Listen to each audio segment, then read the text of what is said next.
country knows someone like the member for South Staffordshire. A sad middle manager getting off on intimidating those beneath him. But everyone in the country also knows someone like the Prime Minister. The boss who is so weak, so worried the bullies will turn on him, that he hides behind them. What message does he think it sends when, rather than take on the bullies, he lines up alongside them and thanks them for their loyalty?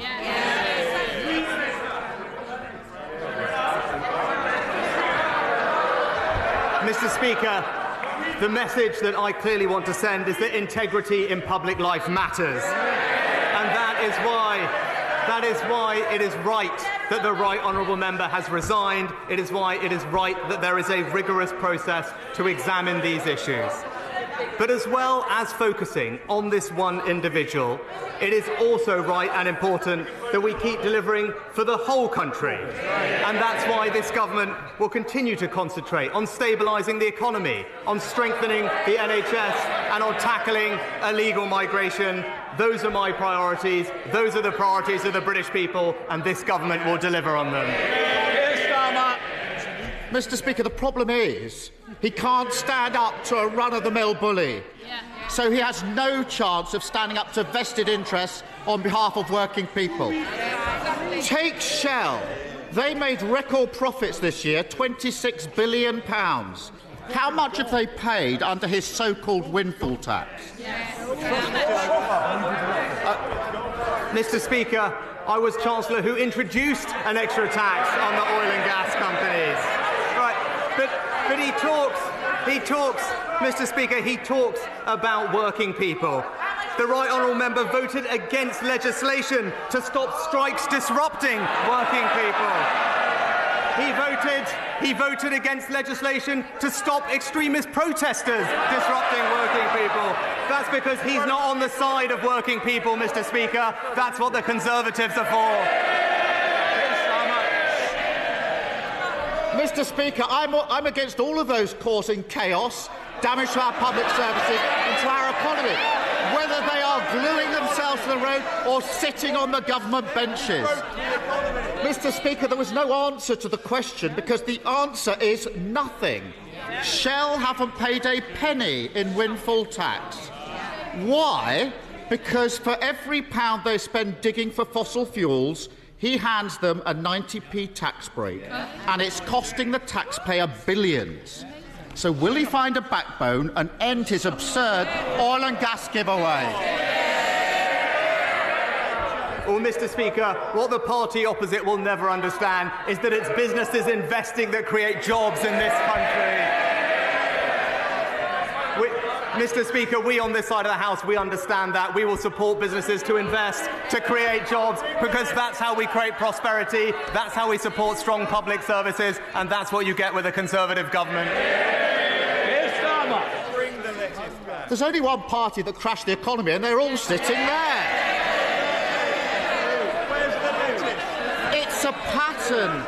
Mr. Speaker, it's a pattern with this Prime Minister. Too weak to sack the security threat sat around the cabinet table. Too weak to take part in a leadership contest after he lost the first one. Too weak to stand up for working people. He spent weeks flirting with the climate change deniers in his party, then scuttled off to COP at the last minute. In the budget next week, he'll be too weak to end his oil and gas giveaway, scrap the non-dom tax breaks, and end the farce of taxpayers subsidising private schools. That's what Labour would do, a proper plan for working people. Mr. Speaker, if he can't even stand up to a cartoon bully with a pet spider, if he's too scared to face the public in an election, what chance has he got of running the country? Mr. Speaker. We want to try and get through on time, and I know some members want to catch my eye. They're not doing a good job so far. Come on, Prime Minister. Mr. Speaker, the honourable gentleman talks about judgment about putting people around the cabinet table. I would just gently remind him he thought the member for Islington North was the right person to look after our security. But, Mr. Speaker, the honourable gentleman, he said a lot today.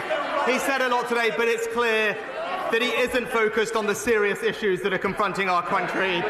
We're strengthening our economy. He's backing the strikers. We're supporting people with energy bills. He's supporting the protesters. And we're tackling illegal migration. He's opposing every measure.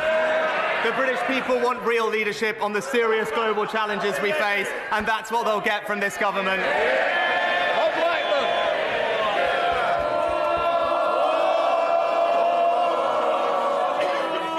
Mr. Speaker, 84 years ago today in Germany, hundreds of synagogues were destroyed, Torah scrolls were desecrated, thousands of Jewish businesses and shops were destroyed as well. 91 Jewish people were murdered, and later 30,000 Jewish men were sent to the concentration camps. So as we commemorate Kristallnacht, let us remember that it was started with anti-Jewish hatred, it became anti-Semitism, and it's still prevalent in society today. So will my right honourable friend condemn anti-Semitism in all its forms, but congratulate the Holocaust survivors who give their testimony year after year, and in particular congratulate the Holocaust Educational Trust for the brilliant work they do in making sure we will never ever forget what happened in the Holocaust. Well, can I thank my honourable friend for his powerful question and his continued work on this issue. I completely agree with him. Anti-Semitism has no place in our society, and we're taking a strong lead in tackling it in all forms. We became the first country to adopt the IHRA definition of anti-Semitism, and the government's independent advisor on anti-Semitism regularly provides advice to ministers on how best to tackle this issue. And can I join him, as I know the whole House will, in praising the work of those survivors who so bravely tell their stories so that we might never forget. SNP leader Ian Blackford. Thank you, Mr. Speaker. And can I associate myself with the remarks of the Prime Minister for Armistice? We remember those that paid the ultimate sacrifice, those that continue to serve. And we should also remember the nuclear test veterans who continue to seek justice for themselves. Mr. Speaker, last night the Prime Minister suffered the self-inflicted loss of his first Cabinet Minister. A couple of weeks into the job, it turns out this Prime Minister's judgment is every bit as bad as his predecessors. Speaking of which, we now know that his former friend, the former Prime Minister, plans to hand out seats in the House of Lords to at least 4 Tory MPs, including the current Secretary of State for Scotland. So here's another test of judgment for the new Prime Minister. Does he think it right to keep a man in a cabinet who's clearly far more interested in getting his hands on an ermine robe than playing by the rules of Scottish democracy? Mr. Speaker, I'm obviously not going to comment on speculation around such lists. Any list would, of course, follow the normal procedures and processes that are in place. Ian Blackford. I'm afraid it's not speculation, and of course the Prime Minister clearly doesn't get how corrupt this all looks to people in Scotland. Because not only do we have a UK government that denies democracy, we now have a Secretary of State that is running scared from it. In the middle of a Tory cost of living crisis, the Scotland office is now to be led by a baron-in-waiting, biding his time until he can cash in on the 300-day job for life in the House of Lords. He should be sacked from the Cabinet, and the people of Dumfries and Galloway should be given the chance to sack the Tories in a by-election. The Prime Minister's judgment is already in tatters. If he has any integrity left, will he now put a stop to these 2 predecessors stuffing the House of Lords with his cronies? Mr. Speaker, what the Secretary of State and I are jointly focused on is working constructively with the Scottish Government to deliver for the people of Scotland. I'll be pleased to be meeting the First Minister tomorrow, because that, I think, is what the people of Scotland want to see. Ian Collins. Thank you, Mr. Speaker. criminal gangs who are operating to bring people into this country in small boats, an issue that directly affects my constituents of Folkestone and Hythe, are openly using social media platforms to recruit people to use their services. Can my right honourable friend confirm that the online safety bill will require social media platforms to take effective action to remove this content? And is it also the intention of the government to bring the bill back later this month? Well, can I thank my honourable friend for his work in raising awareness of this particular issue? He is absolutely right, and I'm pleased to give him the reassurance that the online safety bill will require platforms to remove and limit the spread of illegal content and activity online. Assisting illegal immigration is listed as a priority bill a priority offence in the bill, and we look forward to bringing it back to the House in due course. Samuel Roberts. The Prime Minister is struggling to rebuild the Tories' ruined economic credibility after his predecessor scorned the Office for Budget Responsibility. But in a Bloomberg interview just last week, his Trade Secretary disputed OBR forecasts that trade will be 15% lower because of Brexit. Britain's economic prospects are worsened by being outside the world's largest trading bloc. That is a fact. So who does he agree with? The OBR or his Tory minister? Well, Mr. Speaker, one of the great opportunities of Brexit is our ability to trade more with countries around the world. And actually, I know the honourable lady will actually want to speak to many of the Welsh farmers who are enjoying selling their lamb to the new markets that we have opened up for them. That's what we'll get on and deliver. Villiers. Mr. Speaker, excessive housing targets are placing greater and greater pressure on councils to approve development which damages our environment. When the Prime Minister came to Finchley over the summer, he said he wanted to abolish those targets. Will he use the Levelling Up Bill report stage to bring forward government amendments to do that? Mr. Speaker, the government is committed to making home ownership a reality for a new generation, and we must build homes in the right places where people want to live and work. But, as the right honourable lady knows, and as I said, I want those decisions to be taken locally, with greater say for local communities rather than distant bureaucrats, and my right honourable friend, the Secretary of State, is happy to sit and meet with her to discuss how best to make this a reality. Rishi. Mr. Speaker, does the Prime Minister remember back in February when he was Chancellor of the Exchequer, when I informed him that due to his incompetence in that job, the children in my constituency would go to bed that night with no food in their tummy and no heat in their homes? What is he now going to do as Prime Minister to make sure that in every community in our country, children aren't in that situation in this hard winter ahead? Well, Mr. Speaker, the absolute best way to ensure that children do not grow up in poverty, which is something that none of us want to see, is to ensure that they do not grow up in a workless household. And the record under these governments is that 700,000 fewer children are growing up in workless households, and that's because Conservative governments create jobs for people, Mr. Speaker, and that's the best anti-poverty strategy that we have. Mr. Speaker, on Friday I visited a bridging hotel in my constituency that is currently housing 77 Afghan refugees, as local organisations search for permanent accommodation for them following the success of Operation Pitting. Many of the refugees I met held highly skilled jobs back in Afghanistan, including a doctor, international athletes and government ministers. Can the Prime Minister assure the House that our government will do more to support these highly skilled individuals to enter the UK workforce? Well, it's nice to hear from my honourable friend again this week, and I can reassure him that we are completely committed to supporting Afghan refugees into the employment opportunities here in the UK.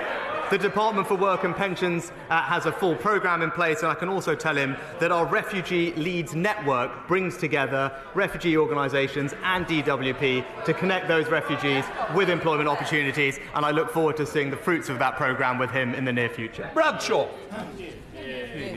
5 years ago, the government belatedly launched a review into the security risk posed by handing thousands of mainly wealthy Russian and Chinese nationals so-called golden visas so they could live in Britain. It also promised to publish the results of that review. Why hasn't it? Well, Mr. Speaker, we did indeed review and indeed end the visa that the honourable gentleman is raising. The Home Office is currently conducting the right way to replace that visa with something that is more sustainable going forward and protects our security interests. I'll be happy to have the Home Secretary write to him with an update on that process. Thank you, Mr.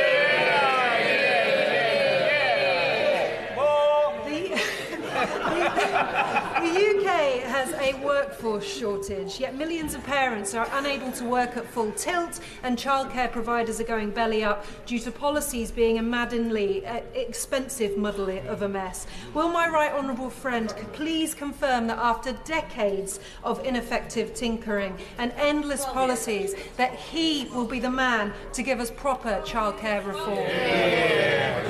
Well, Mr. Speaker, I'm pleased to say we've announced ambitious new plans to improve the cost, the choice and the availability of childcare to benefit hundreds of thousands of parents across the country. This includes measures to increase the number of children that we can look after by each staff member and indeed make it easier for people to become childminders. We'll respond to all of these proposals in very short order. Thank you very much, Mr. Speaker. I know the Prime Minister has been very busy failing to stand up to bullies, but in the real world, schools and colleges across the country looking after actual children are struggling to make ends meet. One London head teacher has scrapped plans for mental health counsellors. A head teacher in Twickenham is no longer filling teaching assistant vacancies, whilst another is axing school trips. So, Mr. Speaker, will the Prime Minister give pupils and parents a cast-iron guarantee that in next week's autumn statement there will be no real terms cuts to school and college budgets? Mr. Speaker, we've significantly increased funding going into schools over the next 2 years, but on top of that, it was important to this government to help those children who left behind their education opportunities during the pandemic, which is why we invested £5 billion to helping those children catch up, including unveiling the most comprehensive programme of tutoring that this country has ever seen. And is closing the attainment gap and disproportionately benefiting disadvantaged children, and is something that I know all colleagues will get behind. Thank you, Mr. Speaker. Despite a productive meeting with the Immigration Minister yesterday, the Home Office continues to house over 400 asylum seekers in 2 neighbouring hotels in my constituency. It's clear from my meetings with GPs and Derbyshire Police that this huge influx of people in such a small area is putting local services under immense strain. Before services in Erewash hit breaking point, will my right honourable friend commit to immediate reduction in asylum seekers concentrated in one place, and will he intervene to set a timetable for the permanent closure of accommodation centres at this location?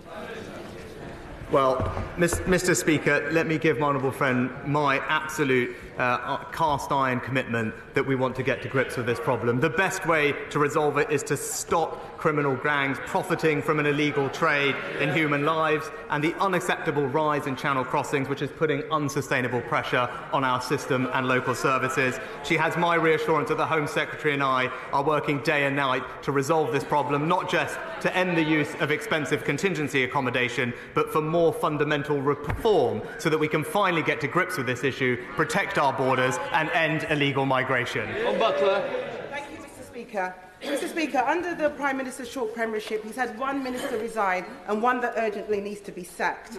Can the Prime Minister clarify to the House and the rest of the country when the scheduled programme of integrity, professionalism and accountability will begin?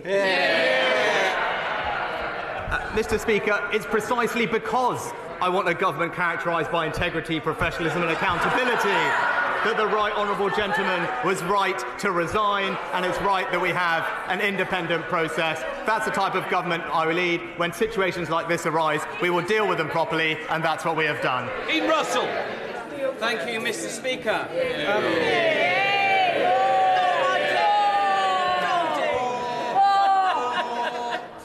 Is it? It's quite amazing, isn't it, when a minister's gone from his post to get more cheers. Come on, Dean Russell. Thank Thank you, Mr. Speaker, and thank you to my colleagues. Just like the Prime Minister, I was very fortunate to join the Royal British Legion in becoming a Poppy volunteer recently.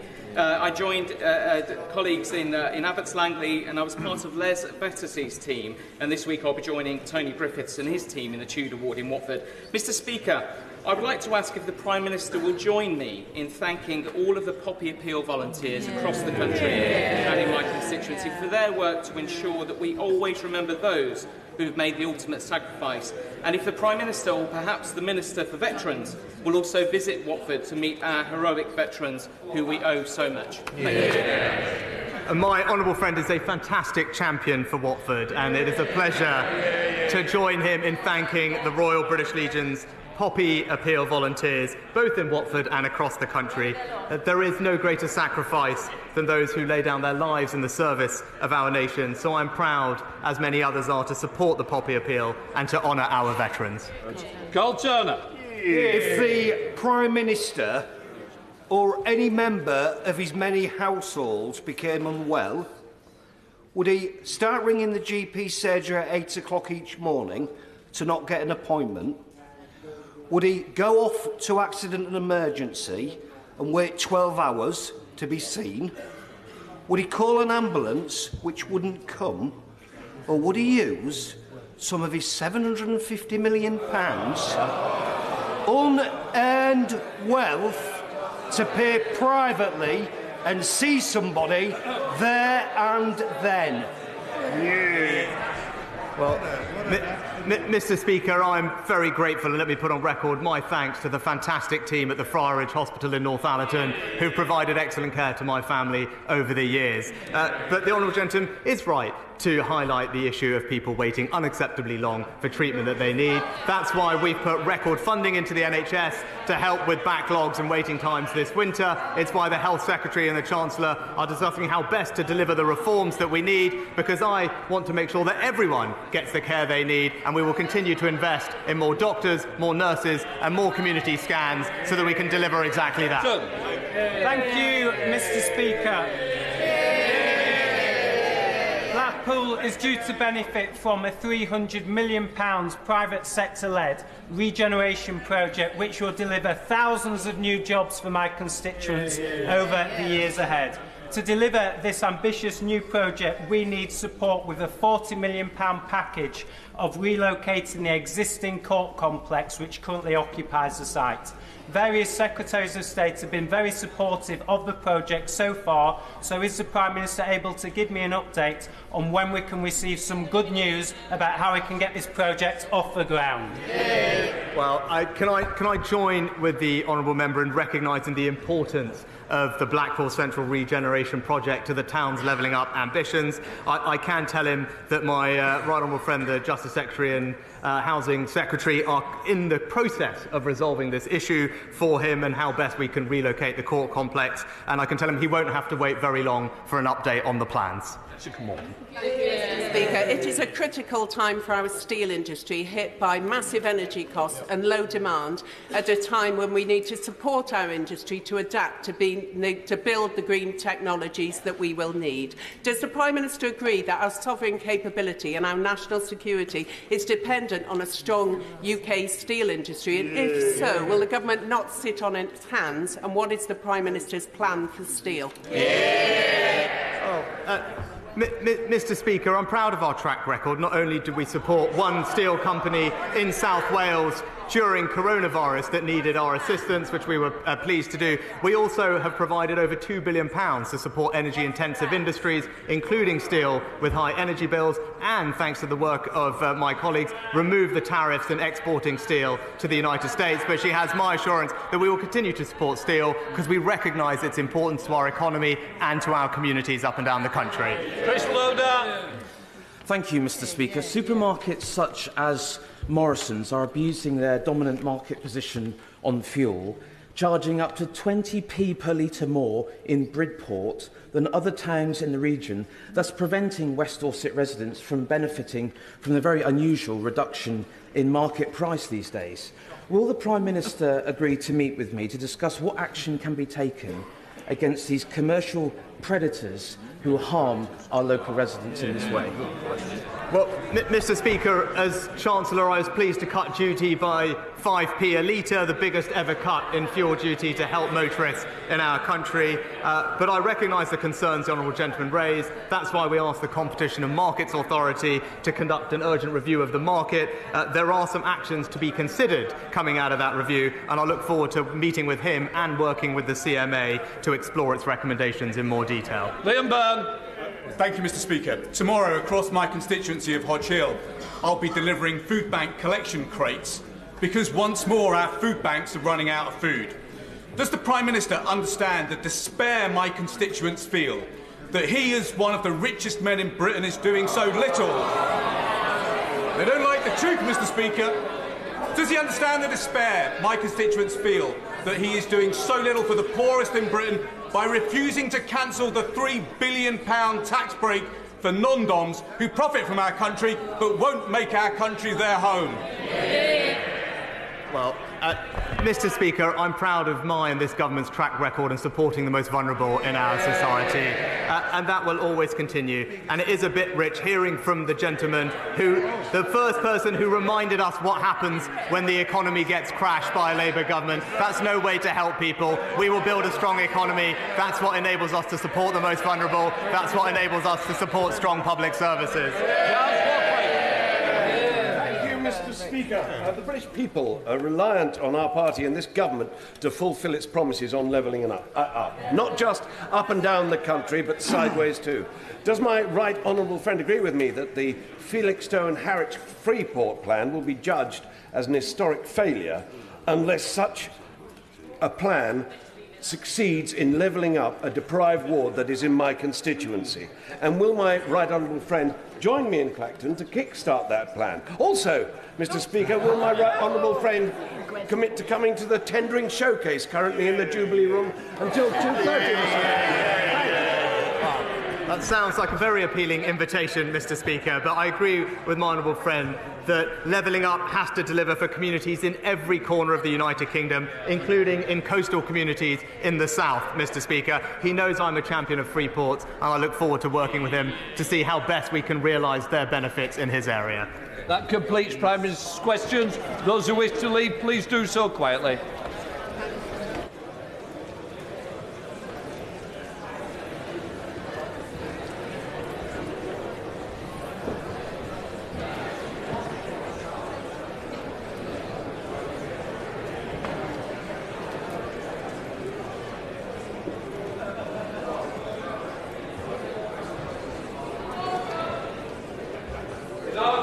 First statement, Prime Minister, COP27. With permission, Mr. Speaker, I'd like to make a statement on COP27. Prime Minister, points of orders come after the statements. Sorry, Prime Minister. Oh, he's literally just sat. I'm glad you've... Sorry? What's he saying? It can't relate to the PNQ, so he didn't ask a question. We'll deal with it afterwards. Prime Minister. Thank you, Mr. Speaker. With permission, I'd like to make a statement on COP27, which I attended in Sharm el-Sheikh on Monday. When the United Kingdom took on the UK presidency of COP, just 1/3 of the global economy was committed to net zero. Today, that figure is 90%. And the reduction in global emissions pledged during our presidency is now equivalent to the entire annual emissions of America. Now, there is still a long way to go to limit global temperature rises to 1.5 degrees. But the historic Glasgow Climate Pact kept that goal within reach. And the whole House, I know, will want to join me in paying tribute to my right honourable friend, the member for Reading West, for his inspirational leadership as COP President. The question at this summit, Mr. Speaker, was whether countries would deliver on their promises. I'm pleased to say that our nation will. We have already cut our carbon emissions faster than anyone else in the G7, and we will fulfil our ambitious commitment to reduce emissions by at least 68% by the end of the decade. Now, I know that some have feared Putin's abhorrent war in Ukraine could distract from global efforts to tackle climate change, but I believe it should catalyse them. Climate security and energy security go hand in hand. Putin's contemptible manipulation of energy prices has only reinforced the importance of ending our dependence on fossil fuels. So we will make this country a clean energy superpower. We will accelerate our transition to renewables, which have already grown fourfold as a proportion of electricity supply over the last decade. We will invest in building new nuclear power stations for the first time since the 1990s. And by committing £30 billion to support our green industrial revolution, we will leverage up to £100 billion of private investment to support almost 500,000 high-wage, high-skilled green jobs. Mr. Speaker, there is also no solution to climate change without protecting and restoring nature. So at COP27, the UK committed to £90 million to the Congo Basin. As part of £1.5 billion we are investing in protecting the world's forests. And I co-hosted the first meeting of our Forest and Climate Leaders Partnership, which will deliver on the historic commitment to halt and reverse forest loss and land degradation by 2030. Now, central to all our efforts is keeping our promises on climate finance. So the UK is delivering on our commitment of £11.6 billion. And to support the most vulnerable who are experiencing the worst impacts of climate change, we will triple our funding on adaptation to reach £1.5 billion a year in 2025. In Glasgow, the UK pioneered a new global approach, using aid funding to unlock billions of pounds of private finance for new green infrastructure. So I was delighted to join President Ramaphosa to mark the publication of his investment plan, which delivers on this new model. South Africa will benefit from cheaper, cleaner power, cutting emissions, while simultaneously creating new green jobs for his people. And we will look to support other international partners in taking a similar approach. We also made further commitments to support clean power in developing countries. This included investing a further £65 million in commercialising innovative clean technologies and working with the private sector to deliver a raft of green investment projects in Kenya. Now, Mr. Speaker, the summit also allowed me to meet many of my counterparts for the first time. With the Egyptian President, I raised the case of the British-Egyptian citizen Alaa Abd El Fattah, and I know the whole House will share my deep concern about his case, which grows more urgent by the day. And we will continue to press the Egyptian government to resolve this situation. We want to see Alaa freed and reunited with his family as soon as possible.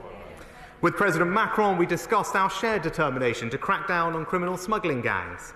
And I also discussed illegal migration with other European leaders too. We are all facing the same shared challenge, and we agreed to solve it together. And finally, I had good meetings with the new Prime Minister of Italy, the German Chancellor, the President of the EU, the President of Israel, and the leaders of UAE, Kenya and Norway, as well as the UN Secretary-General. In all of these discussions, the United Kingdom is acting with our friends to stand up for our values around the world, to deliver stability and security at home. Tackling climate change and securing our energy independence is central to these objectives. So even though we may now have handed over the presidency of COP, the United Kingdom will proudly continue to lead the global effort to deliver net zero. Because this is the way to ensure the security and prosperity of our country for today and generations to come. And I commend this statement to the House. Call the Leader of the Opposition, Keir Starmer. Thank you, Mr. Speaker. Can I thank the Prime Minister for advance copy of his statement? And can I start by raising the case of Alaa Abd El Fattah? As the Prime Minister knows and has said, he's a British citizen, jailed for the crime of posting on social media and been imprisoned in Egypt for most of the last 9 years. He's been on hunger strike for the last 6 months. Now, the Prime Minister just said that he raised it with President Sisi. Can he tell us what progress he made in securing Alaa's release? Mr. Speaker, it's right that the Prime Minister eventually went to COP27. Remember the stakes. The world is heading for 2.8 degrees of warming. That's mass flooding, habitats destroyed, untold damage to lives and livelihoods. We must prevent that for security, for the public finances, and for the next generation. And that's why it was inexplicable that he had to be dragged kicking and screaming to even get on the plane. Britain should be leading on the world stage, helping the world confront the greatest challenge of our time. But his snub, one of the first decisions of his premiership, was a terrible error of judgment and sent a clear message that if you're looking for leadership from this Prime Minister, look elsewhere.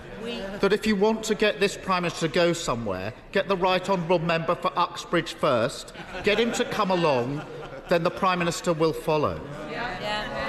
And his reluctance is so bizarre because climate change is not just a once-in-a-generation responsibility, it's also a once-in-a-generation opportunity. An opportunity to lower energy bills for good. An opportunity to ensure Britain's security is never again at the mercy of tyrants like Putin. An opportunity to create millions of jobs and break out of the Tory cycle of low growth and high taxes. Opportunities he's passing by. The Prime Minister said in his speech at COP27 that we need to act faster on renewables. So why is he the roadblock at home? As he was flying to Egypt, his minister was reaffirming the ban on onshore wind, the cheapest, cleanest form of power that we have. The Prime Minister also said at COP27 that he realises the importance of ending our dependence on fossil fuels. But he's inserted a massive oil and gas giveaway when Labour forced him into a windfall tax. That's right. Taxpayers' cash handed over for digging up fossil fuels. Shell have made £26 billion in profits so far this year, but not a penny paid on windfall taxes. He's completely let them off the hook. And what about the industries of the future? Manufacturers of batteries for cars in Britain struggling. Green hydrogen producers struggling. Yet in other countries, these industries are taking off. Jobs going abroad because we've got no industrial strategy here at home. And as he said at COP27, it was right to honour our promises to developing countries.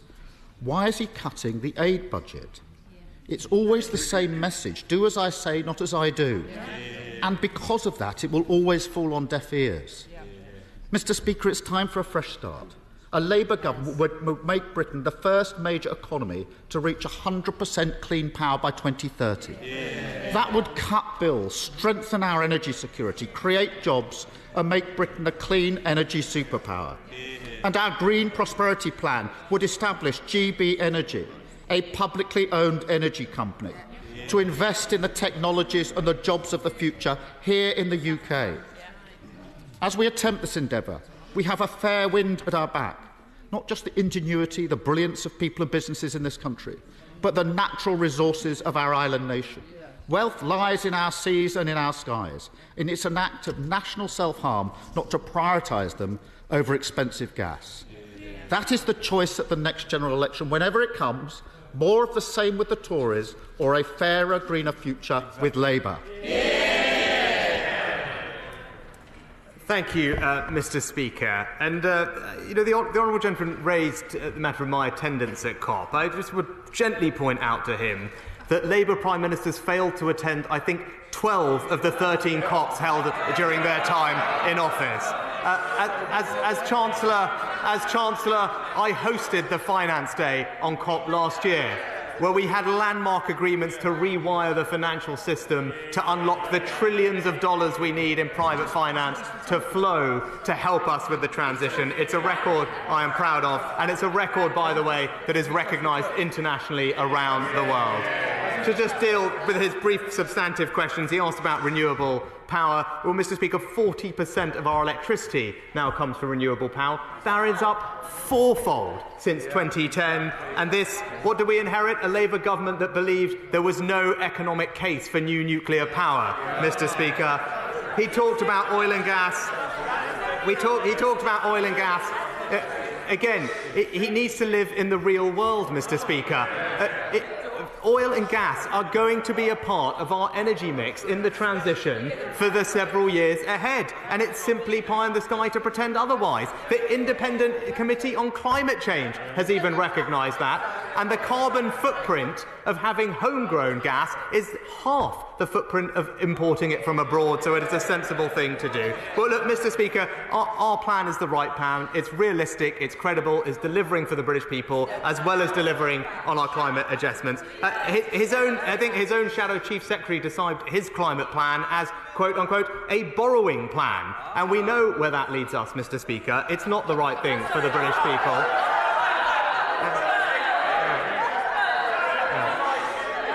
Well, Mr. Speaker, I know the British people trust me to manage the economy. They won't trust the Labour Party.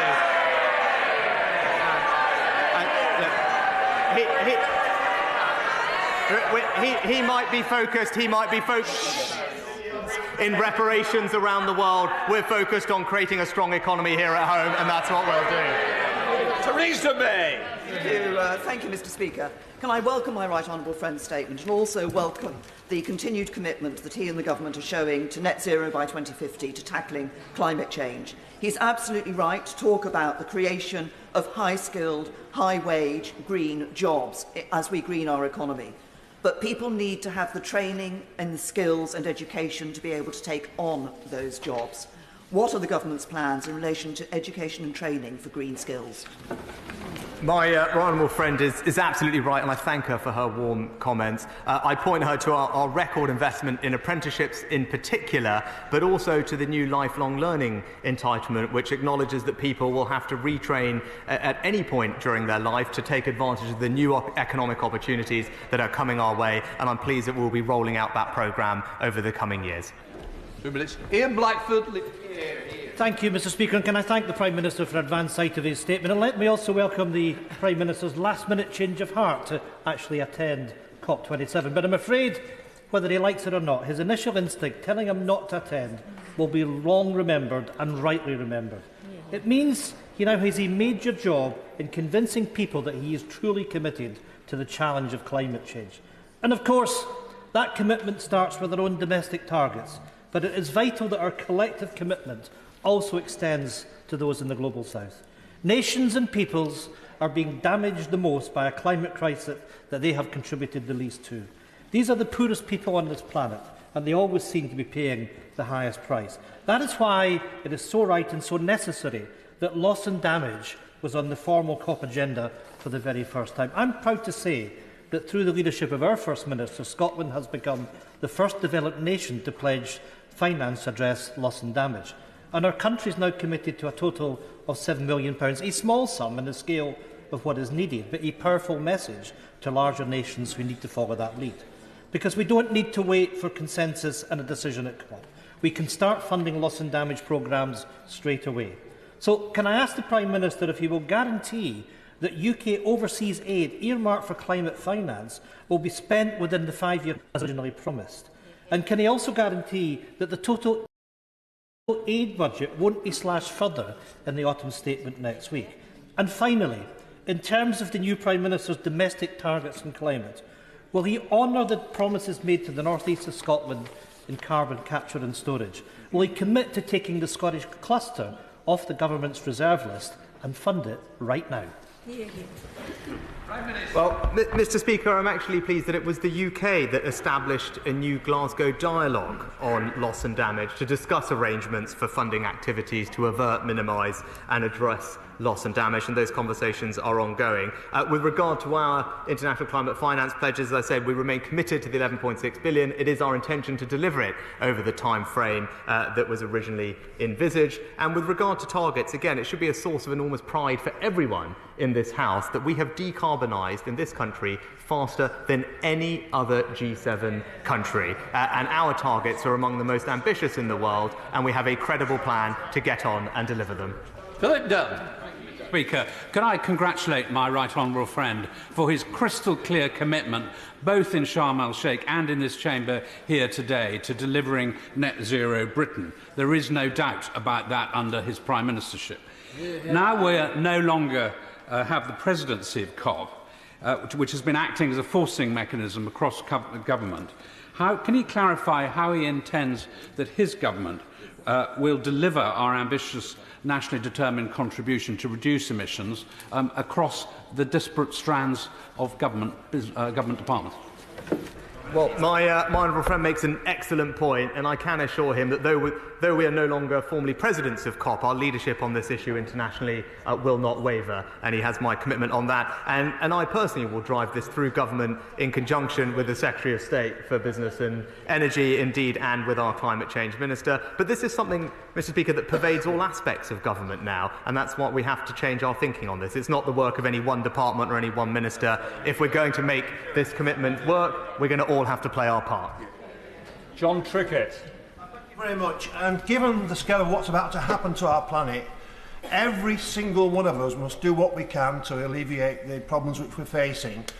But 1%, the 1% richest people on our planet are responsible for the same amount of global emissions as the poorest 50%. Does the Prime Minister accept that unless we tackle the issues of social justice, we will not resolve the problems of climate change? And was he comfortable that one of the worst polluters in the planet, Coca-Cola, sponsored the recent meeting of COP? Well, Mr. Speaker, as we've been discussing, I believe we do have a moral obligation to help those countries with the transition to net zero, and I'm proud to say that we are playing our part in doing that. And it was great at COP to sit down with leaders from many of those emerging market countries that are benefiting from the investments from our country to help them with the transition, and they recognise the leadership role that we are playing. Greg Clark. Thank you very much indeed, Mr. Deputy Speaker. We need to create jobs and prosperity as we transition to net zero. And in battery technology, we're world leading in the research, but we need to manufacture batteries here. Now, given the concerning news about British Volt, will the Prime Minister and his colleagues commission an urgent review of how we can deliver the gigafactories that are necessary in this country in the short term to make sure that we have a continuing vibrant car manufacturing industry? Well, I thank my honourable friend, and I'm pleased to say I think it may have been his idea that we created the Faraday Battery Challenge, but I was pleased to support that as Chancellor with £200 million of funding. He's right about the importance of building a domestic gigafactory capability. I was pleased with the announcement from Envision and Nissan in Sunderland.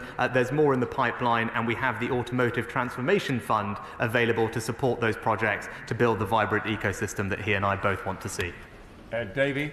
Mr. Deputy Speaker, can I welcome what the Prime Minister said at COP, that tackling climate change goes hand in hand with lowering energy bills, improving our energy security and hurting Putin in his illegal war in Ukraine.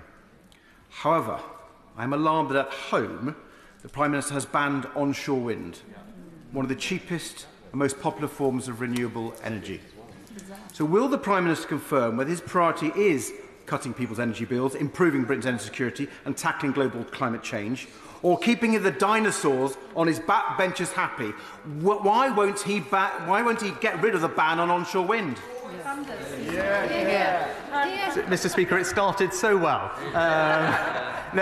We are committed to reducing people's bills and to having more forms of renewable energy, and our track record on this is superb. 4 times more than in 2010, the amount of renewable energy. Zero carbon energy now accounts for half of our electricity needs, and we are poised to do more. Offshore wind is the thing we are focusing on, along with nuclear, and we are now a world leader in offshore wind, and it's providing cheap forms of electricity and energy for households up and down the country, and alongside nuclear, that's how we'll transition to a cleaner grid. Chris Grayling. Thank you, Mr. Deputy Speaker. Can I thank my right honourable friends for getting our environmental strategies back on track? We clearly have a major issue, not simply around carbon, but also about the loss of biodiversity, both on land and at sea. And I welcome what he says about our support for the Congo Basin. We have in a month's time another crucial summit in Montreal, the CBD summit, where further decisions will be taken about how we tackle the loss of biodiversity internationally. Can I ask him to ensure that the United Kingdom plays the fullest possible part in those discussions and a leadership role in tackling this issue going forward? My honourable friend is absolutely right, and there were very many moving statements from leaders across the globe at COP on this particular topic, and it's something that I can confirm to him, we are widely acknowledged around the world to be a leader on for putting this on the agenda last year in Glasgow. The Secretary of State for the Environment will be attending that COP in Montreal, and also our world-leading Environment Act commits us to reducing the decline in biodiversity and species loss, and I look forward to working with him to deliver on it. Sarah Champion. Thank you, Mr Deputy Speaker. Prime Minister, of course I welcome any investment to the Global South to mitigate against the horrific damages of climate change. But is this new money? Is it coming out of the existing ODA budget? What's being cut if it is coming out of the existing ODA budget? Exactly. And also, as Chancellor, you made savage cuts to climate mitigation programmes. Are you going to be replacing those? Mr Speaker, as Chancellor, yes, I did make difficult decisions to ensure that our public finances were on a sustainable trajectory. That's not something that I'm going to shy away from, because I think we've all seen what happens when the government doesn't command the confidence of the international markets when it comes to borrowing and debt issues. And I thought in that context it was reasonable to temporarily reduce our ODA budget until our public finances are in a better place, and that is a commitment that I stand by. But we are remaining committed to the £11.6 billion in international climate finance that we committed at the time, and those announcements have come from that budget, and it's very welcome that we're able to continue delivering that, even though we're facing some other difficult decisions on other topics. Teresa Villiers. The Prime Minister has emphasised the very substantial investment being made in climate-related measures both at home and overseas, but will he share with me reservations about the idea of spending trillions more pounds on so-called reparations payments as advocated by the opposition at a time when the public finances are already in distress? Quite right. My right honourable friend is absolutely right. That is not the right approach, and it's worrying to hear the members of the party opposite suggesting that it is. What we are doing is fulfilling our obligations to help those emerging markets transition to a cleaner future, and we're doing that in a way that supports them, but also supports British companies who are able to provide those investments and create jobs here at home as well. Jeremy Corbyn. Deputy Speaker, I'm grateful for my continued rent-free tenancy in the Prime Minister's head. But if in future he could just let me know when he intends to speak about me, that would be helpful. That's the norm in the House. But could I ask him if he would take this opportunity to welcome the election of President Lula in Brazil and his commitment to both social justice and environmental justice, and confirm what the previous Prime Minister told this House, that no British bank or financial institution or company will henceforth be allowed to invest in fossil fuel extraction anywhere in the world as part of our contribution to bringing about net zero globally.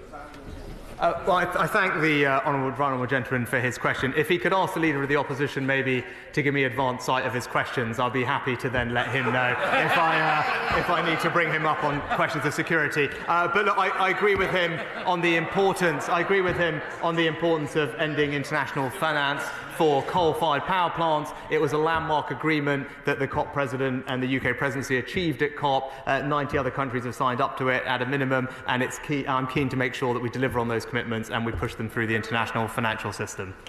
Vicky Ford. Thank you, Mr Speaker. My Essex constituents absolutely get the impact of climate change because they saw it firsthand in those awful fires last summer. Many of them also get that unless we help other countries to mitigate and adapt to climate change, we will see even more unsustainable migration, and that will impact us at home. So it's great that my right honourable friend has reconfirmed our commitment to the investment amounts that we promised in Glasgow, that he has reconfirmed our commitment to deliver those on time, and can he confirm that we will continue to work with other countries to make sure those investments are made on time?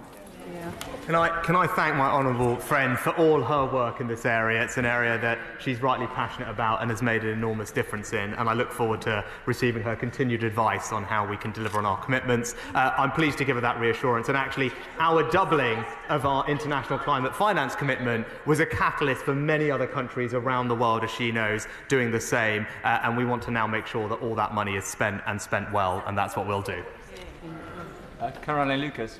Thank you very much, Mr. Deputy Speaker. The Prime Minister just said how important it is to keep our promises on climate finance, and I agree with him. Can he explain why he doesn't seem to agree with himself, since his government hasn't kept its climate promises? He's not delivered the $300 million that we still owe to the Green Climate and Adaptation Funds. When are we going to see that? Will he ensure that all new climate finance is new and additional, not being raided from an ever-diminishing aid budget? And finally, does he recognise that the moral obligation that he talks about must now extend beyond mitigation and adaptation to address loss and damage? And specifically, will he support the establishment of a finance facility for loss and damage at COP27?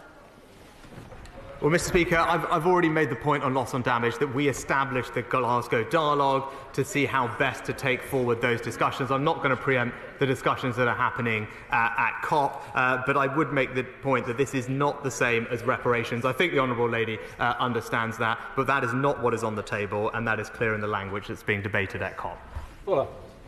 At COP26, the Prime Minister was very successful in mobilising hundreds of billions of international private capital to support the challenge of net zero, which seems to me a much better deal than Labour's plan, which will place a huge burden on British taxpayers. So can my right honourable friend tell me what further steps he will do to consolidate London's leadership as a centre for green finance? This is something that my honourable friend knows well, and indeed he was responsible for the retail green sovereign bond that we issued here, first in the country, first in the world to do so. He deserves credit for that. But I'm pleased that London has now, I think, for the second or third year in a row, been named the world's leading place for green finance. There's a range of initiatives that we're taking forward around disclosures to make that even more of an advantage for us, and including more carbon trading. And I look forward to getting his advice on how we can make that aspiration a reality. Neil Griffith. Deputy Speaker, well, the Welsh Labour Government is setting up a publicly owned company to accelerate investment in onshore wind and other renewables, thus reducing emissions, increasing energy security and using profit for the public good. So given that onshore wind is the cheapest form of renewable energy, when will the Prime Minister now step up to the mark, match the Welsh Government and bring forward an accelerated investment programme of onshore wind across England?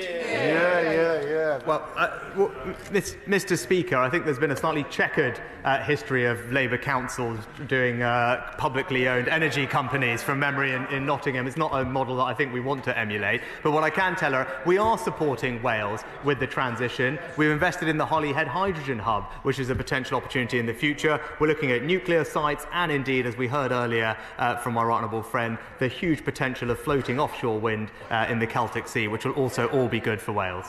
Steve Ryan.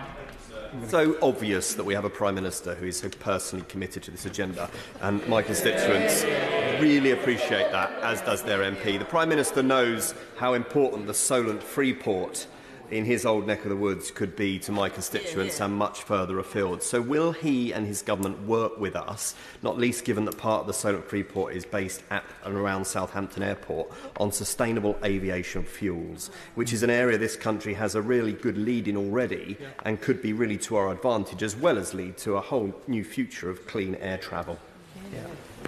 I thank my honourable friend for his kind comments. He's right about the potential for the Freeport, which I'm pleased to champion, not least as a Southampton boy, but also about the opportunity for sustainable aviation fuel, where it is clear, actually, in conversations with industry, that we are in a position of world leadership on this issue. I was pleased to invest about £200 million to help commercialise 2 sustainable aviation fuel plants, but what I'm encouraged by is that the private sector is actually taking that, investing far more to bring this to reality, and that's an exciting development for the UK. Rachel Maskell.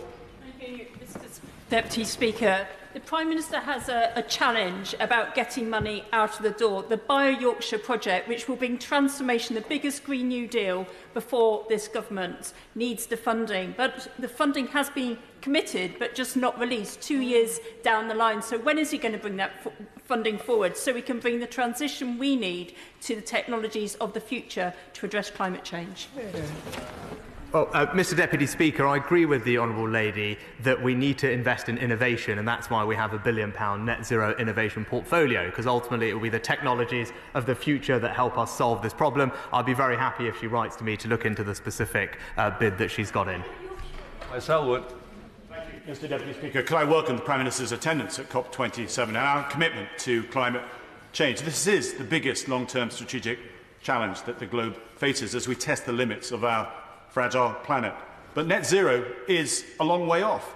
These problems we face today, extreme weather patterns, including floods, increased crop failures, the scale of which will further erode global insecurity, with vulnerable states subject to desertisation, food shortages and rising sea levels. Will the Prime Minister recognise that the burden in meeting some of these challenges will actually fall on our armed forces, both domestically and internationally? And could I ask him that, therefore, this is not the time to cut the defence or international aid budgets? Well, Mr Deputy Speaker, my honourable friend is right about the devastation that climate change is causing, not least just looking what's happening in Pakistan. 30 million people impacted with disease rife through the water, an area the size of the entire United Kingdom now underwater. So he's right to highlight the issue. Look, he knows that I remain committed to supporting our armed forces, and that will always continue to be the case. Shiamora. Mr Deputy Speaker, the Prime Minister gives oil companies, who are already making billions in excess profits, 90 pence in tax breaks for every pound they invest in oil and gas, literally fueling the climate change which is going to bring more flooding to the northeast, destroying our agriculture, lives and livelihoods, prospects and prosperity. And yet he refuses to invest in the northeast to combat climate change, in our transport infrastructure, in our industry, in our green technologies, and our people and skills. Why does he treat the oil companies with such largesse and leave the northeast with nothing?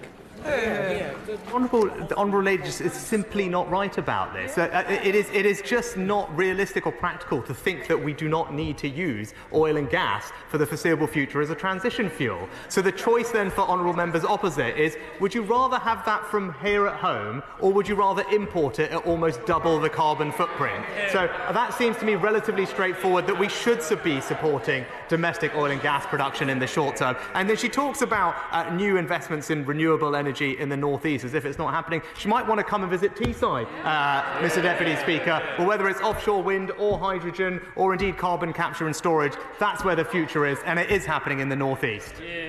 Raymond Shushti. Deputy Speaker, we've all seen the impact of Russia's illegal invasion on Ukraine with regards to energy and food security.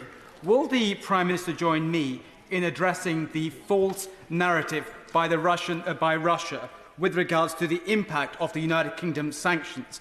I was the United Kingdom's Minister for Sanctions, and it is absolutely crucial we address this false narrative.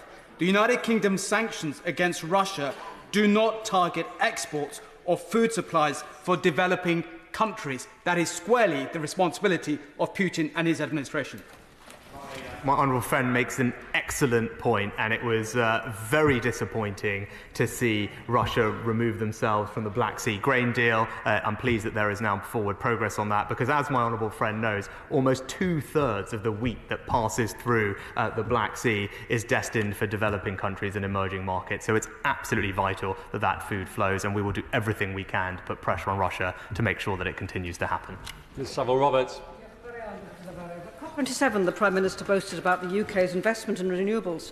Yet a recent report by Welsh Affairs Select Committee warned that Wales's renewable energy potential is threatened by a lack of UK government leadership on improving grid continuity.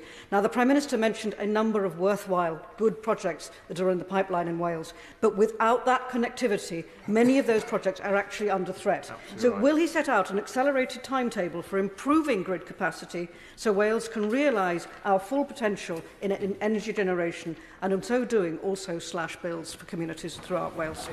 The Honourable Lady is right that we do need to make sure we invest in our grid to enable the transition. That's an absolutely fair point. I know it's something the National Grid are focused on, and I'll be happy to get more into it and discuss it with her in the future. Thank you, Mr Deputy Speaker. The UK is proof that you can achieve growth and slash emissions at the same time. Does the Prime Minister agree that we have an enduring commitment to go for clean and sustainable growth? My honourable friend is absolutely right. Our record on this is 44% reduction in climate emissions, 76% GDP growth. It shows it's possible, Mr Deputy Speaker, and that's what Britain is delivering. And Bradshaw. What exactly is his problem with onshore wind? Well, Mr Deputy Speaker, it's right that we bring people with us as we transition to net zero. The worst thing we can do is alienate communities if we want to actually deliver on our climate commitments. And as it turns out, we are very lucky to have a very reliable, very affordable form of energy in offshore wind, which is also creating jobs domestically in the UK, and it's right that that is our priority. And Fletcher. Thank you, Mr Deputy Speaker. After 2 wonderful weeks last November in Glasgow and with the honourable member opposite, what became really clear was actually how far ahead industry and businesses ahead of governments in terms of addressing these issues and challenges. So, for example, with electric vehicles, range anxiety is an issue for those of us that live in the northwest of England and have to try to get to London. How can I have his commitment that we are going to do everything to get government out of the way of private industry, for example, in EV charging rollout? My honourable friend makes an excellent point. We will not solve this problem without the investment and cooperation of the private sector. Governments simply can't do it alone. When it comes to electric charging infrastructure, we've helped with seed funding, around £2 billion. We have one of the most developed charging infrastructures in Europe, but she's right. Ultimately, it has to be the private sector that delivers the investment that's required. West. Would the Prime Minister say what view he takes of local authorities' role in the climate emergency? In 2010, there were some fantastic programmes where, had they continued to 2022, we would have a third of our homes where people, homeowners or renters, would be paying a third of their bills, which they're paying now. So what view does he take of local authorities getting stuck in to retrofit, particularly the private rented sector, which is very drafty and leaky? I'm pleased, actually, that in the spending review I conducted as Chancellor, we put aside almost £5 billion to support energy efficiency, including several programmes that support local authorities to upgrade the energy efficiency of both low-income private rented tenants, but also those in the social housing sector. Those programmes are up and running, they're well funded, and local authorities can benefit from them. David Mundell.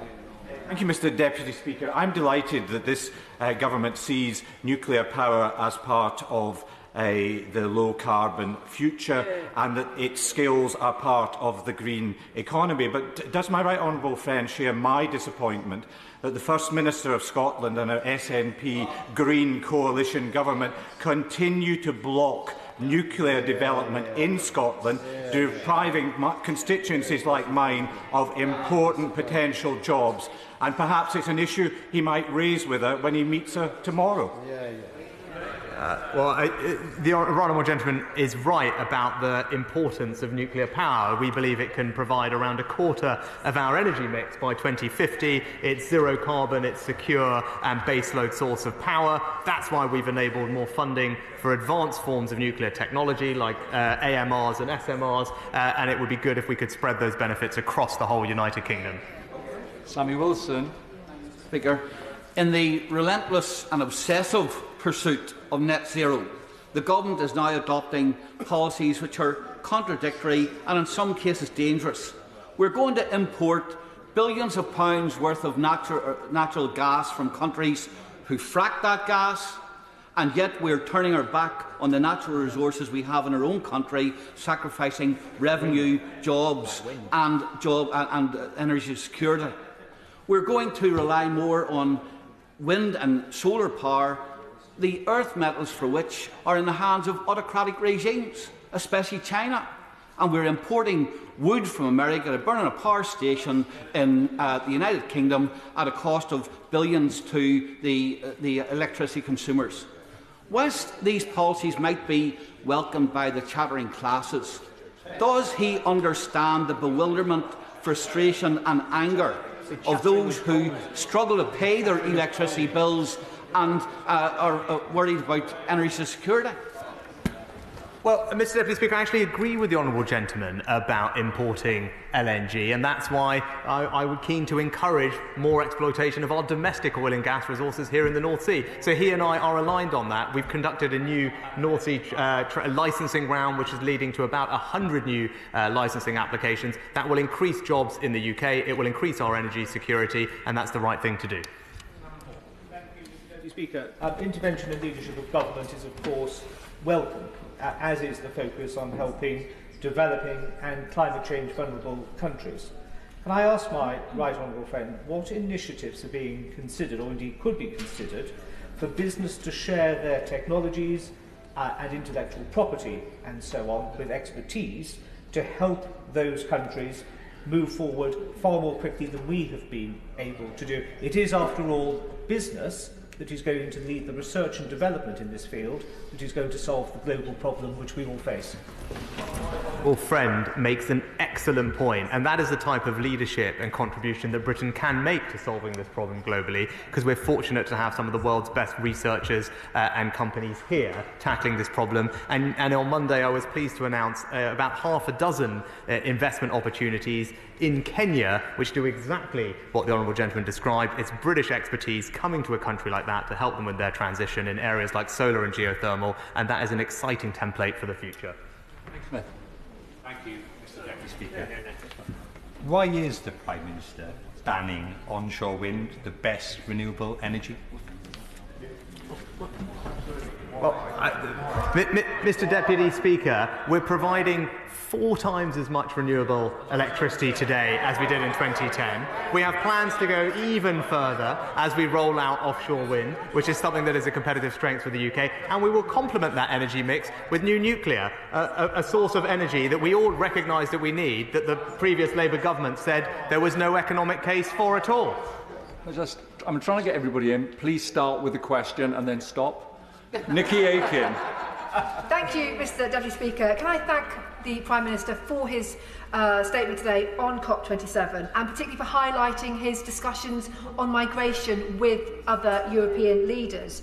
Does he agree with me that if we are to sort the migration crisis that we've got, that we must all work together to help those developing countries with their climate change challenges, so that we can also deal with the migration crisis? Yeah, my honourable friend makes a good point, and that's why I was pleased to discuss the migration issue with several, particularly European leaders, because we can't solve this problem alone, and as she said, it's far better to solve it at source before it arrives on our shores, and that's the approach that we're going to take. Chris Bryant. Thank you. Mr Deputy Speaker, the Prime Minister said that he and his party are more trusted by the British public on the economy. Well, there is one way of testing that, isn't there? It's a general election. We'd be happy to have that. But let me ask him whether he'd like to come and visit the Rhondda to see the problems that climate change is already bringing to one of the poorer constituencies in the land, in terms of flooding, in terms of runoff from the mountains, in terms of housing stock which is very elderly and difficult to insulate, and a local authority which has already got a £12 million extra budget next year just to keep the lights on and the schools and the leisure facilities running. Will he come and visit the Rhondda and try and sort out some of these problems? Well, Mr Deputy Speaker, one of the things the honourable gentleman mentioned was energy efficiency. As I said, we've got billions of pounds in programmes to support local authorities to improve the energy efficiency of homes, particularly in deprived communities and those in low incomes. Those adaptations can save them hundreds of pounds on their energy bill, and I'd urge his local authority and others to engage with us to deliver them. Rory. Thank you, Mr Deputy Speaker. As we've heard today, energy security has never been more vital, and the journey to net zero is also our journey to energy sovereignty, and it'll also mean lower bills and more reliable, less volatile prices for our domestic market. Does my right honourable friend agree with me that Cornwall will play a vital role in this, offering lithium, floating offshore wind and deep geothermal energy? And can I extend an invitation to the Prime Minister to come and visit my businesses and see the work that's going on in the southwest? Well, I'd be delighted to, Mr Deputy Speaker, and she's absolutely right about the importance of building resilience in supply chains like lithium. And I know my colleague is focused on our critical mineral strategy energy that was raised earlier as well. That is right, and Cornwall can play a key part in improving our resilience and security. Thank you, Mr. Deputy Speaker. We are on the highway to climate hell, with the foot still on the accelerator, says Antonio Guterres. His government is good on making plans, making promises, setting targets, but poor on delivery. Will he therefore re-establish the Department for Energy and Climate Change to coordinate a whole government approach, given that delivery of net zero is fragmented and not on track? Well, actually, Mr. Deputy Speaker, we are on track to meet all the climate targets that we've set. Our track record is that we have met them all. They are the most ambitious in the world, and it is a whole government effort. I can reassure her of that, and every minister in the government is committed to doing what they need to do to deliver on our ambitions. Bailey. Thank you, Mr. Deputy Speaker. In expertise terms, Stroud is the greenest constituency in the greenest county of Gloucestershire, so I welcome the important challenge about what net zero means to everyday people, because we are providing the solutions. Does my right honourable friend agree that government programmes like Jet Zero and expert green tech businesses like those in Stroud are going to be pivotal to the UK meeting our targets here affordably for our constituents and helping other countries with climate challenges? My honourable friend is absolutely right, and this is why this can be a win-win. There are already hundreds of thousands of jobs in the UK that are involved in our transition to net zero. Not only is that good for our economy, but it's that expertise that is helping other countries make the transition, and we need to make sure that all our funding, all our policies are geared to supporting her fantastic businesses in Stroud, because that's the right thing to do for not just us, but for the world as well. Thank you, Mr. Deputy Speaker. I wrote to the Prime Minister asking him to make representation to the Egyptian President about the case of my constituent Jessica Kelly's husband, Karim Emra, who's an Egyptian human rights activist who was imprisoned. We managed to campaign to get him released, but he's the subject of a travel ban and an asset freeze. Did the Prime Minister raise that case along with Alaa Abdel Fattah? And secondly, does the Prime Minister think it's right that his government should divert billions of pounds of aid funding away from those who are most vulnerable to climate change and other risks when he's already made the aid budget cuts? Well, Mr. Deputy Speaker, we're not diverting funding. We'll remain committed to the £11.6 billion of climate finance that we outlined last year. And I raised, in general, the topic of human rights with the President, and I'm keen to see a release for the detainees, as are other countries, and we'll continue to press on all those matters. Mr. Speaker, would the Prime Minister join me in thanking Lord Goldsmith for his work at COP27 in persuading Indonesia, home to globally important forests, to play a key role in the new Forest and Climate Leaders Partnership? And when he goes to Indonesia for the G20 summit, would my right honourable friend perhaps discuss with President Jokowi opportunities for energy transition finance, marine energy cooperation, and starting work together on a green-tinted free trade agreement? Well, not only will I pay tribute to the work of Lord Goldsmith on this particular issue, I also pay tribute to my honourable friend for his knowledge and engagement in the region. He deserves praise and credit for that. And he's actually right about the exciting opportunity to do what's called a country platform, actually, with Indonesia to bring public and private finance to help Indonesia with its energy transition. And I'm hopeful we can play a big part of that. Speaker, is his refusal to approve onshore wind generation the reason why he can't commit to 100% clean energy by 2030? So, Mr. Deputy Speaker, I think the Labour Party's plans were called incredible and unrealistic when it comes to climate change at the last election. Our plans are practical, they are credible, and they are the most ambitious in the developed world. So I'm very good about them, but we need to do this in a realistic way that actually brings people along with us, and that's what our targets do. Ben Spencer. Thank you, Mr. Deputy Speaker, and I thank my right honourable friend for his statement. Today, Just Stop Oil processors have been on the M25 causing disruption and misery to my constituents, including causing problems of access to my local hospital. Does my right honourable friend agree with me, rather than illegal stunts that endanger lives, these protesters should look at our record of delivery on net zero, from renewables to the Glasgow Climate Pact, and work constructively with us to deliver on our environmental ambitions? I completely agree with my honourable friend, and I sympathise with his hard-working constituents who are having to deal with this kind of disruption. That's why we're moving ahead with legislation to give the police the powers they need to stop this type of extremist protesting, disrupting the lives of working people. And I very much hope the party opposite actually join us in supporting those changes. Diana Johnson. Deputy Speaker, will the Prime Minister urgently press ahead with carbon capture storage in the Humber? It's the largest industrial emitter of carbon. And it's not right that the British taxpayer should just pay for this. Shouldn't multinational companies that emit carbon also have a role to pay in financing carbon capture storage?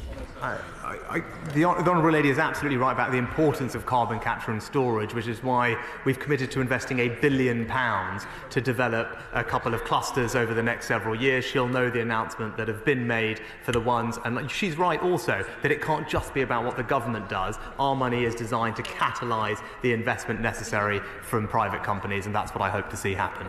Stafford. Thank you very much, Mr Deputy Speaker. I welcome my right honourable friend's speech at COP27 and especially his commitment to supporting green private finance projects. But does he agree with me that we should be supporting private firms who back all sustainable ESG principles, not just those exclusively pursuing net zero? Yes, that is actually a very good point from my honourable friend, and we do need to have a broader approach to this, and that's what we will do as a government. There's a broad range of things that actually the UK is leading on when it comes to sustainability standards, and I look forward to getting his input on how best we can take that agenda forward. Geraint Davies. Yes, the Prime Minister will know that every year 8 million people die from air pollution, 63,000 in Britain, and that by 2050 there'll be as much plastic in the sea as fish. So will he firstly invoke World Health Organization air quality standards in Britain as legally enforceable and encourage that in COP27, but also look at my plastics bill on the order paper today, which suggests we shouldn't be exporting plastics, that manufacturers should pay the cost of recycling, and we should forge ahead with a global plastics treaty in COP27. Well, Mr Deputy Speaker, I'm pleased that air pollution has fallen significantly since 2010, including about a 40% reduction in nitrogen dioxide. Our Environment Act has new targets in place, and we've supported local authorities with about £800 million in funding to do that. And with regard to plastics, again, the Environment Act means that we will ban more single-use plastics, charge for others, and have a new enhanced producer responsibility and a deposit return scheme. It is an incredibly ambitious agenda to reduce the amount of plastic in our system. Thank you, Mr Deputy Speaker. I'm proud that my Vauxhall constituency is leading the way with so many of my constituents concerned about global warming. My local council, Lambeth Council, was the first local authority in London to declare a climate emergency, leading the way on policies to clean up the air. But we know that this action needs more than just local leadership, but national and international. So it was sad that the Prime Minister failed to show that by his reluctance to attend COP. So will he match the commitment from my constituents by showing his commitment and financing to help address this important issue? Well, Mr Deputy Speaker, we have given that commitment, £11.6 billion in international climate finance, but as we've discussed, it's not just about what the government can do. We need private sector and private finance to help with the transition, and that's why all the changes we're making to the financial system are equally important, because that's where we'll unlock the trillions of dollars required. Andrew Jones. Speaker, across the world, economies are facing huge challenges caused by Putin's war in Ukraine. Does the Prime Minister agree that tackling climate change and achieving energy security are aligned, and that the war in Ukraine has made progress on domestic sustainable energy production even more urgent? My honourable friend is spot on. These two things go hand in hand. Greater energy security will help us meet our climate ambitions. We want cheaper, safer, cleaner forms of energy here at home, and that's what our plans are delivering. Jim Shannon. Thank you, Mr Deputy Speaker. Can I thank the Prime Minister very much for his statement. I welcome the news that climate change remains a priority, but can I ask the Prime Minister, will he further assure this House that heating and eating for our elderly and vulnerable will also receive a priority? Whilst government seeks to be a good steward of the environment, and I welcome that, government will also needs to help our own people to have the basic quality of life that they deserve in this great nation of the United Kingdom of Great Britain and Northern Ireland. I join my honourable friend in paying tribute to those elderly constituents and citizens that we have. It's right that they get extra help over the winter with bills. That's why I prioritise them with the announcements earlier this year on the cost of living payments, and it's why they receive a winter fuel payment. But they will always be uppermost in our mind because they're particularly vulnerable to cold, and we will make sure that we look after them. Speaker, nature is declining rapidly, with 1 million species at risk of extinction and deforestation accelerating in the Amazon and around the globe. And if we're to limit global warming to 1.5 degrees centigrade, we must urgently halt and reverse its loss. So will he now support Labour's call for a net zero and nature test to align all public spending and infrastructure decisions with our climate and nature commitments? Well, Mr Deputy Speaker, that's why I'm so pleased that one of our signature achievements last year was to have countries accounting for 90% of the world's forests to agree to reverse and halt land loss and degradation by 2030. We're playing our part in that. The announcements on Monday supporting the Congo were warmly welcomed, not just in that country, but by other countries in Africa, because they know that we are committed to this agenda. Grady. Mr Speaker, he's very proud of the £11.5 billion that he keeps talking about that has been pledged, but when is that actually going to be dispersed? And if the aid budget is being cut, surely it's coming at the expense of other equally valid and equally important projects. And how on earth does slashing the 0.7 budget demonstrate the United Kingdom's Great Britain global soft power?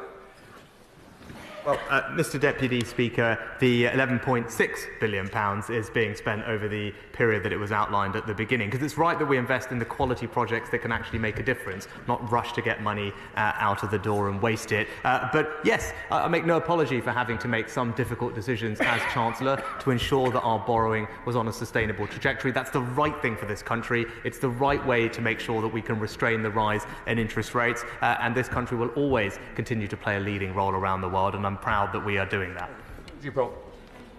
Deputy Speaker, President Zelensky has proposed an initiative for a global platform to assess the impact of military actions on the climate and environment, citing the impact of Russia's war on Ukraine as an example of war driving deforestation and renewed fossil fuel generation. Will the Prime Minister be supporting Ukraine's initiative at COP27? Mr Deputy Speaker, I was pleased to speak with President Zelensky on my first day in office. He and I will remain in regular dialogue, and I'm sure we'll be discussing many ways which we can support Ukraine, first and foremost repelling the illegal Russian aggression that they are experiencing. Mr Deputy Speaker, given the rapid decarbonisation of the steel industry, there is no case, no business case for the West Cumbria coal mine, which is on his colleague, the Secretary of State for Levelling Up's desk at the moment. But there was never a case for it when it comes to protecting our planet. We have to keep our fossil fuels in the ground, not digging them up and then burning them. He will be aware that for the third time now, this government has delayed the decision on whether to approve the West Cumbria coal mine until after COP26 and now until after COP27. We've been told there's a hard and fast date. The decision will be made by the 8th of December. Will his government stick to that promise, or will they do the right thing and say no to a new coal mine? Hear, hear. Mr Deputy Speaker, the honourable gentleman know that these are quasi-judicial processes and it wouldn't be right for me to comment on them. I'd like to thank the Prime Minister for his statement on COP27 and answering questions for just short of an hour.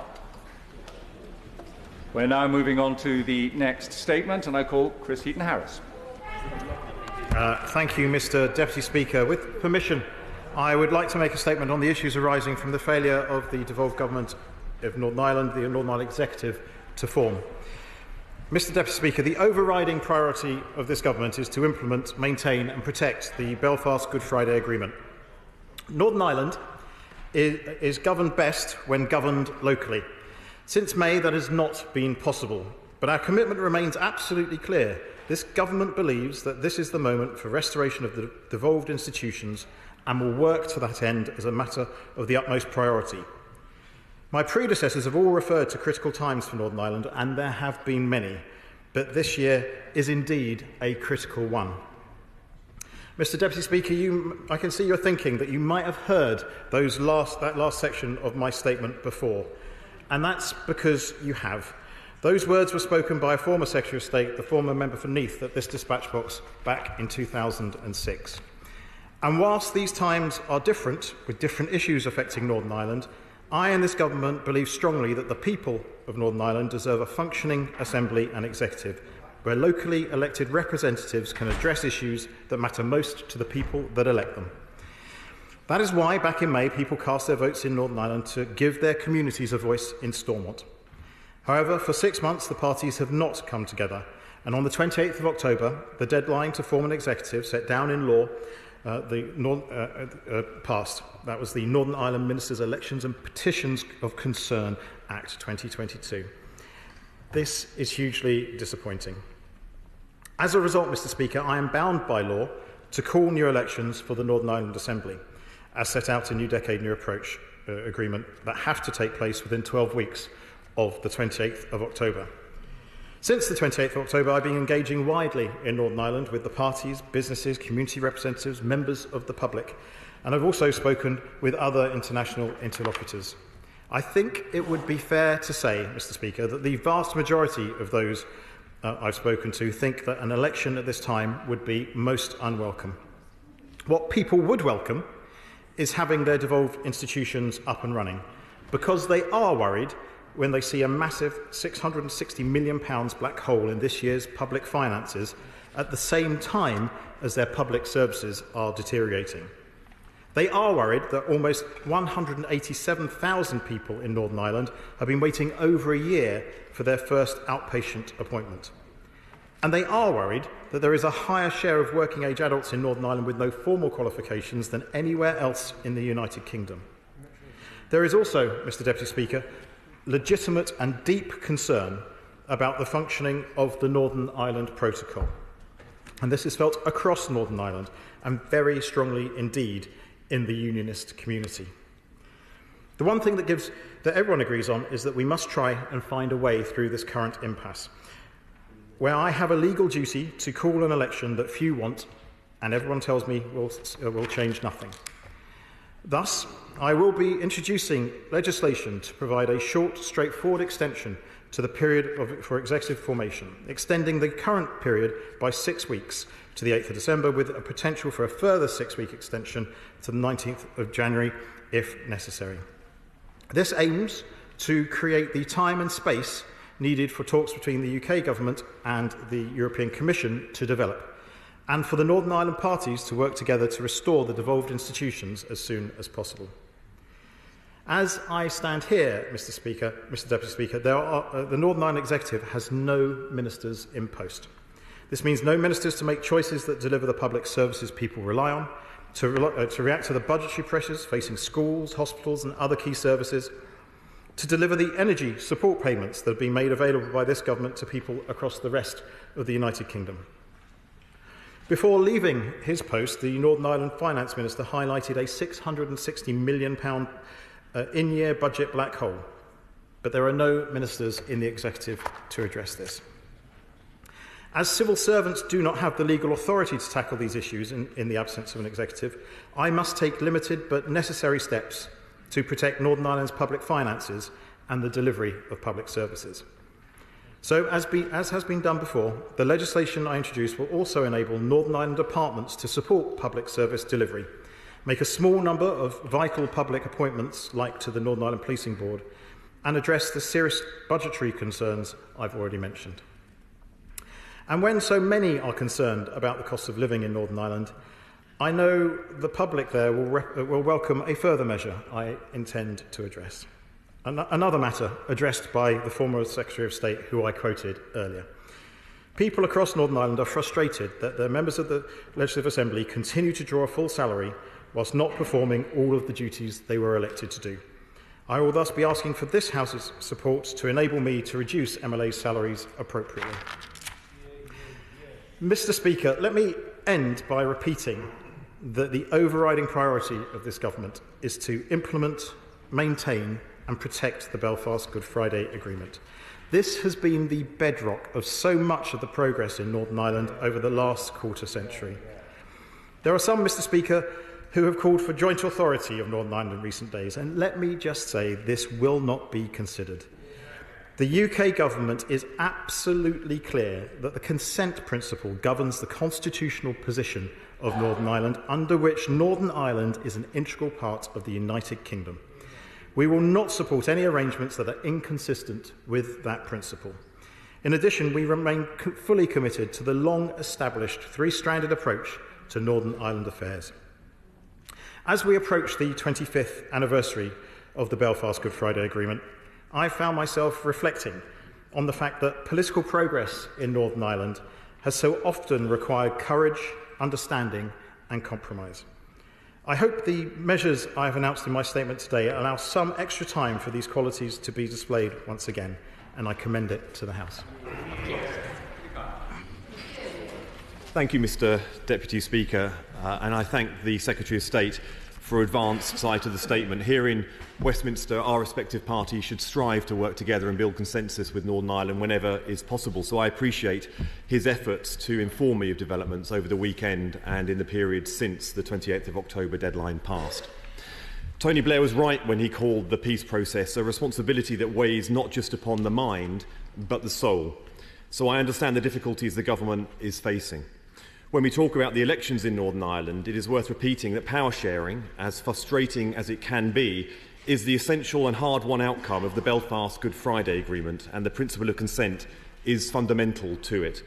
The fact that we have been without an executive since February damages that agreement that we all cherish. It has also hit public finances.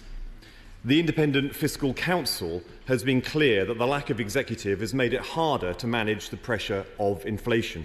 The cost of living crisis is hitting Northern Ireland particularly hard. The government must urgently implement the support it has promised. If the government delays any further, it must give the people of Northern Ireland an explanation beyond simply saying that it's complicated. The Labour Party has taken a constructive approach to the challenges posed by the absence of devolution. We have called for any of the three Prime Ministers in that time to use their great office to bring parties together. So can the Secretary of State confirm when the current Minister for the Union, also the Prime Minister, will be visiting Belfast? We have taken all parties on their own terms. Will the Secretary of State consider bringing all parties together in one room so they can hear the same message at the same time from him? We need everybody to be on the same page in the challenges that face Northern Ireland. And we have put forward solutions to the outstanding issues with the Northern Ireland Protocol. The politics, as well as the implementation of the protocol, are indivisible from the current impasse. Anyone who thinks differently is on a hiding to nothing. Even though the protocol forms part of the treaty between the UK and EU, Northern Ireland is, by definition, in the front line. The unionist community perceive it as an existential threat. Yet party leaders from both communities and the Alliance Party tell me they are not meaningfully updated, let alone consulted, on the UK's negotiations. The Secretary is still relatively new in the position. Will he turn a new page and find ways to bring Northern Ireland parties together and bring them in from the cold? As negotiations with the EU are so opaque, perhaps the Secretary of State could tell us if they are finally trying for a veterinary agreement. I met with all party leaders in the week before the 28th of October deadline, and I do not think that what they have said since has changed. There is great hope that the nature of negotiations with the EU has changed and that a deal is close. If this is indeed the case, the government needs to update the House regularly and keep us updated henceforth. 3 Secretaries of State in 6 months was never likely to lead to a sustained effort to restore Stormont. Chaos has consequences. More than any other part of our country, Northern Ireland is reeling from the Tory dysfunction here at Westminster. I have been clear that I will support the government in delaying elections in extreme circumstances, but we need to hear what the time is going to be used for. This is the crux of the matter. The government wasted the last 6 months, so what will they do in the next few weeks that they have brought themselves that they didn't do in the previous weeks running up to where we are now? If the coming period is to be fruitful, something different needs to happen. So rather than focusing on the technical aspects of the date changes, I would rather hear more from him about what he intends to use that time for. In the year since my appointment, this is the first statement on Northern Ireland, despite everything that's happened. Will the Secretary of State commit to keeping the House more updated on a regular basis than his predecessors? Northern Ireland deserves more than uncertainty, limbo and neglect. The Labour Party will always be an honest broker for Northern Ireland, and we will work tirelessly to find the stability necessary for a bright future that is shared by all. Thank you, Mr Deputy Speaker. Secretary of State. Thank you, Mr Deputy Speaker. And I thank the honourable gentleman for his constructive tone and the way we have worked together since I took over this role. And I welcome the fact that he too noted what the Fiscal Council report issued yesterday has said and what it actually does mean in real terms, how it explains what it means in real terms to have such a budget deficit in Northern Ireland's finances and the difficulties this brings. He asked me about bringing all parties together, and I would be delighted to do so. The one thing I guess the Secretary of State for Northern Ireland can do is convene. There are lots of conversations to be had, and I know that all the parties are very willing to talk with me, and I hope they would all be very willing to talk with each other as well. So I shall absolutely take up that opportunity. But I also enjoy my individual conversations with them, and I do believe those to be very important indeed. He asked about updating the House or updating the Northern Ireland parties about the ongoing talks, negotiations on the EU protocol. Firstly, this is not my negotiation to update the House on. It's the Foreign Secretary who's conducting the negotiations. And secondly, in my experience, I spent a decade in the European Parliament and have now spent 12 years in this place. I reckon it's probably quite unhelpful in many ways to provide a running commentary on negotiations. But I understand the sentiment behind the ask that he made, and I will ask the Foreign Secretary to see what can be done to offer appropriate briefings to the parties concerned. The legislation I will introduce intends to create the time and space needed for the talks between the UK and the European Union to develop, and for the Northern Ireland parties to work together to restore the devolved institutions as soon as possible. And I think it's only right that as we move forward, that I do update the House on a regular basis on those matters. The Select Committee. Thank you, Mr Deputy Speaker. Can I thank my right honourable friend for his statement, welcome his proposals with regards to the pay cut, and add my agreement to his words that now is the time for bravery, leadership and compromise, such as we saw in the time period leading up to the signing of the Belfast Good Friday Agreement. Mr Deputy Speaker, my right honourable friend at NIAC said quite recently that with regards to the rubric of the formulation of the executive, that should be a bottom-up review rather than top-down. Could I just ask him to reflect on that, given the impasse that we are in, and given the more than desperate requirement for functioning devolution for the people of Northern Ireland at a time of high inflation, interest rates and cost of living? Surely, in the 21st century, no one party should have a veto on devolution. I thank the Select Committee Chair for his words, and indeed the session, my first ever session as a Select Committee, at the Select Committee a few weeks ago, and I do appreciate what he says in many ways, but the bedrock of the peace and prosperity that has flowed through Northern Ireland's veins for the last 25 years is the Belfast Good Friday Agreement. And in there, the three strands are absolutely clear about both consent and majorities, and so I do understand that there are various political parties now, and indeed others, now talking about how things might change in the future, how reformation, as he put it, could occur. And I know those conversations are taking place. But my job at this point in time is to, and I hope what this statement does, is to clear the space for a period of time so we can get on with both, as I will keep reminding the House, give us the time and space needed for the talks between the UK and the EU to develop, and for the Northern Ireland parties to work together to restore devolved institutions as soon as possible. Can I thank the Secretary of State for advance sight of his statement? And I very much echo his sentiment that Northern Ireland is governed best when it's governed locally. But I think it's also important to recognise that government and politics in Northern Ireland works best when there are good and productive relations also between London and Dublin and between the UK and the European Union. Now, Northern Ireland has been in the very unfortunate position of having both its governments paralysed by inaction over the past few months, albeit for different reasons. But we're very clear that we consider that the best place for MLAs to be, and where we think the overwhelming majority of people in Northern Ireland would expect them to be, is at work in Stormont, holding a functioning executive to account as it gets on with overseeing the delivery of important public services.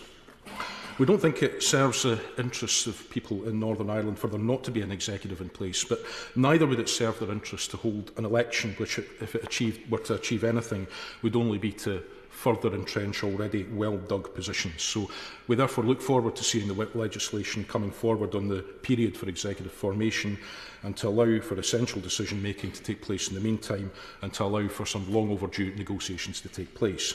But while we've been clear that the protocol is a necessary measure to protect Northern Ireland from Brexit, we've also been clear that it's not unreasonable in light of experience for the UK Government to try and renegotiate that. So would the Secretary of State agree with me that in reaching any new settlement on the protocol, it can't only be about Northern Ireland, and that a revised settlement will only be a better settlement if it eases trades for all part of the UK, including UK-EU export trading and environment, rather than just trade between GB and Northern Ireland? I thank the honourable gentleman for his contribution and again for his support. And I completely echo his view that actually things best work when conversations are being had, and that's whether it's in the executive, in the Assembly in Northern Ireland, whether that is between London and Dublin, and I'd like to think we have strongly reset that relationship in recent weeks, or indeed with the United Kingdom and the European Commission. And again, I'd like to think we have strongly reset that relationship in a good place in recent weeks. I understand his views about how we move forward. The key to everything, I believe, is actually is to try and make sure that we get the correct negotiated solution to the protocol, and I think all things that flow from that will be beneficial for us all. Thank you, Mr. Deputy Speaker. I can see why the Secretary of State is seeking to reduce the salaries of MLAs at the present time. However, he has opened a bit of a can of worms here. Does he not think it is ironic that Sinn Féin MPs are paid in full when they don't attend and take their seats in this House? I understand the point the honourable gentleman has made, and I will swerve well away from it. Donaldson. Thank you, Mr. Deputy Speaker. The Secretary of State is making this statement under provisions laid out in the New Decade New Approach Agreement. And yet the only remaining part of that agreement that has not been implemented, honoured by this government, is the most important one of all: restoring Northern Ireland's place in the UK internal market. We've had legislation passed on language and identity and other pieces of legislation, including the provisions that the Secretary of State draws upon today. We recognise that the Government has brought forward legislation on the protocol. That is welcome, and that negotiations are ongoing.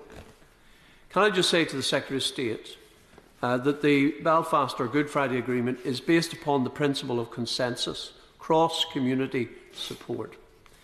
And when I hear some members in this House saying that no one party should have a veto and praising the Good Friday Agreement, maybe they need to read the agreement again and recognise that it's cross-community. And the silence from some, when Sinn Féin held no government in Northern Ireland for 3 years, they kept us without a government, and nothing was said. Nothing was said about removing the Sinn Féin veto. So let's be even-handed in this. And I, in conclusion, say to the Secretary of State, words like courage, understanding and compromise are fine and good words. But what the people of Northern Ireland need now, and the sooner the better, is a solution that sees the institutions restored on the basis that Northern Ireland is an integral part of the United Kingdom, in line with Article 1 of the Belfast Agreement and in line with the Act of Union itself. Well done. I thank the right honourable gentleman for his words and his questions, and I hear exactly what he says. He details where legislation is in this place. As he well knows, the protocol bill is going through, I believe, through committee now in the House of Lords, unamended at this point. So it is moving at a good pace. However, this government's preferred view is to have a negotiated solution with European partners, but you can see what we're aiming for within the content of that bill. I hear what he says about the history. I've made that point myself to all people that have raised those similar points with me, because I am aware of my history here, and I'm also aware of the responsibility that sits on my shoulders.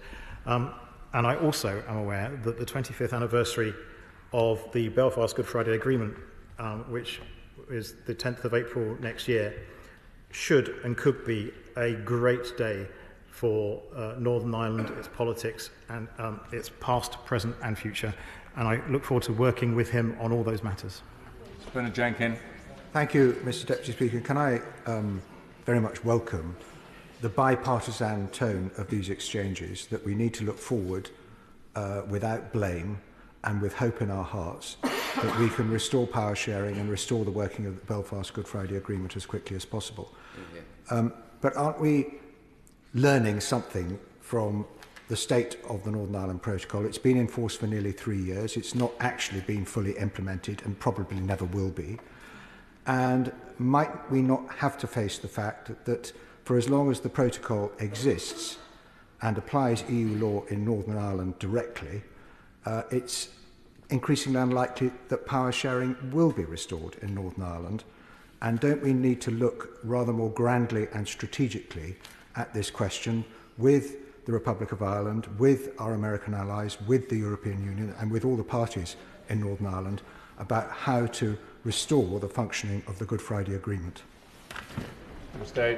Yeah, I concur with the sentiment behind my honourable friend's question, and he mentioned a whole host of very, very important interlocutors in this in this space. I actually, drawing on my experience of European institutions, do not believe that the protocol, when written, was written in malice. I do believe it was meant, it was written in a way that people believed it would work. However, the practicalities of it are absolutely obvious to all in Northern Ireland, and in many, many different ways. Even its partial application is disrupting goods and the way people can go about their businesses, and has had some serious ramifications for consumers and businesses across Northern Ireland. So it absolutely does need to be reformed, and this is now recognised by all of the parties in all negotiations. Colin Eastwood. And I will challenge any party who tries to stop the wishes of the people of Northern Ireland being properly implemented. Can I thank the Secretary of State for recognising that an election at this time is a bad idea, would make things worse rather than better, and recognise that there have to be arrangement put in place in the absence of an executive. But does he agree with me that it is actually pretty shameful that in the middle of winter, when people and businesses are panicking about their bills, we have one party who are stopping a government being formed in Northern Ireland so that we can deal with those issues? Surely now is the time to put these arrangements aside, to have the DUP Deputy First Minister go into Stormont and have an executive to deal with the priorities of the people. Where's the money? I thank the honourable gentleman for his question, and I do believe that it would be I think it would actually be quite a leap of faith, actually, for that to happen at this point in time. So I have to deal with the reality of the situation that we find ourselves in. There's a huge swathe of the unionist community, as he well knows, that finds their lives disrupted and really does worry about the implications here. And I completely understand, I completely understand the sentiment he has, because there are also important issues that affects every single person in Northern Ireland when it comes to energy and the whole host. But that is why I am bringing forward legislation to hopefully create the time and space, as I'll say time and time again, for the UK and the European Union to develop their talks, and for the parties to work together in the hope that we can restore the devolved institutions as soon as possible. Lawrence Robertson. Thank you, Mr Deputy Speaker. I'm glad the Secretary of State appears to be agreeing with me that the elections will not solve anything, because they're not the problem. The problem is that we need fundamental change to the Northern Ireland Protocol, not least because that protocol itself challenges the very principle of fairness and of shared future in Northern Ireland. So when he has the negotiations, or when the Foreign Office have the negotiations in Europe, will they insist at the very least the equivalence of the Northern Ireland Bill, which is going through the Lords at the moment, and nothing less than that? I thank my old friend for his question, and I know his rich experience in this area, and everything he has done, and recognise everything he has done for Northern Ireland, past and present. I think it's fair to say that everybody recognises the seriousness of the situation between the negotiating partners. And indeed, if you go back to the original mandate of the European Union when it came to us leaving the European Union, maintaining and protecting the Belfast Good Friday Agreement and its provisions were right at the core of that. Now, things slightly changed, and we have the protocol where it is, and that's why the negotiations need to move forward. But the protocol bill that is passing through the House of Lords at this point in time does exactly demonstrate where we want to get to in our relationship with Europe, and I believe some of these aspects are being well recognised now. Tony Lloyd. Thank you, Mr Deputy Speaker. Can I say to the Secretary of State that nobody's asking for a running commentary on the negotiations around the protocol. In fact, 3 years on, running is hardly the expression any of us would use.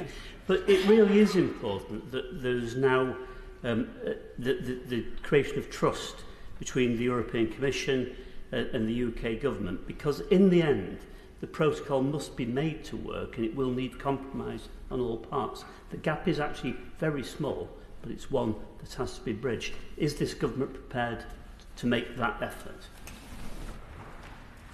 Well, as I said earlier, I think in this statement and the legislation that it comes forward with it, I will be creating the time and space needed for those talks to develop, and I've made commitments on behalf of another Secretary of State about updating the various parties that I will try and make sure he keeps to. Dr. Julian Lewis. Thank you, Mr Deputy Speaker. In this period of remembrance, can I seek an assurance from the Secretary of State that whatever the outcome of this necessary delay to the elections issue, he will stand fast by the legislation put forward by his predecessor to incorporate a statute of limitations together with a truth recovery process as a way of ensuring an end to the repeated re-investigation of former service personnel who served during the Troubles. It was first recommended by the Defence Select Committee in April 2017, and all other alternatives have been found to be useless. I thank my right honourable friend for his question, and in oral questions earlier, we had a number of questions on this. I'm not sure if he was in his place for my answers then, but that particular bill is now about to have its second reading in the other place, and I look forward to working with all to make sure that it gets to the space where so there are lots of people who are not happy with that particular piece of legislation, and I tried to explain to the honourable member for Barnsley earlier that that's a piece of legislation that will never please everybody. However, I believe we can improve that bill through the parliamentary process in the other place to get it to a space where it does encompass both people who are critics currently and people who are supportive currently, and it makes that bill a whole lot better. Karen Smith. Thank you, Deputy Speaker. The British-Irish relationship has been somewhat problematic for a couple of centuries, shall we say, rather than just going back to 2006. So the Secretary of State's in for a long haul. This is the easy bit, because we currently have not diverged from the European Union. Brexit has divided the island, and as the UK seeks to diverge, there will be more problems of this nature. He referred to the 3 strands of the Good Friday Agreement. He needs to make sure that those 3 strands are fully implemented to help us through this crisis and the one that is forthcoming. What action is he proposing to take with regard to strands 2 and 3? I intend to spend a lot of time working on all 3 strands. I'd like to think the Honourable Lady would have already noticed a rather complete change in tone and emphasis, and indeed friendship, between the Government of Ireland and the Government of the United Kingdom, and the way we work. It's based on respect and trust, and that's what I intend to bring to all of my relationships, whether they are institutions based in any of the 3 strands or relationships outside them as well. Val. Thank you, Mr Deputy Speaker. It can't ever be easy to be Northern Ireland Secretary, but at a time like this, with a moment like this and the impasse we have, it's perhaps no wonder if he's thinking back a bit fondly, my right honourable friend, at his time as Chief Whip, as a time of relative simplicity. Could I welcome the clarity he's provided today, the opportunity for more dialogue and more reconciliation and compromise that his statement has provided? And does he agree that all parties, including us with the EU, but the parties in Northern Ireland as well, must use this time to break the stalemate we have and ensure an executive is restored in time for that 25th anniversary of the Belfast Good Friday Agreement? I thank my honourable friend for his question, and I'm not sure whether I look back fondly on those times or not. They were certainly very interesting. But I'd lost my hair before that point in time, so it's difficult to judge. What I would say to him is he's absolutely right. We have now got some time and space to both reflect, understand everybody's positions. There are principal positions that I completely understand that have been articulated by the unionist community in Northern Ireland with its reference to issues with the protocol. And to fix those, we also need the time and space to have those discussions with our European Commission interlocutors. That is what the part of what I hope to do with the legislation I bring forward. Carla Lockhart. Thank you, Mr Deputy Speaker. It is welcome that latterly the EU see the errors of their way and are showing a willingness to negotiate the wrongs of the Northern Ireland Protocol with our government. Restrictions on potato seed, plants, medical supplies serve no threat to the EU and are designed solely to punish the UK for voting to leave. Can the Secretary of State confirm to my constituents whether or not the government remain committed to achieving the same outcome through negotiations as would be delivered through the Protocol Bill as promised by the former Prime Minister? Yes. Stella Creasy. Thank you, Mr Deputy Speaker. I think we all agree that life cannot stop for the people in Northern Ireland. Progress cannot stop. Now, I notice that the Minister says that he's going to take, the Secretary of State says he's going to take powers over public service delivery. He will recall in the statement he made on the 25th of October, where he accepted responsibility for ensuring that women in Northern Ireland can access their human right of a safe, legal and local abortion. He said that it was for the Northern Ireland Executive to fund that service. Women in Northern Ireland have had 3 years now of various Secretaries of State exchanging letters, rattling and saying that somehow this is going to happen, and yet it is not the case. Given he has these powers, can he now tell us the date on which a woman in Northern Ireland, if she so chooses, can access a safe, legal and local abortion? I actually can't say to the Honourable Lady that particular date, because there is a bit more in this process that needs to be done, because I have said what I've said, and I hope to meet with the Commissioners of Services in the next week or so, and we'll be writing to the Directors of Finance in the trusts to hopefully ensure to them that the money will be flowing so they can start to build up the services they require to serve. Stephen Farry. Thank you. There is no excuse, frankly, for the executive not being functioning at present, and even a deal with the European Union over the coming weeks may not be enough for some. Now, the Good Friday Agreement does allow for its own review, so does the Secretary of State accept that we need to end the cycle of ransom politics and vetoes and ensure that the institutions are restored on a sustainable basis? And indeed, if the choice boils down to continued deadlock or direct rule, what is wrong with considering reform to allow those parties that wish to govern to do so? Well, I'll comment on the here and now, if I may, because the legislation I'm bringing forward will introduce create the time and space needed for the talks between the United Kingdom and the European Union to develop, and for the Northern Ireland parties to work together to restore devolved institutions as soon as possible. I understand, and I've had conversations with his party leader, who I know is enthused by the prospect of having a debate on the evolution of institutions in Northern Ireland. I tend to think that's a political debate to be framed in Northern Ireland by voices from Northern Ireland, and it's one that I will listen to very carefully in the coming months. Hilary Benn. Thank you very much indeed, Mr Deputy Speaker. A delay to the elections is clearly sensible, but it only deals with the symptoms. Now, we're told that technical discussions are taking place on the protocol, but we all know this is a political problem that requires a political solution. So can the Secretary of State assure the House that the time that he is now making available will be used for intensive political negotiations with the EU to find the landing zone that he has said he believes there to be, and I agree with him, so that the institutions in Northern Ireland can get up and running again? I think the right honourable gentleman will be pleased with the pace and sincerity with which negotiations and talks will continue in the coming weeks. Gavin Robinson. Thank you very much, Mr Deputy Speaker, and can I welcome the Secretary of State's commitment that there will be no consideration of joint authority.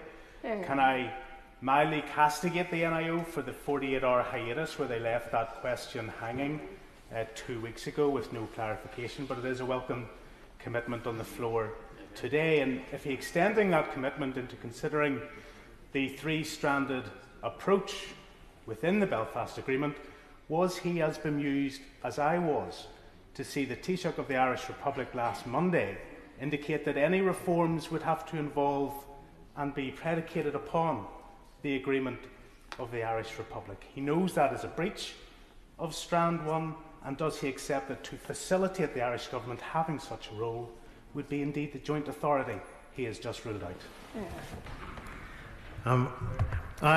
It's kind of him to admonish my department. I think you'll find this is a problem that politicians have. That I did actually stand outside the Northern Ireland Department and knock back, as it were, joint authority within a few hours of it being mooted. However, I'd also said a couple of other things that seemed to catch to catch the public's eye rather than that. However, our focus is on ensuring the institutions in Northern Ireland are able to deliver on the priorities of its people, and that means our first priority must be in restoring the executive. And the people of Northern Ireland deserve a stable and accountable devolved government, and will continue to work tirelessly to secure that objective. I hear what he says about other commentators. He will understand that there is a massive international focus on what is going on in Northern Ireland, and I, like him, intend to ensure that all strands of the Belfast Good Friday Agreement are continue to be agreed to. Claire Hanna. Thank you very much, Mr Speaker. We believe very strongly, and we hope that a fair deal is available between the EU and the UK that will satisfy all people of all identities and all economic sectors if parties will just lead and compromise and not spend their time on mis and disinformation. And I believe that's what the people of Northern Ireland want. For many years, people of my background were jibed that we didn't want to make Northern Ireland work. We very desperately do, but unfortunately the party in front of me will not allow that at the moment. It is wrong in a democracy that one party representing 25% of the people is able to veto the establishment of a government. That's not a democracy. Those aren't my words, they're the words of the member for Lagan Valley, whose party represents for 21.3% of the voters. Can the Minister confirm that he will allow exploration by all parties in a transparent and inclusive way, reforms of the Assembly if necessary, to incentivise compromise and allow those of us who want to serve the people to do so together? I'm new to my glasses, and when I looked up and she was talking about the people in front of her, I saw the Lib Dem member here, and I thought, I'm so sorry that you've been holding up so much progress in Northern Ireland for some time. But he is a great man, so he'll understand the point. I hear what she says. I won't be stopping any debate on anything. The one thing I have learnt very quickly in Northern Ireland is that it's impossible to stop any sort of conversation or debate, so I won't even be trying. Alistair Carmichael. Thank you very much, Mr Deputy Speaker. Can I apologise to you and to the Secretary of State for missing the start of his statement, and I promise him when I have the sort of influence that he ascribes to me, he will certainly know about it. I cannot believe, however, that a situation, an agreement that involves the operation of the default formula and community designations was one that was ever intended to be permanent. We all knew, however, that everybody would sign up to it because it was the best workable solution at the time. When it has stopped working, it is difficult to see how we can still call it the best workable solution. And that is why, surely, if we cannot restore the good faith that is necessary to see the operation of a functioning executive, we have to look at it from first principles again. I thank the right honourable gentleman for his contribution, and I've been reading up actually on the history of the Belfast Good Friday Agreement, and I promise, and he will know this, and I don't mean it glibly, but it wasn't a very easy process to get to the point that it got to, and it did involve huge sacrifices of personal and political capital by some very, very well-respected and great men, some honoured internationally, and but I think it's actually, I really do think we can get the institutions up and running again. There is a problem that we have to solve that will help that, which is the reformation of the protocol, and hard work is ongoing to try and achieve that. David Dugan. Thank you, Mr Speaker. It is a great shame for the people of Northern Ireland in these most challenging of times to have clearly expressed their democratic will and now find themselves continually ungoverned. Can I ask the Secretary of State to reflect on two things? The first being in his statement where he talks about reducing MLA salaries. That would be a comprehensive sanction where the refusal to form an administration seems less than comprehensive. And the other is that this hugely complex and challenging dynamic is a direct consequence of Brexit, which was not properly transacted in this place prior to actually leaving the EU, and it's now the people of Northern Ireland, of all communities, who are paying the most weighty price for that failure to govern properly. Well, I'd humbly push back on the second part of his question, but completely understand what he says when it comes to the action I plan to take on MLA pay. Actually, the course of action I intend to take on MLA pay has been done before and has got a legal basis. So I feel comfortable in that I will be able to do it, but I do understand the points that he made. Jim Shannon. Mr Deputy Speaker, I can thank the Secretary of State for his statement today.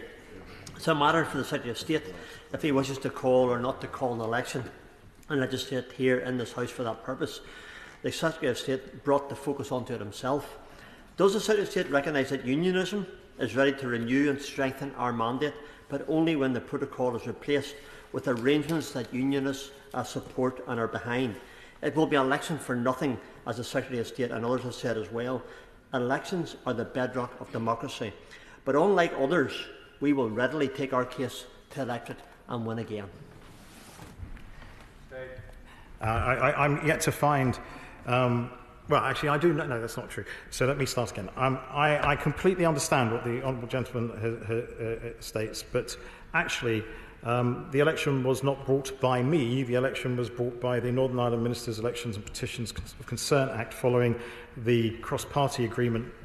I know the UUP did not agree to it, but from New Decade, New Approach. And the timings are all set out within there. What happened was the legal duty fell to me, and it still sits on my shoulders. I've outlined what I intend to do as we move forward. It's a very interesting thing when politicians are keen to have elections. I think we all say things that we might say being keen about something, but I wouldn't want to wish on the good people of Northern Ireland a Christmas election, and so that's why I've brought forward these measures today. Karen Davis.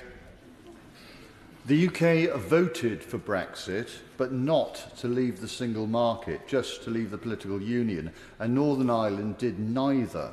So will the government consider the UK converging with a view to eventually rejoining the single market, so that the Good Friday Agreement and peace is protected, so that Northern Ireland governance is resumed, trade is supported and international law is respected? The honourable gentleman is wrong and he needs to move on. Sammy Wilson. Thank you, Mr Deputy Speaker. I agree with the Secretary of State that we need to get devolved government restored to Northern Ireland, though he must understand that the basis of restoring devolved government is that the terms for that government to be restored have to be adhered to, namely that the principle of consent is adhered to and is accepted. And of course, no unionist who would have to implement the agreement in the Assembly is prepared to do so. I don't share his optimism, by the way, that it would solve all of the economic problems. The 600 million hole in the budget was caused by the Assembly when it was sitting and couldn't agree a budget. So I wouldn't be too optimistic on that. Could he tell me, however, and give me assurance, that the promise made by the Prime Minister when he said it under his leadership, the Northern Ireland Protocol Bill will continue to make its way through Parliament? If negotiations with the EU do not deliver what we need, the bill will then become law. The bill required that the European Court of Justice jurisdiction in Northern Ireland be removed, that EU law would no longer apply in Northern Ireland, except for those firms that volunteered, and that the trade restrictions would be removed. Can he assure us that that is what he needs to see from the negotiations with the EU? The very simple answer is to say yes, but I really enjoyed as reminded by my honourable friend from Newcastle on the Lyme just a moment ago, I used to, as Chief Whip, enjoy my weekly conversations with the honourable gentleman, and we debated these points. We talked about these points a great deal, so he knows that I would understand that I will always prefer to have a negotiated outcome, and I believe it is possible. But what the Prime Minister said about the bill remains so. Ms Twist. Thank you, Mr Deputy Speaker. Can I ask the Secretary of State how he's going to address the issue of the public sector pay deals, which have not been implemented in Northern Ireland? Will that be addressed as part of the legislation coming before this House? As the Northern Ireland office has only been in receipt of essentially the books for the executive for a very short period of time, we're yet to get to the point where we can kind of clarify numbers exactly, but she would have seen both from the Northern Ireland Fiscal Council and from the Northern Ireland Finance Minister when in post the size of the problem that is being inherited, you could say. I also completely understand, and my Minister of State stated the position in questions earlier, and I guess I should refer her to his quite long answer in detail there. But as no budget was set, the Northern Ireland Health Minister, when in post, was unable to do what he wrote to me to ask me to do when he left post. And I will do everything I possibly can but I currently am not in possession of all the facts. I don't know where the black hole extends to and how deep it is, but I will come back to her when I have full details. Kevin Brennan. Thank you, Mr Deputy Speaker. I was surprised the Secretary of State didn't correct his friend from Blackpool South, who said that Sinn Féin MPs receive their salaries. Of course, quite rightly, they don't receive their salaries because they don't come and do their work in this House. And it's affecting the current impasse of this House. I served on the draft Greenhouse Gas Emissions Trading Scheme Amendment number 3 order 2022 on Monday, but it only applied to Great Britain because Northern Ireland's part of that important measure for the environment couldn't be implemented because of the lack of the working institutions in Northern Ireland currently. So can he tell the House, unfortunate as it is if he's going to dock the pay of MLAs, particularly those who are willing to do their full shift, but if he's going to dock them, what percentage is he intending to dock from their pay? I thank the honourable gentleman for his question, and I know he was on the order paper earlier today and didn't get to ask his question of me then. I had a fairly witty riposte, which I'll use for next time for him. However, based on the precedent that I talked about earlier, so when the late James Brockenshire was Secretary of State, we went through this process, there was a review, and the percentage that I'd be looking at would be the same as them, which was 27.5%. I'd like to thank the Secretary of State for his statement today and responding to questions for 52 minutes. Thank you very much. Point of order, Kevin Brennan. Thank you, Mr Deputy Speaker, and I have informed the members who I'm going to name that I intend to raise this point of order. At Prime Minister's questions earlier today, the Prime Minister told the House he wasn't aware until yesterday of any specific allegations against the Right Honourable Member for South Staffordshire. However, the former Conservative Party chairman, the member for Rossendale and Darwin, publicly said that he informed the Prime Minister of a complaint that had been made regarding allegations of bullying and intimidation of parliamentary colleagues by the Right Honourable Member for South Staffordshire well in advance of that. I wonder, Mr Deputy Speaker, whether you could inform us whether the Prime Minister has given any indication that he intends to return to the House to correct the record, because I know that Mr Speaker is extremely keen that statements made to this House should be accurate and truthful. Thank the honourable member for his point of order, and he's absolutely right. That's exactly what the Speaker believes. I've been given no indication that there is going to be a statement made by the Prime Minister today, but the Treasury bench will have heard his point of order, and I'm sure that they will pass it on to him. Thank you very much. Leila Moran. Sorry. I'm thinking of Leila Moran. It's not the hair, is it? On a point of order, Mr Deputy Speaker.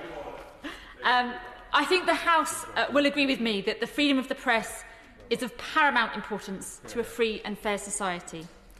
I was utterly appalled to see that LBC journalist Charlotte Lynch being arrested by Hertfordshire police yesterday whilst covering the Just Stop Oil protests on the M25 in my constituency, whilst other journalists were also detained covering separate similar protests in Hertfordshire. Whilst being questioned by the police, Mr Deputy Speaker, Miss Lynch offered her press badge immediately.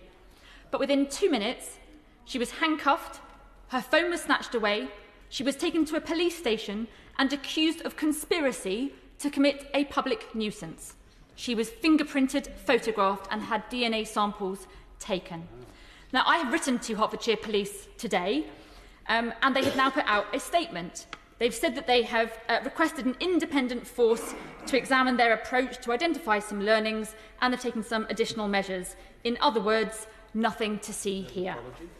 So, Mr Deputy Speaker, we are not an authoritarian state. The ability of journalists to do their job unhindered is a vital part of our democracy.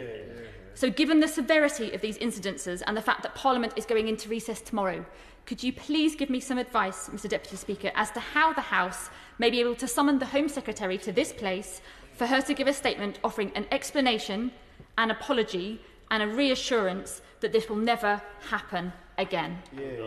I'd like to thank the honourable member for giving notice of her point of order. I've not had any indication from the Home Secretary that they are coming here today to make any statements or to make a statement. And there again, the Treasury bench will have heard the points that she has raised, and I know that she will not leave it there and will continue to pursue it. I can't clearly comment on any policing decisions and actions which are not matter for the Chair. Point of order, Tim Farron. On a point of order, Mr Deputy Speaker, the list of ministerial responsibilities is the document which members on all sides and their staff turn to contact ministers' private offices when organising meetings and sending correspondence so that we can serve and fight for our constituents and communities. But this list of contacts has not been updated since May. Now, there have been multiple iterations of this government in that period of time, but there have actually been some moments when we have had a full set of ministers in that period. Over a month ago, the Cabinet Office responded to my written question to say that it would be done in due course. But in due course is not an answer. Members are having to guess phone numbers and email addresses for ministerial offices. It's not impossible to do that, but we really shouldn't, and they really shouldn't have to.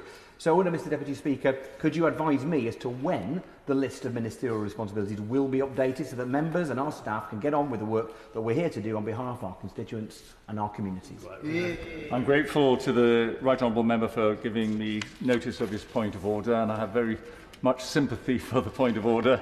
I'm sure everybody does, actually, in the Chamber, for the point of order that he has just made. I'm not responsible for the issues that he has raised, but there again, the Treasury bench will have heard that, and I believe that it would be useful for all members if the production of the list happened as speedily as possible. And now, the reason why I was thinking of Leila Moran is that she is not presenting her bill today. She will be doing it at another day. So I do apologise again, Daisy. We're going straight on to the presentation of Bill Geraint-Davies. Plastics, Recycling, Sustainability and Pollution Reduction Bill. Second reading what day? Friday, the 9th of December 2022. Friday, the 9th of December 2022. Thank you very much. We're now going on to the 10-minute rule motion. Bob Blackman. Thank you, Mr Deputy Speaker. And I beg to move that leave be given to bring in a bill to make provision about the sale by retail of tobacco and related goods and for connected purposes. Now, Mr Deputy Speaker, in the backbench business debate last week, my honourable friend the Minister, who I see is in his place, restated the government's commitment to making England smoke-free by 2030. However, as the Minister knows, we're not on track. Indeed, according to the most up-to-date data on smoking prevalence published by the University College London, smoking rates have flattened since 2020. And if the government is serious about achieving a smoke-free 2030, then the status quo is not sufficient. So ratcheting up regulations and closing loopholes is crucial to any serious plan to support smokers to quit and to prevent young people from starting to smoke. So requiring tobacco retailers to be licensed to sell tobacco would be a major step forward. It's not just my view, Mr Deputy Speaker, it's also the view of Javed Khan OBE, who recommended tobacco retail licensing in his recent independent review of smoke-free 2030 policies earlier this year. Now, it's long been the case that to sell alcohol in England, retailers must possess a licence, which is registered with their local authority. If a retailer breaks the conditions of the licence, for example, by selling alcohol to someone aged under 18, their licence can be revoked, preventing them from selling alcohol legally and depriving them of revenue. Now, this is crucial in helping reducing underage sales as well as preventing the vast majority of law-abiding retailers from being undercut by an irresponsible few. Now, cigarettes, which are much more harmful and addictive than alcohol, require no such licence. Smoking killed around 78,000 people in England in 2020, while alcohol was directly responsible for around 7,000 deaths. Now, two-thirds of those who try just one cigarette go on to become addicted daily smokers, and the vast majority of those dying from smoking each year were addicted as children. The latest ASH survey found that 60% of child smokers buy their cigarettes from shops, yet there's no requirement for retailers to have a licence to sell tobacco which kills its users. So this bill would rectify that egregious gap in the regulation of retailers. This was an important recommendation in Javed Khan's independent review into making smoking obsolete. He recommended that a retail licensing scheme should be rolled out nationally and administered by local authorities. The cost of the licence should be determined by each local authority with a national minimum set. He recommended that criminal retailers who break the regulations or fail to carry out age verification should lose their tobacco licence for their premises. Any loopholes for transferring licences to new names or to alternative premises should be closed.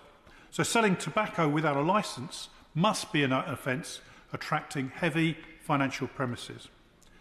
And the local authorities must also be able to attach public health criteria to the licence. For example, prohibiting sales near schools, requiring the sale of less harmful alternatives, and displaying stop smoking advice on retail premises.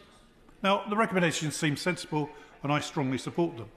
So requiring tobacco retailers to be licensed could help prevent sales to children and sales of illicit tobacco by giving local authorities greater powers to take effective action against those who do not adhere to these regulations.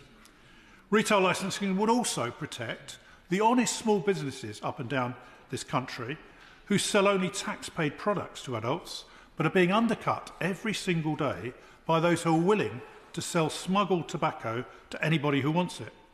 This is an illicit trade run by criminal gangs with dishonest retailers acting as their conduit to the public. This measure would be relatively simple to implement because retailers are used to complying with the alcohol licensing schemes. They're already required to have an economic operator ID before they can trade in tobacco as part of the tobacco tracking and tracing regulations. However, the current system is not designed to be used for enforcement at point of sale by trading standards, which is why further regulation is needed. Retail licensing is the obvious backup to the tracking and tracing of cigarettes and would help tackle the illicit trade in this country, which gives smokers access to cheap tobacco. Those who sell illegal tobacco have no compunction about selling it to children, and so the illegal trade does not just make it less likely smokers will quit, but it also makes it more certain that children will start smoking. Retailers aren't anti-regulation. They know that good regulation can make their lives easier by ensuring that there's a level playing field and protecting the health of their customers. That is why the survey findings, which was published last week in a new report for Action on Smoking and Health, Action on Smoking and Health, the all-party parliamentary group, entitled "Regulation is not a dirty word," found that more than 8 in 10 local retailers support the introduction of a tobacco licence, backed up by mandatory age verification. Licensing is also supported by over 8 in 10 members of the public, with only 3% opposed.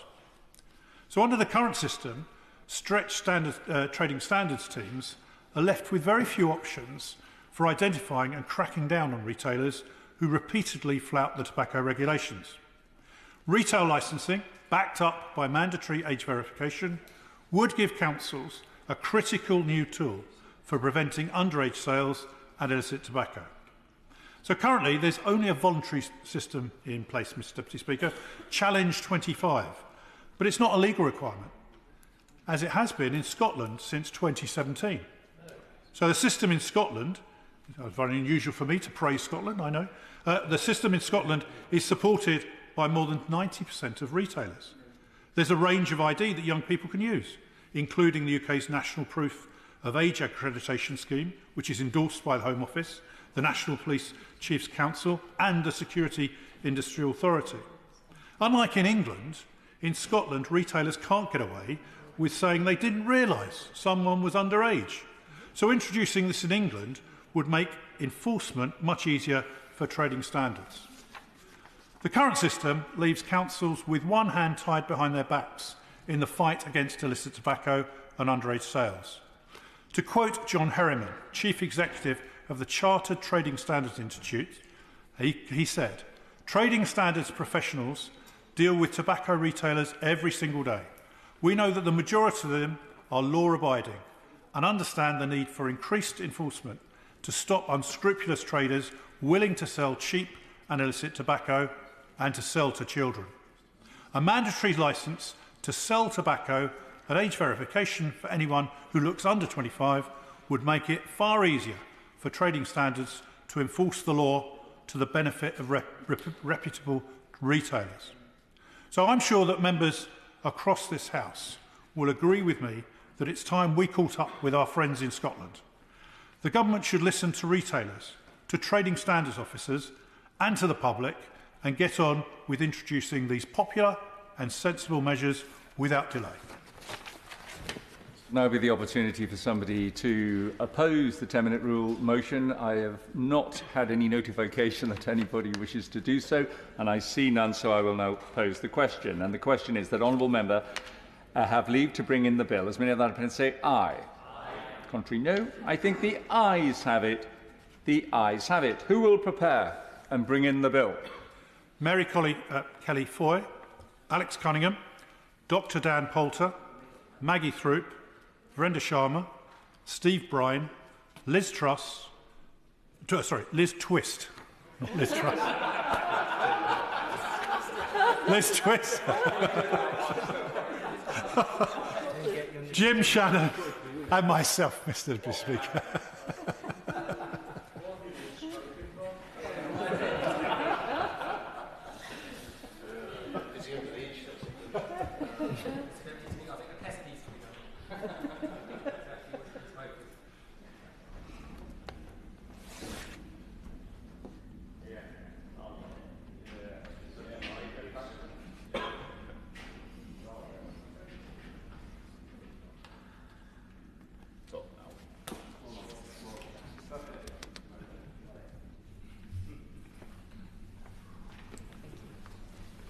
Sale of Tobacco Licensing Bill. Second reading what day? Friday, the 9th of December. Friday, the 9th of December. Got that right, Bob. Thank you very much. We now come to the backbench motion on the UK response to the human rights and economic situation in Sri Lanka, and I call Elliot Colburn to move. Thank you, Mr. Deputy Speaker. I beg to move the motion standing in my name on the order paper that this House is concerned by reports of increased militarisation and human rights violations in Sri Lanka, particularly during the country's current economic crisis. And it calls upon the government, as a key stakeholder of the International Monetary Fund, to propose conditionalities on any IMF financial assistance for Sri Lanka during the current economic crisis, including that Sri Lanka carries out a strategic defence and security review to reduce its military spending and remove the military from engaging in commercial activities.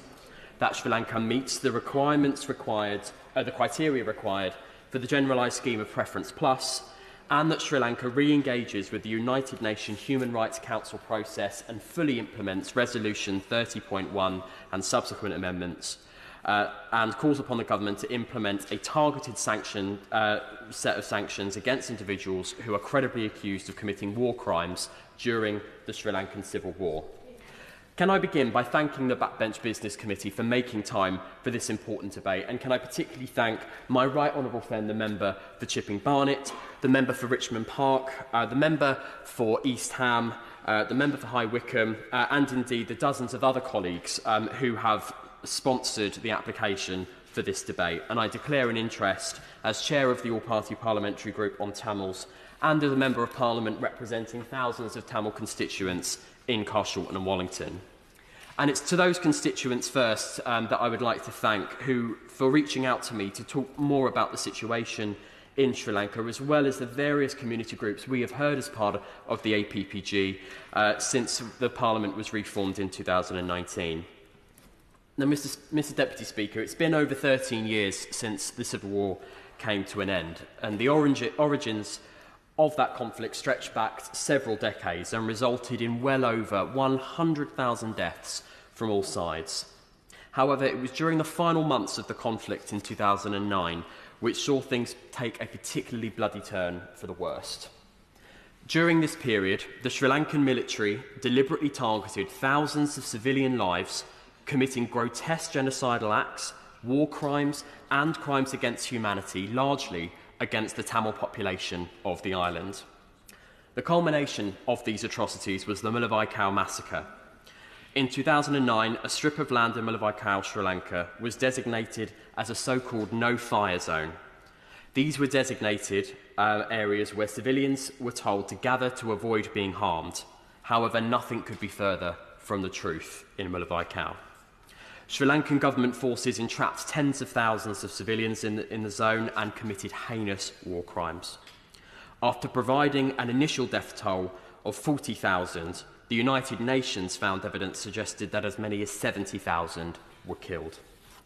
Local census records indicate that at least 146,679 people are still unaccounted for and presumed to have been killed. By examining different sources, including the United Nations, census figures and World Bank data, the International Truth and Justice Project has found that the highest estimate of those killed during that final phase could be as large as 169,796. Most of these deaths were as a result of the Sri Lankan government forces shelling civilian buildings, including hospitals. There were also reports of civilian bunkers being targeted with grenades, people being run over by military vehicles, and surrendering civilians being stripped naked and executed. Rape and sexual violence. I will gladly give way. Can I thank the Honourable Member for giving way and commend him on what is a really brave and accurate speech, in my opinion? Would he agree with me that all the things he's cited about the bombing of hospitals, the bombing of people on the beach, the targeting of Tamils fits the definition of a genocide? I'm grateful to my constituency neighbour for that intervention, and I absolutely agree with her. I think one of the shocking things that we have heard, and she will know this as a member of the APPG, is that those credibly accused of committing these war crimes have been or have recently been or still currently are serving at the top level of Sri Lankan society. That is absolutely shocking, but I will come on to some more of that in my speech, and I will gladly give way. I thank and congratulate the Honourable Member for having secured this very important debate, because many of my Slough constituents are extremely concerned about the safety and well-being of their loved ones, given the reports of increased militarisation and human rights violation, particularly when the country is going through a severe economic crisis. Does the Honourable Member agree with me that as friends of Sri Lanka, we all have a duty to stand by Sri Lanka in its time of need and impress upon the new government there to promote peace, justice and a brighter future for all, regardless of their background or colour or creed? I'm grateful to the Honourable Member for that intervention, and I do absolutely agree with him. I'm very, very glad that the government has decided to support this motion today so that we can get to work on bringing everyone back around the table, because we have seen so little progress on implementing UN resolutions so far, and there is a lot of hopelessness out there, particularly amongst the Tamil community, that any progress is going to be made. So we really do need to get on top of this and use our position as a friend of Sri Lanka to do just that. So I'm grateful to him for his intervention. Now, if I could talk a little bit more, Mr. Deputy Speaker, about some of the violence and atrocities used during the end of the conflict. Rape and sexual violence against Tamil women, and indeed some reports of Tamil men, during the final stages of the armed conflict and in its aftermath are also considered to be greatly underreported, and that's according to an OHCHR investigation on Sri Lanka. Several witnesses have spoken about women being taken away towards the jungle by soldiers allegedly for sexual abuse as they crossed over into government-controlled territory. An investigation by Human Rights Watch reported on one woman's experience, which she explains. The army made us strip completely in front of the children. All the women were made to walk around the soldiers in a circle. The soldiers were laughing at us. All of the women were then raped in front of everyone. My daughter and I were raped in front of her children. I was raped in front of my grandchildren. After about 2 hours, the soldiers asked a naked boy and girl who didn't know each other to hug each other at gunpoint. As they hugged due to fear, they were shot in front of our eyes. Mr. Deputy Speaker, these atrocities didn't take place in a medieval skirmish some hundreds of years ago. They took place in a Commonwealth country in 2009. Many of my constituents and other members of this place have suffered to this day because of the crimes that they saw or were subjected to, and the physical and mental scars are still there. And 13 years later, these families are still waiting for peace, justice, truth, and accountability. Now, I am pleased that last month the UN Human Rights Council adopted Resolution 51/L1 on Sri Lanka, which will extend and reinforce the capacity of the Office of the High Commissioner to collect, consolidate, analyse and preserve evidence that may be used in future war crimes trials. Now, of course, the Sri Lankan government has rejected this resolution, as it has before, instead claiming confidence in their own domestic mechanisms, which, 13 years on since the end of the war, are yet to produce any results for victims of the atrocities. The new resolution certainly is a step in the right direction to achieve justice and accountability, but with respect, we've had resolutions before. International action at the Human Rights Council on its own is not enough, and the resolution falls short of providing a mechanism to truly investigate war crimes and pursue criminal accountability. Specific resources are needed to be raised to build cases against those who are accused of war crimes and be prosecuted. Now, criminal accountability should be pursued by referral to the International Criminal Court. Those who commit war crimes should not enjoy immunity because the state in question is unwilling or unable to prosecute them. Furthermore, the UK should follow other allies from around the world, particularly the United States, and introduce a targeted sanctions regime for those who are credibly accused of committing war crimes and human rights abuses in Sri Lanka. Now, this should include notable Sri Lankan individuals such as Shavendra Silva, the current army commander. General Silva stands credibly accused of committing war crimes and crimes against humanity during the final phases of the conflict. The accused war criminal was head of the notorious 58 Division during the conflict. Silva's experience as a commander oversaw the unit commit grave violations of international law, and under his command, hospitals were repeatedly bombed and widespread sexual violence, torture and execution of surrendering Tamils occurred.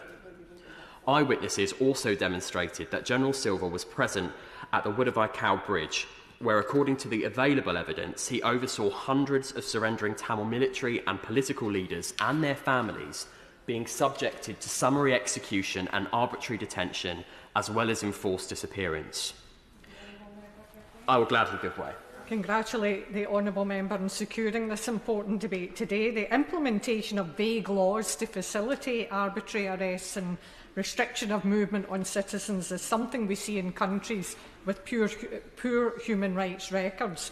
Laws like this in Sri Lanka make it much harder for those wrongly arrested to challenge detention. So does the honourable member share my concern that access to justice is being actively hindered and leaving activists at too great a risk?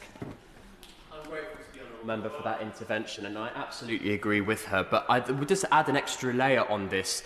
The difficulty in Sri Lanka is not just the fact that there are those held on false pretences and false charges, but there's also a gravely high number of people who are still missing. We don't know where they are. We don't know where they're being held. So we can't help them. If they're still alive, there is no way of helping those people, and that's the grave situation that islanders are facing at the moment. Now, the UN High Commission on Human Rights has recommended that states, including the UK, should sanction Silva and other alleged perpetrators in Sri Lanka, and the United States did so in 2020. Another individual worth noting is Kamal Goratne, who is the current Defence Secretary in Sri Lanka. In February 2009, he led the final assault from the south of the beaches at Mulavai as the 53rd Division Commander. The assault involved repeated attacks on civilian hospitals, makeshift hospitals and food distribution points, resulting in tens of thousands of civilian casualties. He was also charged of displaced persons whilst hundreds of thousands of civilians... He was also in charge, of displaced persons whilst hundreds of thousands of civilians were held in arbitrary detention after the end of the war, and he was commander of the Joseph Army Camp, which was notorious for torture. By sanctioning these two individuals and many others, the UK government would be supporting both UN and US action in demonstrating that alleged perpetrators of mass atrocities are not welcome in the UK. Now, Mr. Deputy Speaker, members of the APPG for Tamils have raised this issue multiple times here in the Chamber, as well as privately and through other channels to the SCDO. So I do hope that the Minister today can provide an encouraging update on the government's position regarding the sanctioning of individuals credibly accused of war crimes. I will gladly give way. Forward and mind of the fact that the officers may give the commands to do what happens, but the soldiers who do it are also accountable. So when it comes to having their time in court, which we hope they will have, does the honourable gentleman agree that the doing everything to try and catch those soldiers as well is important? The generals can be got because they're big names, but the soldiers need to know they can't get away with it either. I'm grateful to the honourable member for that intervention, and I do absolutely agree with him, and I do hope that the UK sees that that new resolution that has been passed at the Human Rights Council in terms of collecting evidence should indeed include those specific soldiers who committed those atrocities as well. Now, of course, Mr. Deputy Speaker, the atrocities that occurred in the past in Sri Lanka are only one of the reasons that we're having this debate today. The second part of the motion is about the current economic and political instability in Sri Lanka. Now, the country is suffering its worst economic crisis since gaining independence in 1948. The country defaulted on a $51 billion external debt in mid-April and is in talks with the IMF for a $2.9 billion bailout. Now, due to shortage of hard currency to pay for imports, there have been shortages of basic necessities, including medicines, cooking gas, fuel and food. 3.4 million people are now in need of urgent humanitarian help on the island. And UN agencies working in Sri Lanka announced just yesterday that they had raised $79 million to feed those in need. But the increasing number of those in need means that another 70 million is estimated to be needed.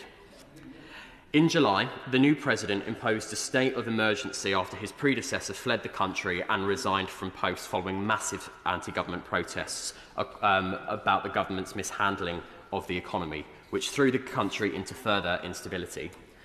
Now, the SCDO has updated their travel advice over the summer to advise against all but essential travel to the island due to the political and economic instability on the island. Now, the causes of Sri Lanka's financial crisis are multifaceted. Failure to include Tamils, indeed, I will gladly give way. Does he share my concern that military spending is higher now in Sri Lanka than it was at the height of the civil war? And surely that expenditure is contributing to the debt crisis that the country is facing. I'm very grateful to my right honourable friend for that intervention. She's been a doughty champion for the Tamil population throughout many, many years in this place, and I'm grateful to her lending her expertise to this debate today. And indeed, one of the points I hope to come on to later is indeed just that. As I was saying, Mr. Deputy Speaker, the failure to include Tamils in economic activity, a large defence budget, as my honourable friend has mentioned, to support a disproportionately large military, corruption and, of course, poor fiscal policies have led Sri Lanka's economy to the brink of bankruptcy. And in order for Sri Lanka to be rescued, it needs to reduce its military spending, which stands at $1.86 billion per annum, making it one of the largest militaries in the world, costing more than their health and education budgets combined. The militarisation of the country is also firmly linked to deteriorating human rights concerns on the island. The enaction and the use of the Prevention of Terrorism Act has been used predominantly to target Muslim and Tamil communities, resulting in arbitrary detention, sexual torture and enforced disappearances. In fact, Sri Lanka has the second highest number of UN-registered enforced disappearances in the world, and most of them are Tamils. Furthermore, the Sri Lankan military is engaged in commercial activities in the northeast, including tourism, farming and fishing, stifling the local economy and preventing Tamils from contributing in any meaningful way to economic activity. Now, this needs to be stopped in order to allow for regional economic regeneration. Furthermore, Sri Lanka needs to conduct a strategic and defence and security review, like the one the UK completed in 2021, to ensure its military size reflects its security requirements. Mr Deputy Speaker, all of Sri Lanka's projections to emerge out of the economic crisis are predicated on the country retaining its Generalised Scheme of Preference Plus trade concessions. The annual trade concession is worth over $500 million and has boosted Sri Lanka's exports to EU member states over the years. However, Sri Lanka has failed to meet key human rights and labour requirements for receiving this preferential treatment. The EU recently issued a warning to Sri Lanka that it was set to lose its concession if it continues to ignore its obligations. I will gladly give way. Thank you, Mr Deputy Speaker. I'm very grateful to the honourable member for securing this debate and raising these very important matters. Does he agree with me that it's also vital that the UK government demonstrates its support for fair and just development of Sri Lanka through its own trade policy with Sri Lanka? Now we secure our own trade agreements. For that intervention, and he took the following words that I was about to read just out of my mouth, so I'm very grateful to him for that. In order for Sri Lanka to meet these requirements, it needs to re-engage with the UNHRC and address the human rights abuses, both past and present. Sri Lanka is now seeking its third IMF bailout since the end of the war in 2009, and bailout conditions set by the IMF in the past have focused on economic reform alone and has not prevented Sri Lanka from sliding back to yet another balance of payment crisis. It is vital that the measurements taken this time around are comprehensive and address some of the root causes that the country is facing to elevate Sri Lanka out of the cyclical crisis that it finds itself in. And as a key stakeholder at the IMF, the UK government should propose conditionalities on any IMF financial assistance for Sri Lanka during the current economic crisis, including that Sri Lanka carries out a strategic defence and security review to reduce its military spending, remove the military from engaging in commercial activities, and that Sri Lanka should meet the requirements required for the GSP Plus scheme, and that Sri Lanka re-engages with the UNHRC process. I appreciate that the IMF does not have powers to impose such conditionalities on its own, but the UK, as a key penholder here, can add that significant influence whilst those discussions are taking place before any bailout is agreed. I will gladly give way. One of the issues that we've consistently raised, in addition to the human rights abuses, is the levels of corruption within Sri Lanka itself. One of the ways in which we've been able to at least expose and tackle that corruption has been through the media, some elements of the excellent media that there is in Sri Lanka, but where there has been, certainly over the last 12 months, but over a longer period as well, but intensively over the last 12 months, the harassment of journalists and the closure down of the free press that there is and the free media that there is there. One of the conditions that should be attached to any form of aid that goes into Sri Lanka now, or any relationship that we have in the future, is one in which they tackle corruption, but they do that as a result of a free media, unharassed by government. Honourable member for that intervention, and I absolutely agree with his point about the importance of a free press. And that indeed is having effects beyond the borders of the island. Indeed, a prominent Tamil news outlet, the Tamil Guardian, has been repeatedly engaged in battles with social media companies about their content. The investigations that have been taking place is that Sri Lankan government is actively trying to force social media companies worldwide, not just within the borders of the island, but here in the UK, the Tamil Guardian has had its content taken offline because of complaints from the Sri Lankan state. That cannot be right. I'm conscious that I've been speaking for quite a while, Mr Deputy Speaker, so I want to bring my remarks to a close so we can hear from other backbenchers. I will gladly give way first, though. Given way, he's making a speech in which I would totally agree with. I just want to check, because it's really helpful when we have all-party agreement on this. For all the reasons he set out, does he not agree that we need to review the generalised system of preferences that are given to Sri Lanka? They are not meeting the conditions that they're supposed to. It's time, I think, to withdraw those. I totally agree with the right honourable gentleman. Indeed, that's as we've set out in our motion today, which I'm glad is going through unopposed. That is indeed what I think the UK government should be doing. To conclude, Mr Deputy Speaker, I do look forward to hearing from the Minister about what engagement the FCDO has had with the IMF and the UNHRC on this matter. But, Mr Deputy Speaker, the human rights and economic situation in Sri Lanka is increasingly deteriorating. In this brief time that I've had, I hope that I've demonstrated succinctly why the UK does need to show international leadership on these issues, not just for our constituents who are still affected by the events that have taken place, but continue to take place on the island, but also to fulfil our international responsibility to a Commonwealth partner in dire need. And I look forward to hearing contributions from other members throughout the course of this debate. The question is, as on the order paper, Ed Davey. Thank you, Mr Deputy Speaker. And can I thank all those involved in securing this debate and declare an interest as a Vice Chair of the APPG for Tamils. It's a pleasure to speak in this debate, not least to represent my constituents in Kingston and Surbiton from the Tamil community. They were appalled, as I think we all were, to see the devastating economic situation which has unfolded in Sri Lanka over the past year or so. And as the Honourable Member said, it was a direct result of the economic mismanagement of the Sri Lankan government, the corruption of the Sri Lankan government, their unfunded tax cuts, their huge defence spending. That's all related to the appalling crisis which is hitting Sri Lankans from all communities. I do, however, want to focus on the impact on the Tamil community in my remarks. There are an estimated 5 million Tamils in Sri Lanka today, and they have endured the recent economic crisis after a whole series of what can only be described as oppression, indeed, in many cases, a genocide. From the civil war to the poor treatment they have now, the human rights abuses, the abuse of the free press, the abuse of the judiciary, the Sri Lankan state continues to target Tamils in some of the most unfair way imaginable. And I'm sure other Right Honourable members have constituents who've come to Sri Lanka who can testify personally of the abuses they've had at the hands of the Sri Lankan police and military and security forces.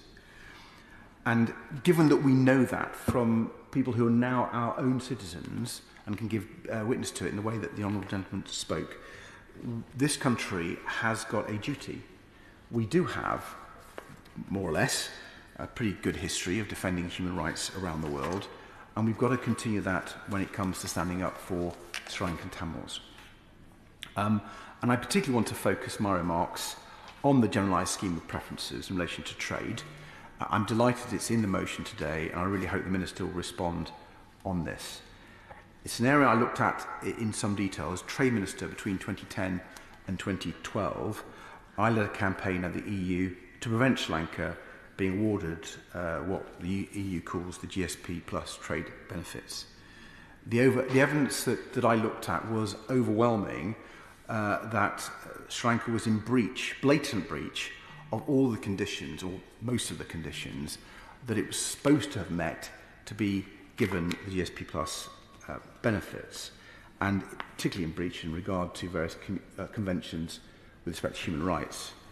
And I'm pleased to report that back then, the UK was successful in stopping the Clumber government getting those valuable rights.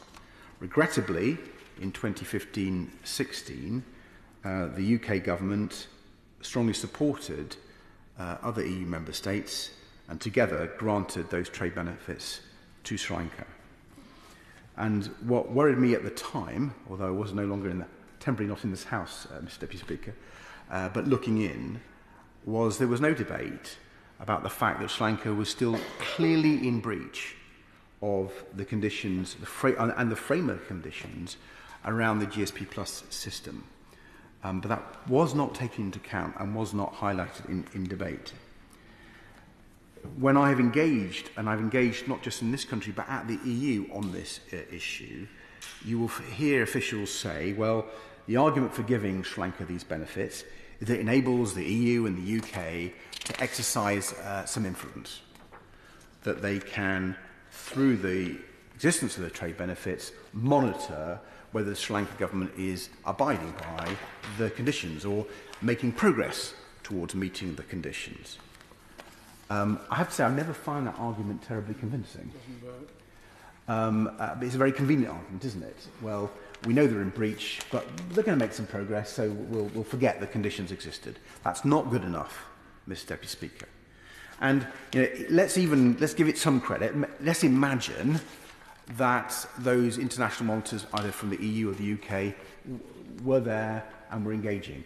Is there any evidence that that influence has resulted in any change in the performance of the Sri Lankan government in the regard of those conditions? And I'm afraid, once again, the overwhelming evidence is no.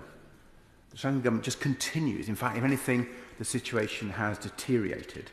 So I'm afraid the argument that is sometimes made that, it's okay, let's have those conditions, we have a relationship, we can use that, it's just not working.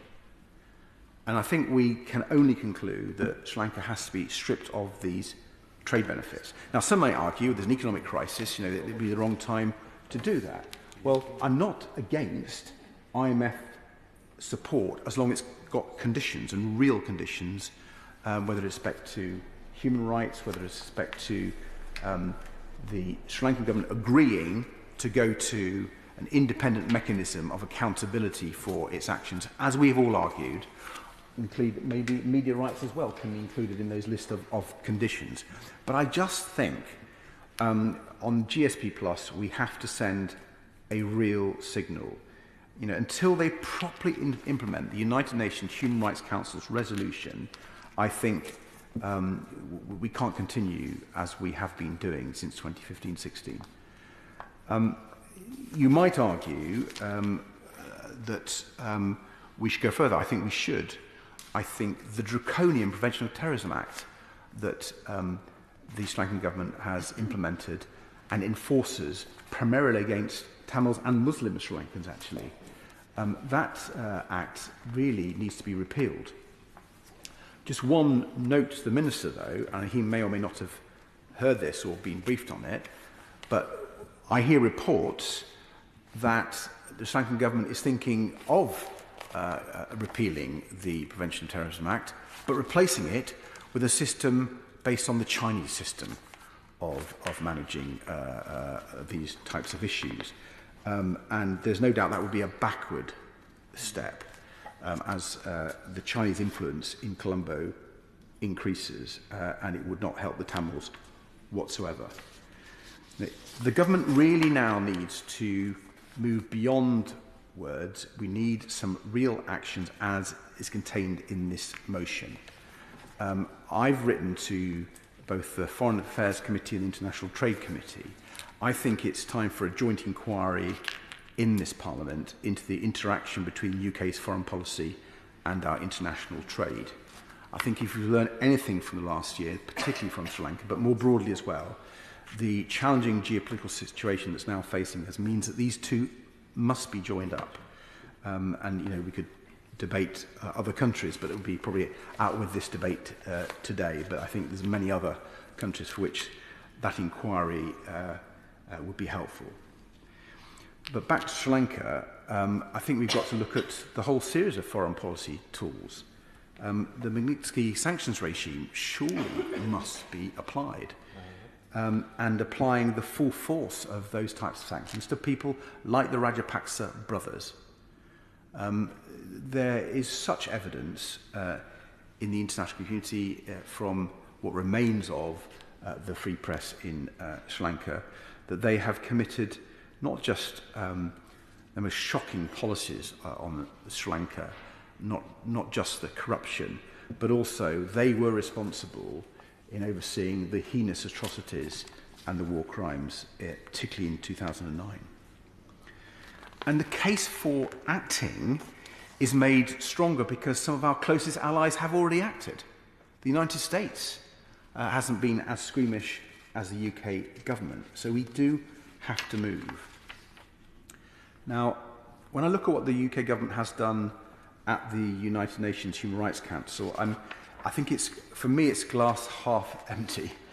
The resolution 51/1 was welcome, but it really wasn't tough enough. Now, the Minister may say in the negotiations that went on at Geneva, the words had to change in order to bring more people on to support it. The UK was a pen holder, and maybe the Minister can enlighten the House about the sorts of diplomatic arguments, why was the resolution as weak as it was. I still sometimes think that in those sorts of debates in the chambers of the UN, we just have to stand up for what we really believe in. And I think there's such a strong case to be made Sri Lanka. We can have tougher resolutions, and they need to be tougher. And I hope the government will go further. And I'm bringing my remarks to an end, Mr. Deputy Speaker. But I hope we will go further. I hope the UK government will work through the UN for those stronger mechanisms. I think we should be promoting the case for taking Sri Lanka's government to the International Criminal Court. I actually welcomed what the Prime Minister said, I think it was just a week ago, the new Prime Minister, making it clear that his government supports the International Criminal Court. Sometimes his predecessor seemed to wobble on that, so I was really pleased that he made that commitment. But once again, we've got to move beyond words, and we've got a campaign to use that court proactively against war criminals like the Rajapaksa brothers. I'm looking forward, Mr. Deputy Speaker, to listen to other right honourable members. It is very good that we've come together to talk to our government, and I hope from all sides the government will hear that there is impatience for stronger action. Given what is happening in Sri Lanka, what's happened for years now, we really got to flex our muscles on this. Thank you. Civilians. Thank you, Mr. Deputy Speaker. I'd like to thank my honourable friend for Carshalton and Wallington for securing this debate and for the very powerful speech that he just made to open it. And it's also a pleasure to follow on from the Right Honourable Member from Kingston and Surbiton, who also contributed effectively and powerfully to this debate. And thank you to the Backbench Committee for making it possible. I'd like to declare an interest as the Vice Chair of the All-Party Parliamentary Group for Tamils, and also to say that members of the British Tamil community have supported me in many ways over the years, including assistance with fundraising and also making it possible for me to visit the UN in Geneva to make the case for justice for Tamils in Sri Lanka. Now, Mr. Deputy Speaker, as we've heard already this afternoon, many thousands of Tamils died in the closing months of that terrible civil war, and many are still unaccounted for. And I found the descriptions that we heard from the member from Carshalton and Wallington truly harrowing, no matter how often one is told about these appalling episodes of gender-based violence and other sorts of violence. It is still deeply disturbing to hear of these happening in the modern era in a Commonwealth country. Yes. For giving way. I'm deeply concerned about the lack of progress in women's rights in Sri Lanka. Girls can still be married from as young as 12. Women remain second-class citizens, which is no place in the modern world. So does the Right Honourable Member agree women need further support in Sri Lanka and that this must be a focal point? I do agree with that, and I know it's a development priority for the UK government to support the empowerment of women and girls around the world, and I certainly hope that these matters are ones that ministers will raise with their counterparts in Sri Lanka.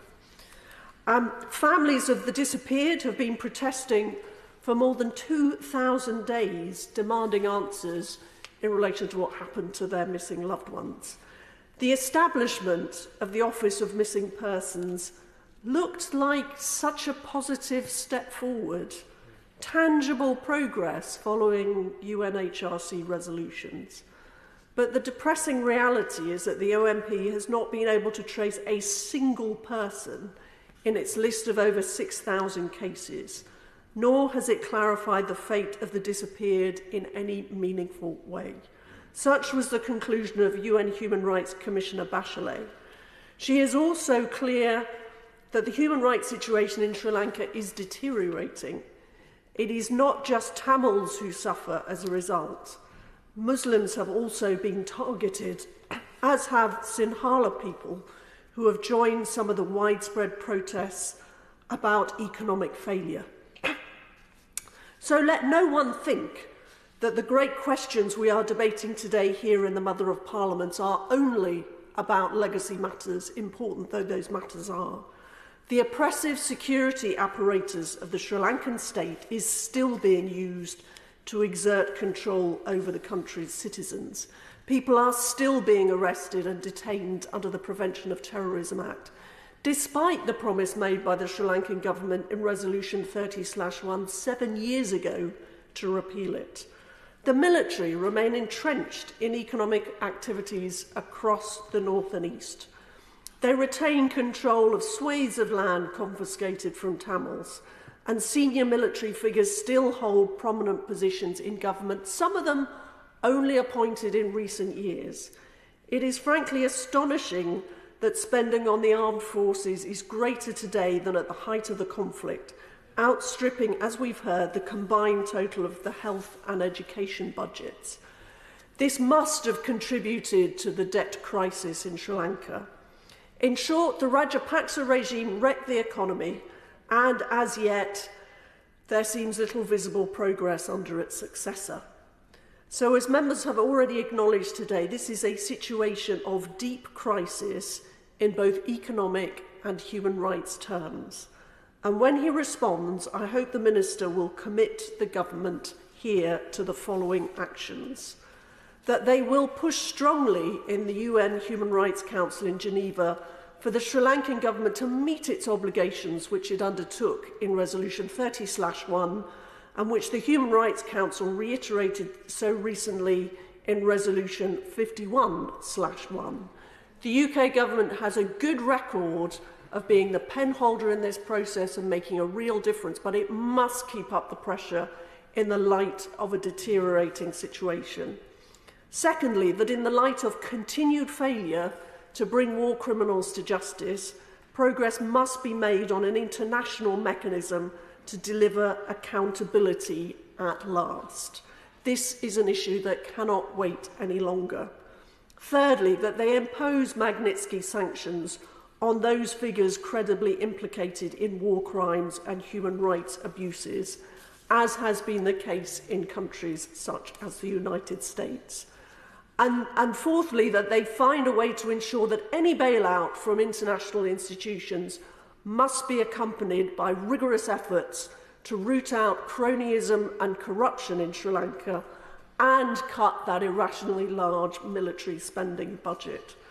And finally, that the UK government advocate for a new constitutional settlement in Sri Lanka that delivers power sharing and political equality to meet the legitimate aspirations of the Tamil people to have a real say in how they are governed. Sri Lanka has a tragic past, as shown by the film Continuing Cycles of Violence and Genocide in Sri Lanka. This was created by members of the British Tamil community and screened here in Parliament at an event I hosted for the British Tamil Forum in July. It is truly shocking to see the recurrent pattern of violence and injustice directed towards Tamils over many decades. But, Mr. Deputy Speaker, I think there are grounds for hope. Recent protests saw people from diverse backgrounds, faiths, ethnicities come together to demand change, to demand a better future for all Sri Lankans. Let all of us in this House and in this government play our part in helping them reach that historic goal. Thank you. Siobhan McDonough. Thank you, Mr. Deputy Speaker. And my thanks to colleagues from the APPG for the Tamil community for securing this incredibly important debate. For 13 long years since the end of the Sri Lankan Civil War, the road to truth, justice and accountability has presented the Tamil community with so many challenges, so little progress and so much pain. No one who saw the images of the final days of the Civil War could possibly forget them, with the mass violation of human rights leaving a stain of injustice on Sri Lanka. The world looked away, but today we will not, because the ongoing crisis in Sri Lanka is having a devastating effect with skyrocketing inflation and shortages of basic essentials like food and medicine, close to half of the population now live below the poverty line, and the UN warns that approximately a third of the population is experiencing food insecurity. This is a crisis in democracy, decades in the making. The world turned away when the Rajapaksa government cluster-bombed their own people, committing genocide, murdered their journalists and enriched a small group led by one family. Their malign dynastic control stripped the economy bare, leaving behind a broken nation on the brink of economic collapse.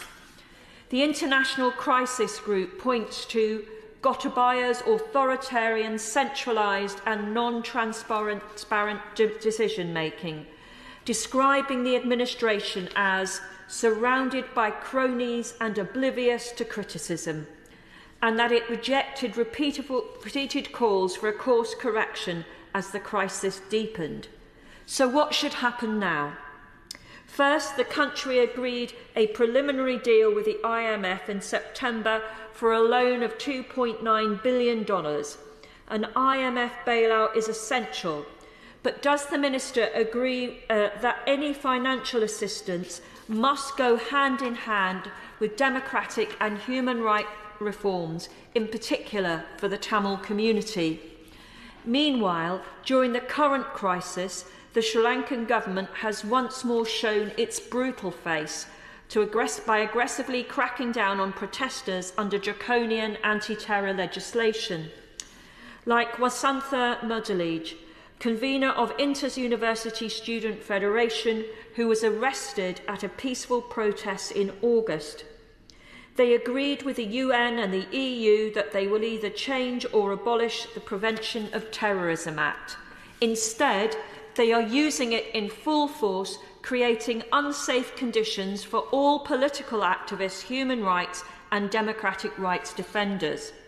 Third, we should be extremely concerned at the findings of the UN High Commissioner regarding the Office of Missing Persons, stating that it seems to be aimed at reducing the caseload and closing files rather than a comprehensive approach to establish the truth and ensure justice and redress to families. Oh, yes. There's a tragic irony where some of our constituents have actually gone out to Sri Lanka to look for the disappeared and have been disappeared themselves. That's the failure of the whole system to have accountability and investigation in an effective way.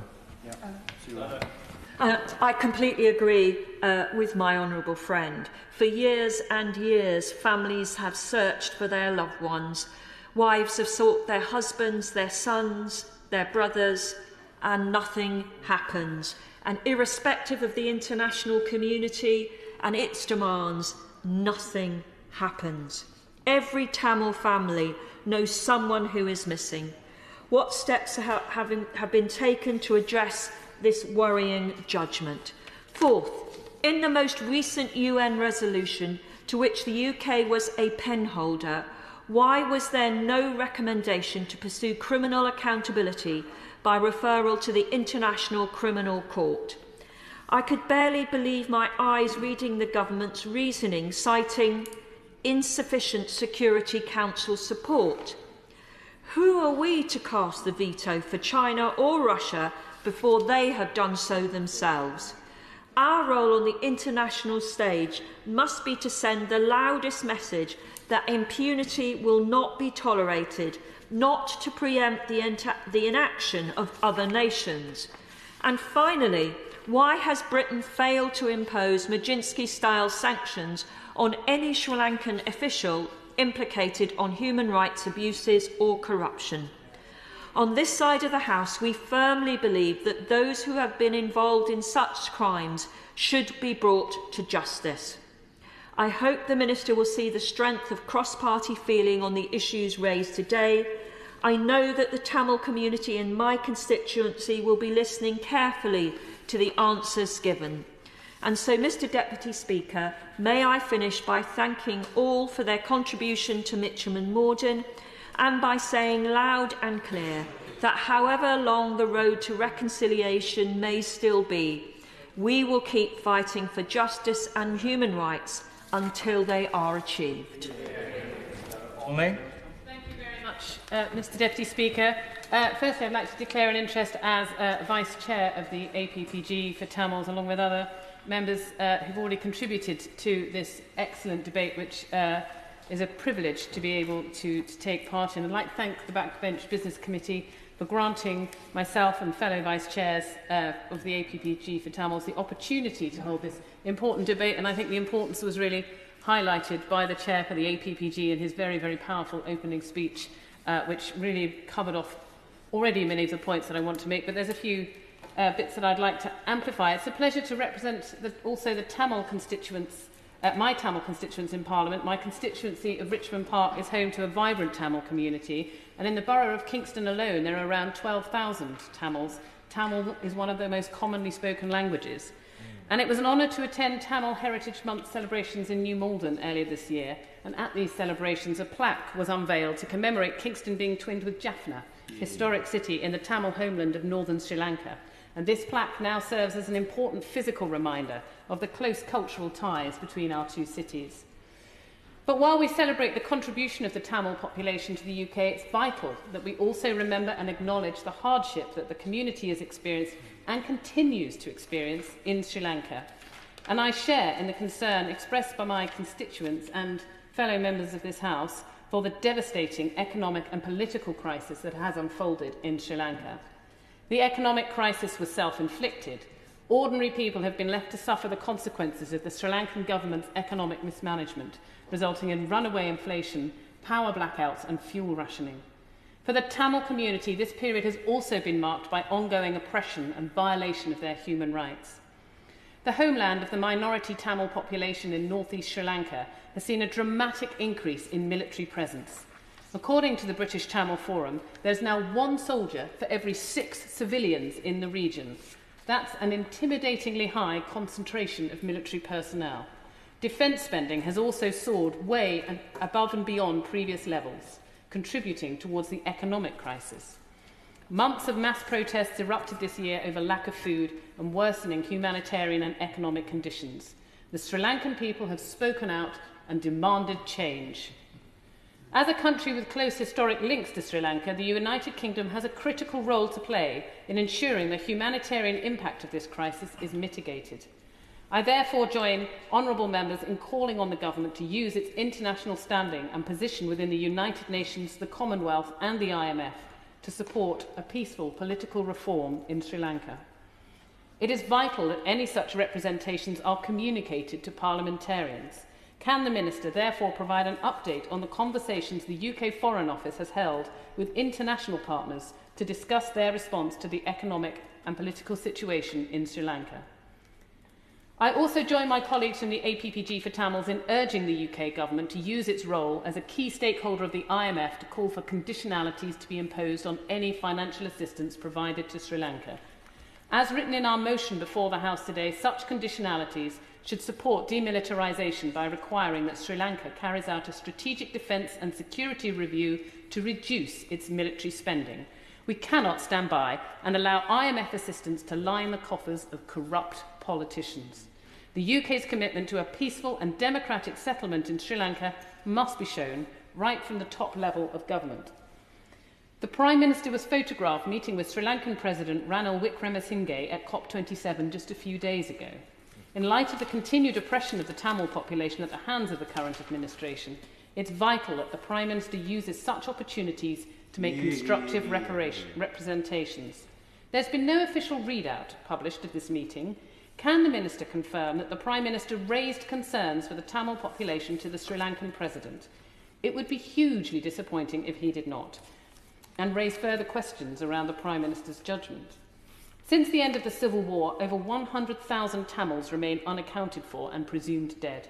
13 years later, many of those responsible for atrocious crimes against the Tamil population have borne no responsibility for their actions. It is clear that domestic mechanisms for accountability in Sri Lanka have eroded and failed over the past few years. The Sri Lankan government seems set only to continue along the same path of denial and delay. The UK government must not turn a blind eye to the injustices of the past. We are calling on the government to take the vital step in finally recognising the crimes committed against the Tamil population as a genocide. Only once this has been achieved will the UK be truly honouring our human rights commitments. Thank you. Thank you very much. Mr Murray. Thank you, Mr Deputy Speaker. And I would like to congratulate honourable and right honourable members for securing this important debate, which gives me the opportunity as well to speak about the human rights and economic situation in Sri Lanka, a situation which is of great concern to a number of my constituents in Ealing North. Like many of my constituents, I have been deeply concerned by the ongoing violence and the suppression of peaceful protesters in Sri Lanka as the economic crisis on the island continues to unfold. Just over the weekend, we saw peaceful protesters face violence at the hands of the Sri Lankan police officers as they demonstrated against the detention of 2 student leaders. This is just one of the latest examples of the arbitrary detention of minority groups such as Tamils and Muslims, which has now expanded to include the Sinhala population as the state security forces have clamped down on the mass protests that have taken place in Colombo over recent months. I've also heard disturbing reports that the Sri Lankan army, which continues to maintain a military presence in the northeast of the country, has been disrupting the Tamil community as they prepare to commemorate victims of armed conflict. Over the last week, Tamils in the northeast have begun preparations for Mabura Nal, or Great Heroes Day, which falls on November 27th. I've been very concerned to hear that these preparations have been disrupted by plainclothed officers in what appears to be an attempt to intimidate Tamils from organising any memorial activities.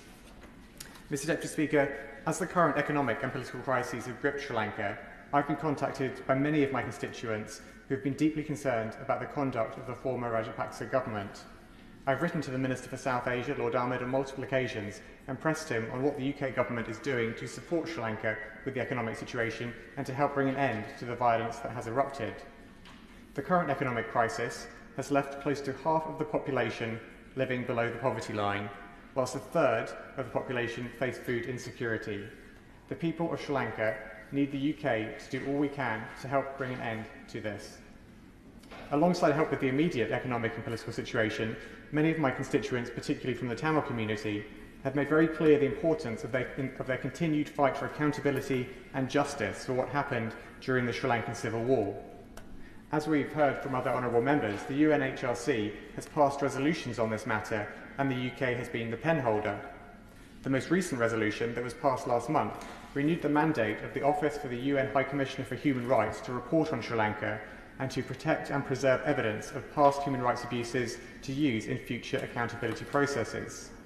However, Sri Lanka is not compliant with the resolutions, and so the UK must introduce targeted sanctions on individuals who are credibly accused of war crimes.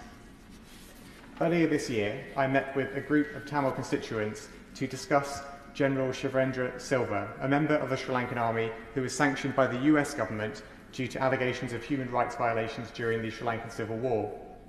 Silva was the head of Sri Lanka's notorious 58 Division, an army unit that committed grave violations of international law and oversaw a military offensive that killed tens of thousands of Tamils. I would urge the Minister to commit the government to sanctioning General Silva under the terms of the British government's global human rights sanctions regime. Mr Deputy Speaker, the people of Sri Lanka are facing a desperate economic situation, whilst peaceful protesters face violent suppression.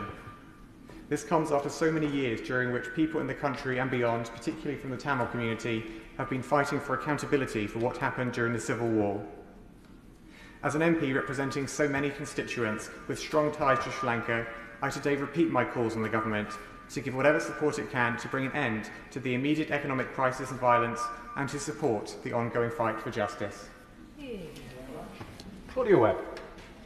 Thank you, Mr Deputy Speaker. I want to thank the member for Carshalton and Willington for securing this debate, together with the Vice Chairs of the APPGs, and of course my thanks to the Backbench Business Committee for granting this debate. The significant Tamil and Sri Lankan communities of Leicester East are watching with interest this debate. Many have experienced the atrocities firsthand. They are deeply troubled by the appalling human rights abuses and worsening economic situation in Sri Lanka. It's worth repeating that Sri Lanka is experiencing its worst economic crisis in a lifetime, with food inflation running at over 90%.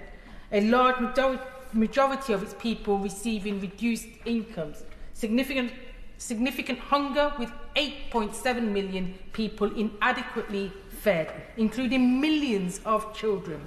Widespread and severely limited access to healthcare, with even basic drugs in desperately short supply. We should give way just on that point briefly.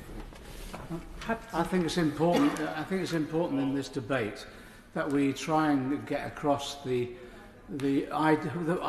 understanding of Sri Lanka's economy itself. It has natural resources on a scale that any other country would wish for, dream of.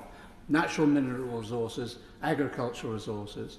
And the problem that we have here is actually a political and military complex that now controls that economy to its own interest. And as a result of that, we have these extremes of wealth and poverty, not just through mismanagement, but by calculated management by this military that dominates the economy. Thank you, and you're absolutely, thank you. You're absolutely right, and thanks for that intervention to remind us of that situation. It's absolutely clear.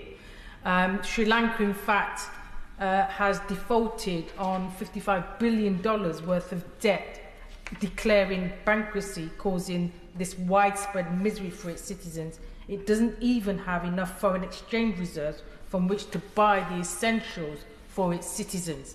After months of delay, the International Monetary Fund, the IMF, has reached a staff-level agreement on an extended fund facility arrangement. But behind closed doors, no one actually knows what has been agreed.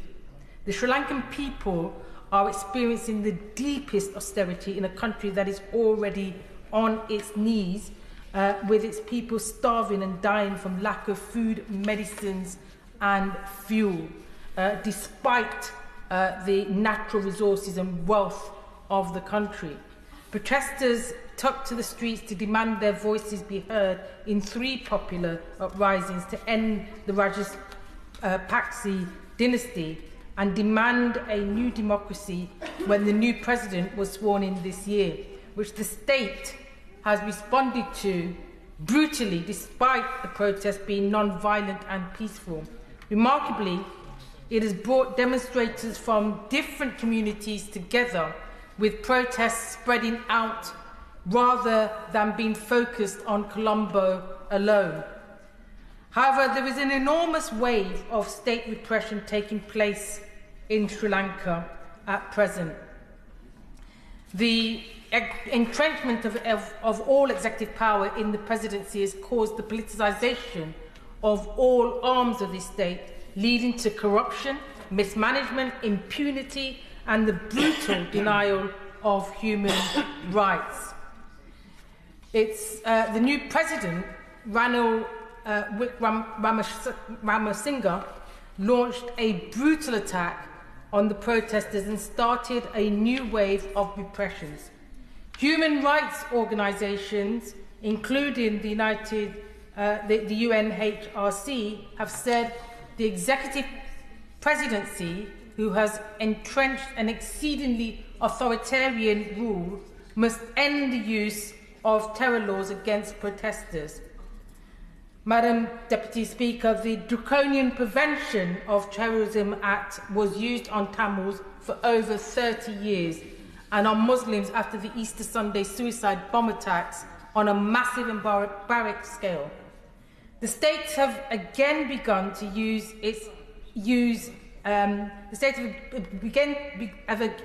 begun again to use its atrocities against peaceful protesters.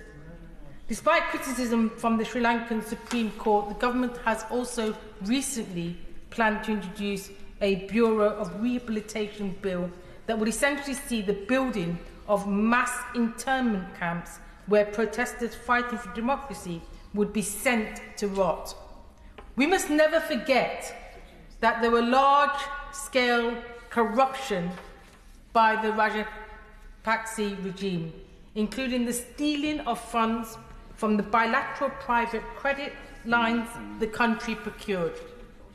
Information, as we know, has come to light that there could be $10 billion of the current foreign reserves hiding in overseas accounts, including in tax havens in UK territories such as the Cayman Islands.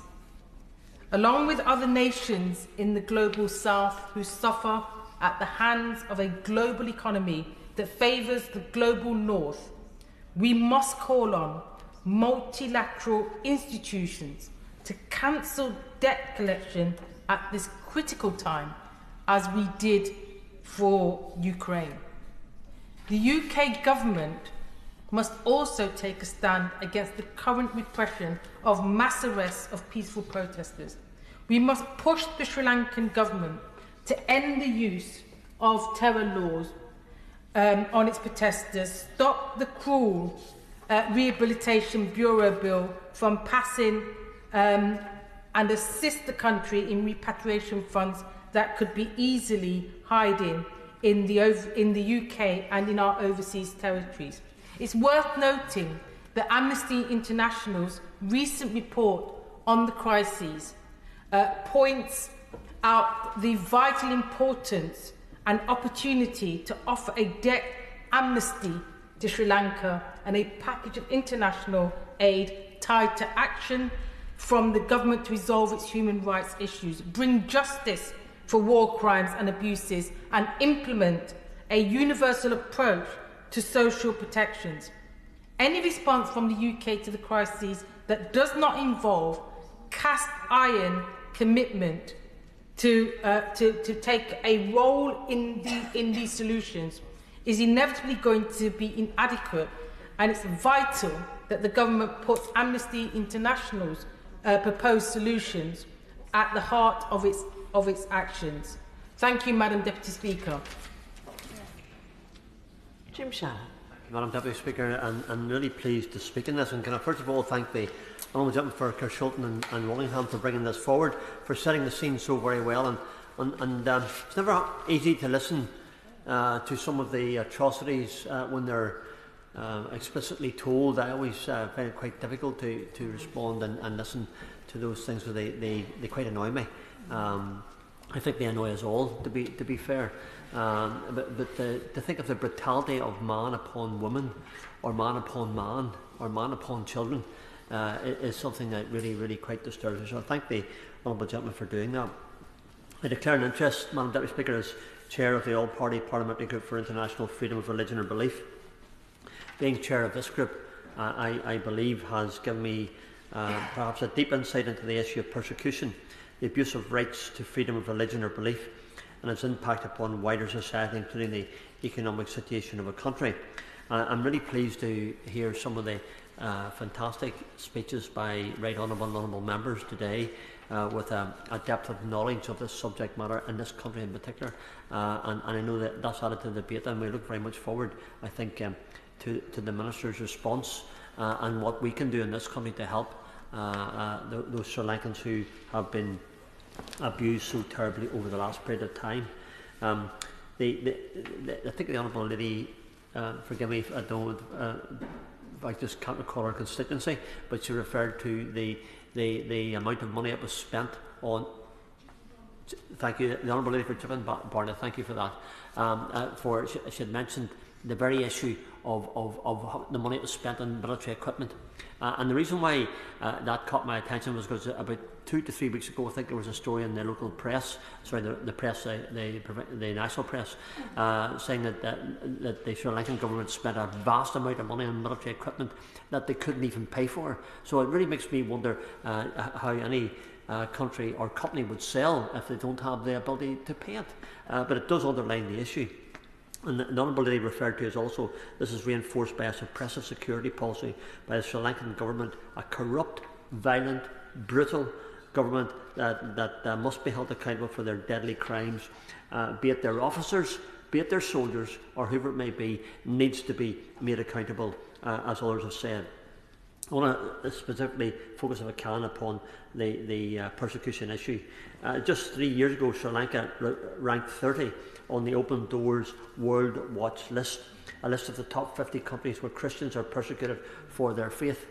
This year it dropped off the list not because the situation is getting better for Christians or other ethnic groups in Sri Lanka, but because persecution of religious or belief minority is getting worse around the world. So they're still there, carrying out despicable crimes, human rights issues, persecution of religious groups, and they haven't stopped. And I want to illustrate that by some of the things that are happening just in Sri Lanka in the last period of time. Very happy to, of course. Thank the Honourable Gentleman for giving way, and he's making a very powerful contribution, and he spoke importantly about what we as members and what this government can do. Does he agree with me that cutting international aid is possibly one of the worst things that we can do, and in fact what we need is an increase, and as the Right Honourable Lady on the Labour bench has said, properly implementing those Magnitsky sanctions that this government has roundly failed to do is also incredibly important. Thank you for our intervention, and yes, I do agree with that. And hopefully, when the Minister comes to respond, he would maybe give us some encouragement for the request that the Honourable Lady has made and others have made in relation to the foreign aid and also in relation of the Magnitsky sanctions as well. It is critical that in the current climate of escalating human rights abuses in places like Afghanistan, China, Russia, we do not ignore the plight of Christians and other religious or belief or ethnic minorities in Sri Lanka. Sri Lanka is a diverse country where there are complex divisions between ethnic and religious communities. Freedom of religion or belief is guaranteed by the Constitution. But despite this protection, the abuse of this fundamental right is widespread and has only increased in recent years. Christians, Muslims, Hindus, other religious minorities suffer abusive government regulations which disproportionately affect their communities and endure discrimination that is unnoticed and ignored by authorities, with perpetrators escaping with impunity. Because the law of the land lets that happen and the government of the land lets it happen. Tensions remain unresolved in the wake of the civil war. Recent terror attacks and the COVID-19 pandemic have worsened it again. I can recall not so many years ago that Sri Lanka was one of those holiday destinations that people wanted to go to, but no more for all the things that are happening. In the last couple of months, changes to Article 291A and 291B of the Penal Code, alongside the Prevention of Terrorism Act and the misuse of the International Covenant on Civil and Political Rights Acts, have been used to target members of religious minority communities. Again, Minister, I would ask, in relation to those two acts, Article 291A, 291B of the Penal Code, what discussions have taken place with the Sri Lankan government to ensure that those are not used in a detrimental way against religious minority communities, because they are. And if they're being used in an abusive and vindictive and malicious sense, then we need to do something to try and change that. Last month, the US Commission on International Religious Freedom reported the Sri Lankan authorities used these laws to unfairly target minorities and critics of the government. The UN Special Rapporteur on Freedom of Religion or Belief notes that far from protecting religious communities, blasphemy allegations have ironically become a repressive tool used for curtailing freedom of thought or opinion, conscience and religion or belief. It's always worrying whenever legislation from the land is used in an oppressive, vindictive, violent and malicious way, and this is quite clearly what's happening. False allegations of blasphemy or terrorism have resulted in sentences of 20 years being given to those who criticise the government. Freedom of religion or belief is not just important because it protects the rights of the most vulnerable in a society, but because this right also fosters respect among others, reduces corruption, encourages broader freedoms and develops the economy and multiples international trust in the country. For me, quite clearly, Madam Chair, as Chair of the APPG for Freedom of Religious Belief, we speak up for those with Christian belief, those with other belief and those with no belief. And that's what I believe in my heart, because I believe that our God is a God of love. So I seek parity and equality for all those who express a religion and a belief. According to the Pew Research, 8 of the 10 most corrupt countries have high or very high governmental restrictions on religious liberties. In short, religious freedom contributes to better economic and business outcomes. Advances in religious freedom are in the self-interest of businesses, governments and societies. The fact that the Sri Lankan government have such a lax view to human rights and religious liberties is incredibly worrying. As such, when looking at the economic situation in Sri Lanka and trade with the UK, it is vital that we also include a focus on human rights. And in the question just yesterday to the Right Honourable Lady for Berwick-upon-Tweed in a FCDO question, I was able to ask, would the government and the Minister in particular hold the rights of human rights and religious freedom within those deals that government are doing with Sri Lanka? The Honourable Lady, the Right Honourable Lady replied in a very positive fashion.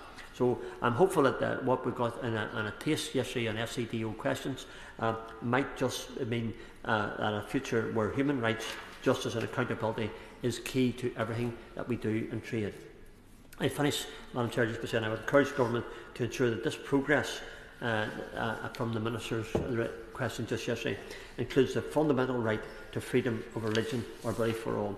I thank the Honourable Gentleman again for bringing that forward, and all those who have contributed in a very positive way to a debate which unfortunately hasn't much of heartwarming content, but it is because this place gives us a chance to be that voice for the voices and speak up for them who have nobody to speak for them. Thank you. SNP spokesman Chris Law.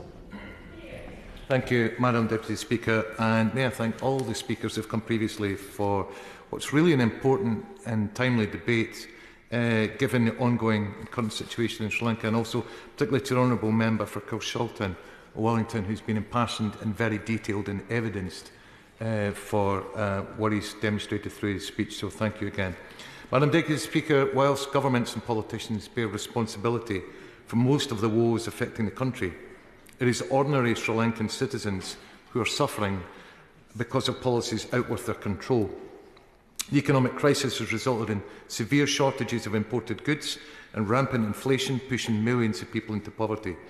Indeed, Sri Lanka is the 5th largest food price inflation in the world, with the year-on-year food inflation rate at nearly 94% and rice costing 150% more than this time last year. This is having a devastating impact on the population, with 6.3 million people. Just to give you a scale, that's more than the entire population of Scotland. Over 30% of the country regarded as food insecure and requiring humanitarian assistance according to the World Food Programme. As a consequence, 1 in 5 children under 5 are stunted, and 1 in 6 of children under 5 are suffering from wasting. It's truly hard to believe. The economic crisis is therefore a humanitarian crisis. The Global North, which of course the UK is part of, must ensure that this is not exacerbated and must ensure that Sri Lankans aren't punished for policies and circumstances that they have no power over. In the immediate term, the foremost priority must be the provision of humanitarian assistance. It is therefore right that the SCDO has pledged a humanitarian aid package to Sri Lanka through its commitment of £3 million to be delivered through the Red Cross and the UN partners.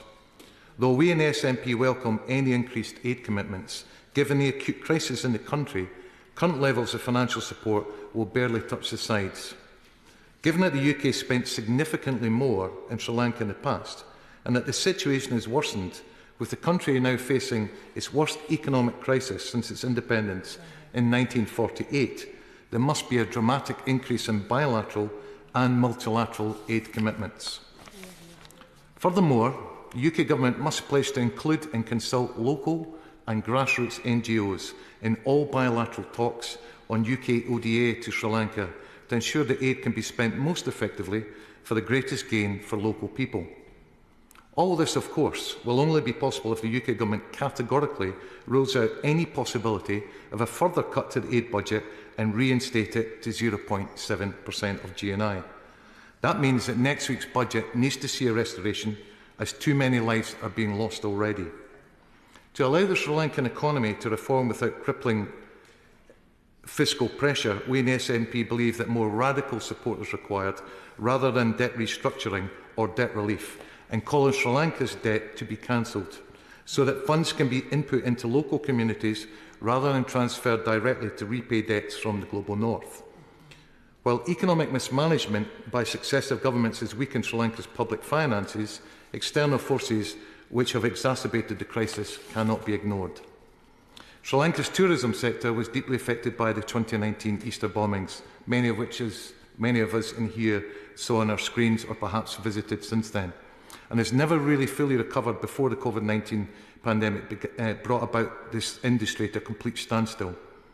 In the International Development Select Committee, of which I'm a member, in the January report on COVID-19 in developing countries, the committee found that, and I quote, to mitigate the looming economic crisis in highly indebted developing countries, the UK government advocated for debt relief at a multilateral level. The committee added that the government should consider options for the cancellation of debt and provide this committee with the rationale behind its decisions on debt relief versus debt cancellation for low and middle income countries. And I just urge the Minister, we're still awaiting a reply. Given the impact of COVID-19 and the deterioration of the situation in Sri Lanka is precisely the kind of country which could be considered for debt cancellation measures rather than debt relief measures. Furthermore, given Sri Lanka sources 45% of its wheat imports and over 50% of its sunflower oil, seeds, copper, steel, iron and potassium chloride from Russia and Ukraine, and they are two key markets for Sri Lankan black tea exports, Putin's illegal invasion of Ukraine helped bring the country's economy to a breaking point. In light of Sri Lanka's socio-economic crisis, the state funds should not be sent to the likes of Washington DC to repay international debt. It should be used to rebuild the country and urgently invest in vital services for struggling Sri Lankans. Of course, Madam Deputy Speaker, the economic and humanitarian crisis cannot be addressed in isolation, and protecting human rights and adequately addressing and reconciling the country's past is also critical to supporting long-term stability in Sri Lanka. Indeed, Human Rights Watch have stated that Sri Lanka's foreign partners who are working to address the economic crisis need to remember that steps towards lasting stability won't succeed without protecting rights and addressing past abuses. Madam Deputy Speaker, the 26-year-long civil war between the separatist liberation tigers of Tamil Eelam and the Sri Lankan government was marked by countless atrocities, many of which we've heard here today, and indeed has been suggested has been as genocide. I also share those views, and as does my party. Hear, hear. I'd also like to add I've visited Sri Lanka several times in the last 12 years, first of which was in 2010, shortly after the war, and I made a point as an individual going up to Jaffna to listen to very brave voices talk about their very recent experiences of the war. I also was back in 2016 with the Westminster Foundation of Democracy, precisely to discuss peace and reconciliation as a result of the war. And I want to pay tribute to all those voices who, in fear and trepidation, came to speak to me about their experiences, about the tens of thousands that have disappeared, or worse, we don't know where they are, and the total inactivity by the governments, both at post-2010 and 16, to try and recourse the balance. Yet, as we know, many of the same people in Sri Lankan political power today hold senior positions in 2009 when the war ended. Former President Rajapaksa was the defence chief during the war and stands accused of committing serious human rights violations both during and after the Sri Lankan Civil War. In July, when he was ousted from the presidency, he fled protests in a military plane, having granted himself executive powers to do, but is now back in the country and has never faced accountability for these human rights violations. While President, he pardoned and released former Army Staff Sergeant Sunil Ratnayake, who was convicted in 2015 for the murder of 8 civilians, including children, in Jaffna in 2000. Madam Deputy Speaker, without comprehensive transparency, accountability and reconciliation for crimes committed in Sri Lanka over these years, the country will never be able to fully heal from the trauma and legacy of the Civil War. In 2021, the UN High Commissioner for Human Rights concluded that domestic efforts to ensure justice for victims of Sri Lankan Civil War have failed, and failed completely. And I quote, "Despite commitments made in 2015, the current government, like its predecessor, has failed to pursue genuine truth-seeking or accountability processes. The impacts on thousands of survivors from all communities is devastating. Moreover, the systems, structures, policies and personnel that gave rise to such grave violations in the past remain and have recently been reinforced." Those are the words from the UN High Commissioner for Human Rights. Now, the UK has had a role to play in taking steps towards conflict resolution projects in Sri Lanka, primarily through the Conflict Stability and Security Fund, which has built anti-bribery and corruption capacity in the civil servants and judiciary, strengthened policing, community policing, and police response to gender and human rights, and cleared high-density minefields. But I must repeat for the umpteenth time in this chamber, yet again, this is jeopardised by wider aid cuts, which must be reversed urgently if the UK government is to be serious about peace building and reconciliation projects in Sri Lanka. Furthermore, as an ally of Sri Lanka, the UK government also needs to do more to ensure accountability for heinous acts committed during the civil war. And the UK government must encourage Sri Lankan counterparts to establish a hybrid war crimes court with the participation of the international judges and prosecutors, or for these war crimes to be investigated by the International Criminal Tribunal if this is not possible. The UK government must also acknowledge that it cannot be business as usual. It's an affront to our own democracy, let alone to those who are suffering in Sri Lanka, in bilateral relations with Sri Lanka, and must stress the importance of political accountability, transparency and rule of law with Sri Lankan counterparts. And as we know, human rights abuses are continuing today, and the UK government must be prepared to impose Magnitsky sanctions on government and military officials that continue to violently clamp down on Sri Lankan protesters, as we've heard here today, as well as individuals such as the Chief of Defence Staff, Shivendra Silva, who is accused of deliberately shelling hospitals and civilians, involvement in sexual violence, extrajudicial executions and enforced disappearances during the Civil War, and has already been sanctioned by the US. Given Sri Lanka is still scarred by a history of ethno-nationalist conflict, any new political disorder can exacerbate historic tensions and spark further outbreaks of violence, and proactive prevention of this must also be a priority. It's simply not enough for the international community to simply condemn acts of ethno-religious discrimination and violence. These condemnations must be backed up with a clear and strong diplomatic agenda and comprehensive monitoring mechanisms. One particular tool, Madam Deputy Speaker, would be an atrocity prevention strategy, which we in the SNP have long called for. In the FCDO's International Development Strategy published in May 2022, the UK government made a vague commitment to, and I quote, to establish a new conflict and atrocity prevention hub. Any such strategy must include atrocity reporting and monitoring mechanisms in UK embassies around the world, and focus on prevention first policy thinking instead of policy focused on purely punitive measures post-atrocity. The UK government therefore must present their plans for scrutiny and pledge to expand its atrocity prevention work, as needed for countries such as Sri Lanka. The UK's response to human rights and economic situation must ensure that power is placed back in the hands of Sri Lankan people so that they may exercise full potential, economic and social accountability over their leaders. And I'll finish by saying this. The legacy of the past and the violations that continue must be addressed by the Sri Lankan government, the UK and other international actors. However, this cannot stop us from providing the urgent relief that is required, and that needs to be done now. So less words, more action, and let's hear it from the Minister. Thank you. Hear, hear. Shadow Minister Catherine West. Thank you very much, Madam Deputy Speaker, and I'm aware that there is one more debate to fit in before we adjourn, so I'll be relatively brief because I think my colleague from the SNP has covered quite a lot of ground, as have the excellent speakers from today, and could I congratulate the members who brought this very good debate to the House today, and the very comprehensive speech which the member for Carshalton introduced to the House.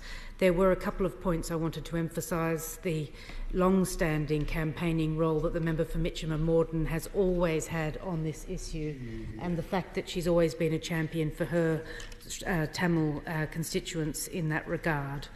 The member for Slough talked about the increased militarisation and the disproportionate cost and public spending on more arms and less on food and basics, which is clearly what Sri Lankan people need right now. The member for Hayes and Harlington reminded the House of the worrying levels of corruption throughout the Rajapaksa years, and the member for Ealing North talked about the arbitrary detention of civilians during the disruptive events of the last few months. It isn't that long ago since we actually had a very good urgent question on this. So there is some update that I'd like from the Minister, but the most important thing is just to reiterate our friendship with Sri Lankan people and our commitment to the basics so that Sri Lankan people can keep going in what is a very tough economic climate for them, and that the UK play its role in developing a really good package with the IMF. I think the figure of 2.9 billion appears in the House of Commons briefing paper, but that indeed we do bring our concerns as well as the economic picture of what needs to happen relating to the human rights abuses from the 2009 civil war. We have often, as members, had delegations from Tamils to our MP constituency events, and certainly in Hornsey and Wood Green I have had Tamils who have come to see me very worried about disappeared relatives, about the tragic events which the member for Carshalton so intimately described in his speech. Madam Deputy Speaker, there are... Of course. I'm very grateful to her for giving way. On those tragic events, the Honourable Member for Dundee West mentioned the case of Shavendra Silva. Does my honourable friend agree that our government should be using the powers it now has to sanction people overseas? He has been sanctioned by the US. Shouldn't we be doing the same? Member for New East Ham brings a really important point to the House, which is one that I'd like to ask the Minister, and I'll get onto that right now, to see what his assessment is now that the UK has left the EU and has more flexibility around sanctions, whether this individual might be the subject of a sanction. And I wonder what his assessment of that important Magnitsky-style sanctions, which are so powerful, whether this individual could be subject to that kind of sanction.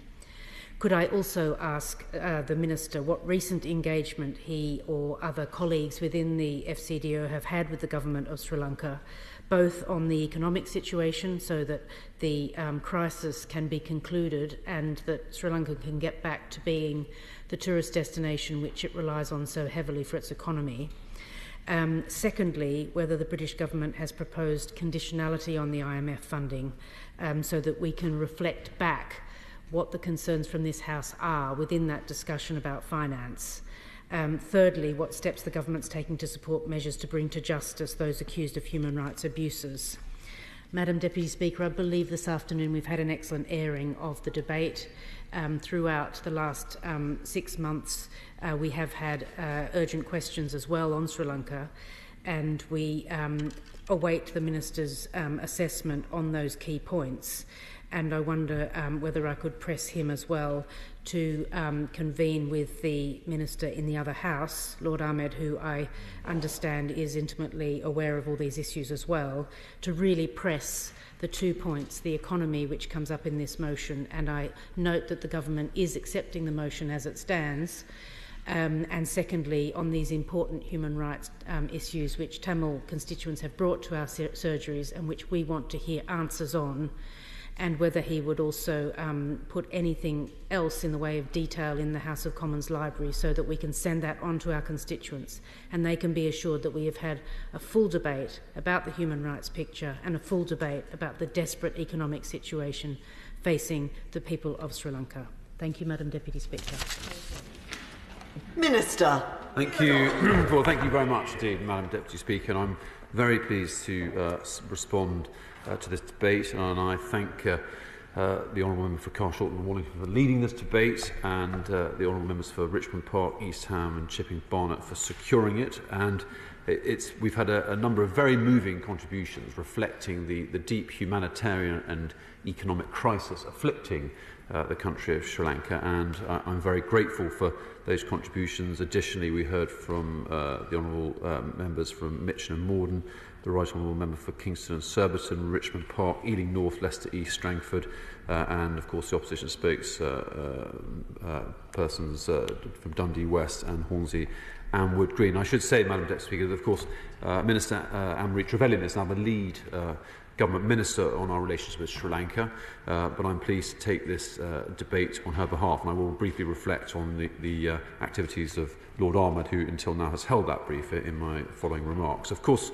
Madam Deputy Speaker, the UK and Sri Lanka have had a long shared history. Many UK citizens and parliamentarians themselves have very close ties with that country. We've heard members speak movingly of their experiences in Sri Lanka today. It's, of course, a relationship that really does matter to the UK, and it's been extremely difficult for us all to witness Sri Lanka's recent economic decline, because it is an economic crisis made worse by of course, dreadful mismanagement, long-term mismanagement, as well as the economic fallout from the terrible 2019 Easter Sunday attacks and the COVID pandemic and Russia's illegal invasion of Ukraine. So in terms of what the British government is doing about it, Madam Deputy Speaker, of course we believe a stable and inclusive political settlement is an essential foundation for economic recovery and growth over the long term in Sri Lanka.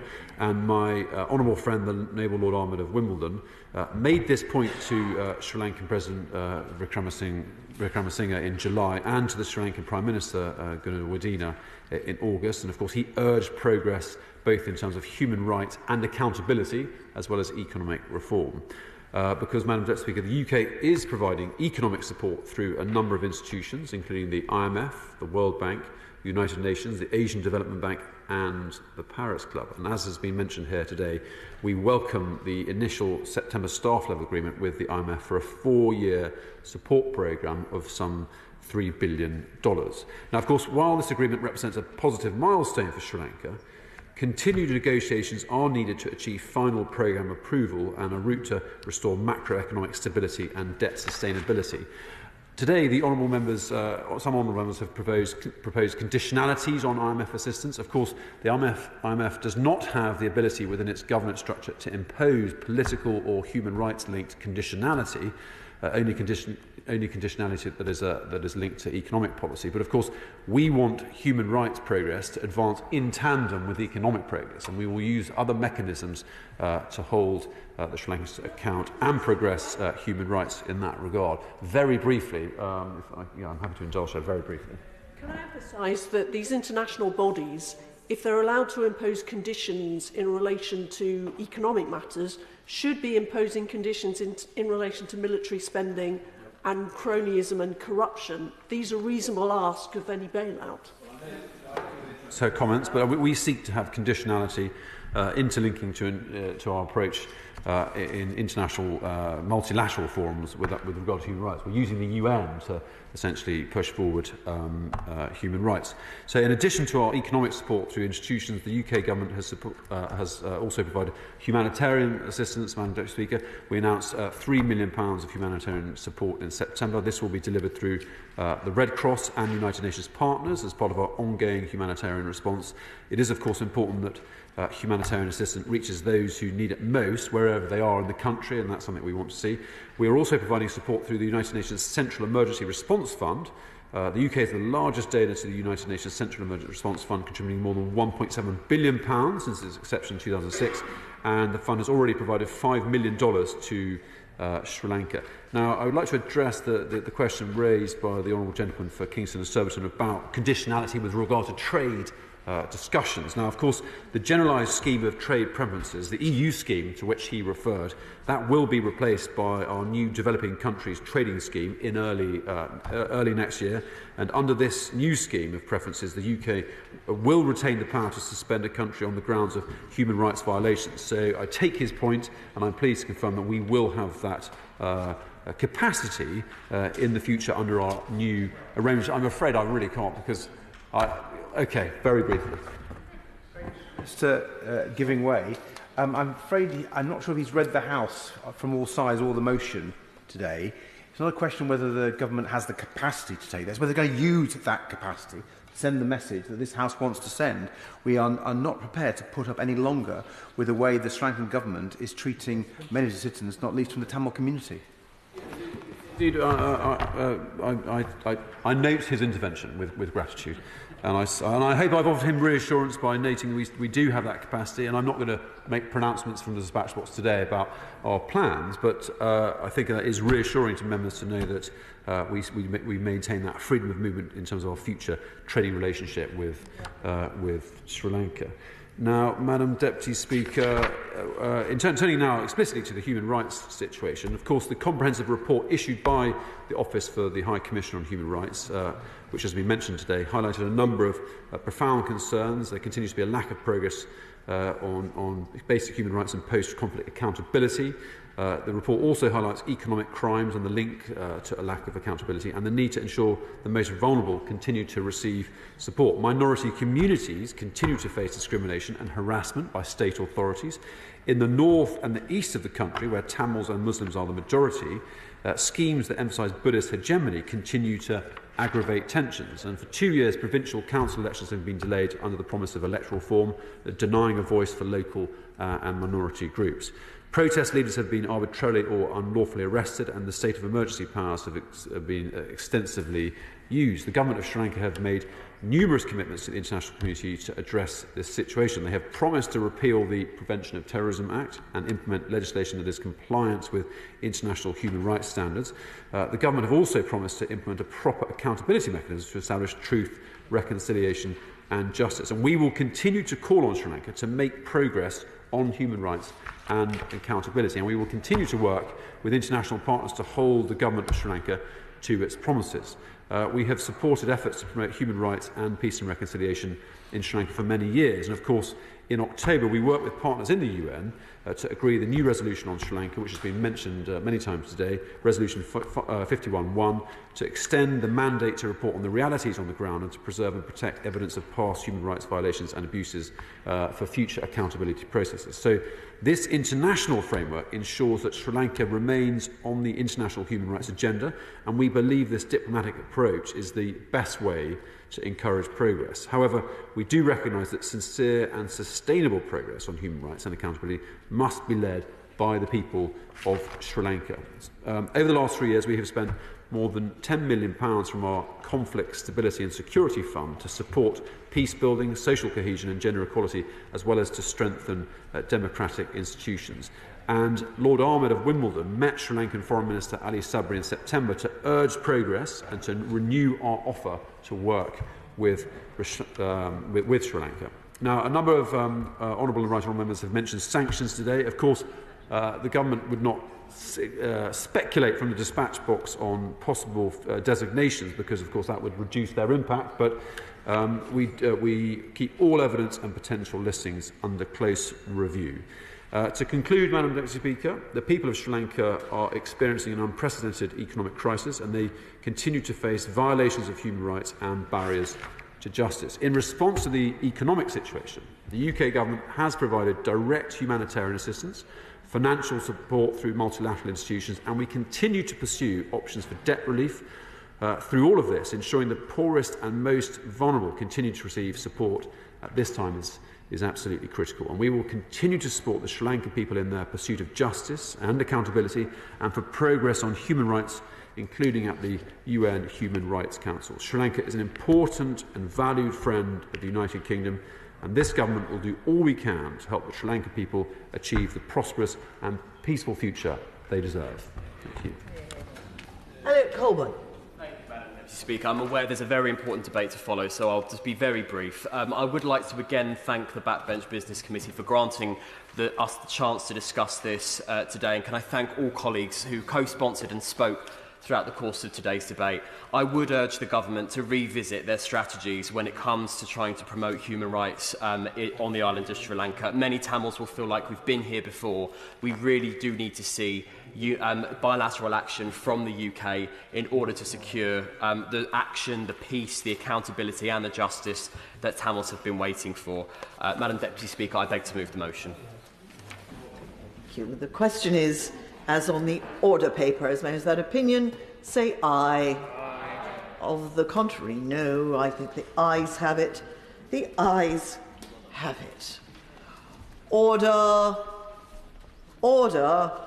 Members may wish to remain in the chamber because I'm now going to announce the result of the ballot held today for the election of a new chair of the Treasury Committee. I don't expect to be heckled when I'm making an announcement. Order. 397 votes were cast, none of which were invalid. The counting went to 4 rounds. There were 375 active votes in the final round, excluding those ballot papers whose preferences had been exhausted. The quota to be reached was therefore 188 votes, and the person elected chair with 204 votes is Harriet Baldwin. She will take up her post immediately, and I congratulate her on her election. The results of the count under the alternative vote system will be made available as soon as possible in the Vote Office and published on the internet.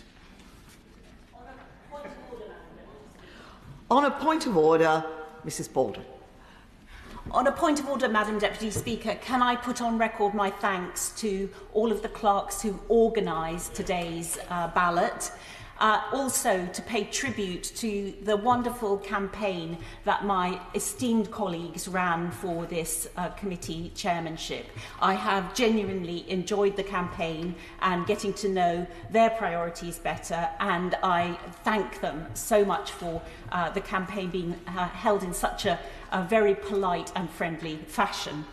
Can I also pay tribute to my predecessor, the Right Honourable Member for Central Devon, who has chaired the committee so ably over the last 3 years, and it's been a pleasure to serve under his chairmanship, and I feel truly honoured to be following in his footsteps. And lastly, Madam Deputy Speaker, may I thank everyone who voted in today's election. Whether they voted for me or not, we seek to serve members on our committee, and we look forward to hearing from all colleagues on the matters that the issues that matter to them the most.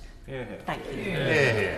Thank you, and I reiterate the congratulations of the House to the Honourable Lady. Point of order, Mr. Barrett. Yeah, I just would like to congratulate my Right Honourable friend for winning and confirm what she said, that it was a very good-natured, courteous and civilised campaign, and I thank everybody who's voted, and particularly the clerks who organised it as well. Thank you very much, and congratulations.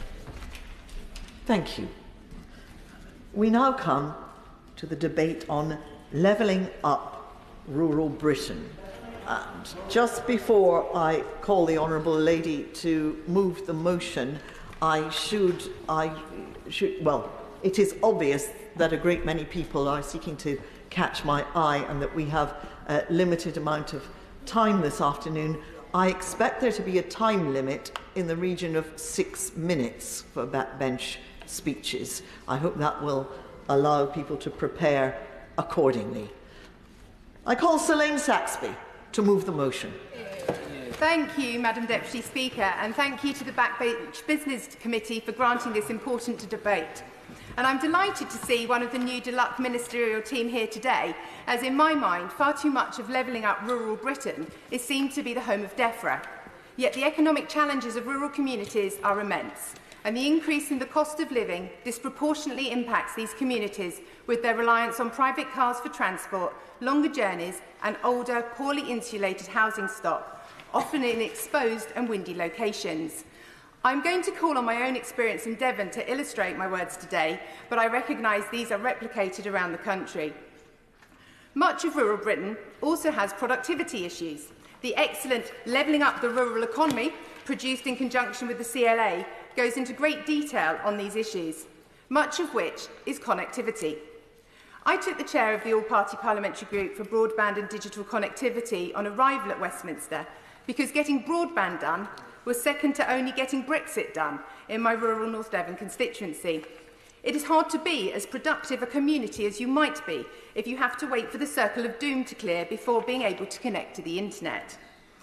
Devon and Somerset have been blighted by many issues with the Connection programme, but I did want to take this chance to thank Connecting Devon and Somerset for improving our connectivity, and I am delighted to see more improvements and more policy areas, and many thanks to Openreach in particular for their rollout of broadband in rural Britain. However, the roadmap for rolling out broadband simply isn't working in a rural environment in the same way as it does in an urban one. Our policies need a rurality checker on them before being released into the countryside. I am very grateful, particularly to Openreach, for the work they've done in connecting my constituency, but the magnitude of the task is huge. The Openreach senior team met me in Barnstable early in my time as an MP and asked for a challenging part of my patch to connect, and they've done a sterling job connecting the stunning Linton and Lynmouth with fibre now running down the funicular railway. And whilst residents and myself are hugely grateful, this rural project, as described by Openreach, is my 4th largest town. As while in rural Britain the expectation is everything is small, the distances certainly aren't. And connecting remote farms remains a huge challenge, which the current schemes are not going to deliver in the timeframe we need for rural productivity gains to drive our rural economy. I would like to take the opportunity to thank the DCMS team and BDUK for the continual engagement on this topic, and I know that solutions are not easy. But whilst I know I sound like a record stuck in a groove talking about rural broadband, it is not right that the countryside is left behind in this way. For example, across all the South West, we are aware we have a productivity gap, with large numbers of part-time workers, partly driven by an ageing population, the seasonality of our tourism industry, but particularly by a skills gap. We are desperately short of skilled workers. We have the lowest proportion of degree-educated 20 to 30-year-olds in the country in Devon, and much of this is driven by the extreme house prices and cost of getting to work from somewhere cheaper. Low aspiration is also a feature of much of northern Devon, generating low social mobility. And when we peer into why this may be the case, so much in my mind, again, comes back to distance. We're over 60 miles from a university, and just the challenges of getting to school or college. When rural schools have a catchment area the size of Birmingham, it's simply no wonder that the policies that work well in Birmingham, for example, may not translate so well to North Devon. For example, school transport is the only way that most children can get to school. Therefore, any after-school activities are not accessible to far too many children. Schools would like to extend the school day, seemingly not possible. One very rural school aspired to have a STEM sixth form, which would have offered STEM subjects, which would have enabled those youngsters to continuing accessing 16+ education using the school transport network. But that's not allowed, as city-centric education policies determine you have to have 12 subjects, and so it goes on. We have to adapt our policies to rural locations and listen to the excellent head teachers who run these schools, who believe they are better placed to manage the budgets and deliver services such as special educational needs and school transport than our distant and disinterested county council. Levelling up was all about equality of opportunity, but that simply is not the case for far too many youngsters growing up in the country, given the lack of flexibility afforded to too many rural schools. The sheer size of Devon as a county makes us look generally average in many areas, but as I have described in this House before, the variance hides huge disparities between particularly north and south, and the average that is applied to education for large education authorities is disproportionately impacting remote rural communities from accessing additional funding and driving up our skills, which again would hopefully begin to tackle some of the all too often seen rural poverty. Devon has the longest road network in the country by 2,000 miles. The distances we all travel living in rural Britain are huge, and this impacts on so many other services. Social care in particular, following an urban model, costs a fortune in rural locations, with teams having to travel huge distances between visits.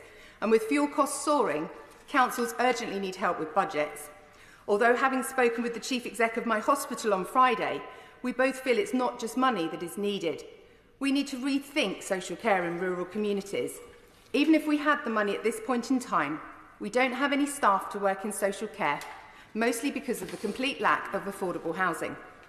Our health service has 20% vacancies for similar reasons. We are aware of surgeons unable to take up posts at our hospital because of the lack of housing even they could afford. The frustration of being home to what is defined as a small, and in my case the most remote mainland hospital, which is detailed as one of the 40 to be built in our manifesto, and that its first phase is to deliver key worker housing, for that project not to be progressing at pace is hugely disappointing. There is a lack of joined-up thinking across departments when tackling rural issues. About a quarter of hospital beds in my patch are taken up with those in need of social care, but no one is available to provide it, so they cannot go home. It's hard enough delivering health in such a vast setting.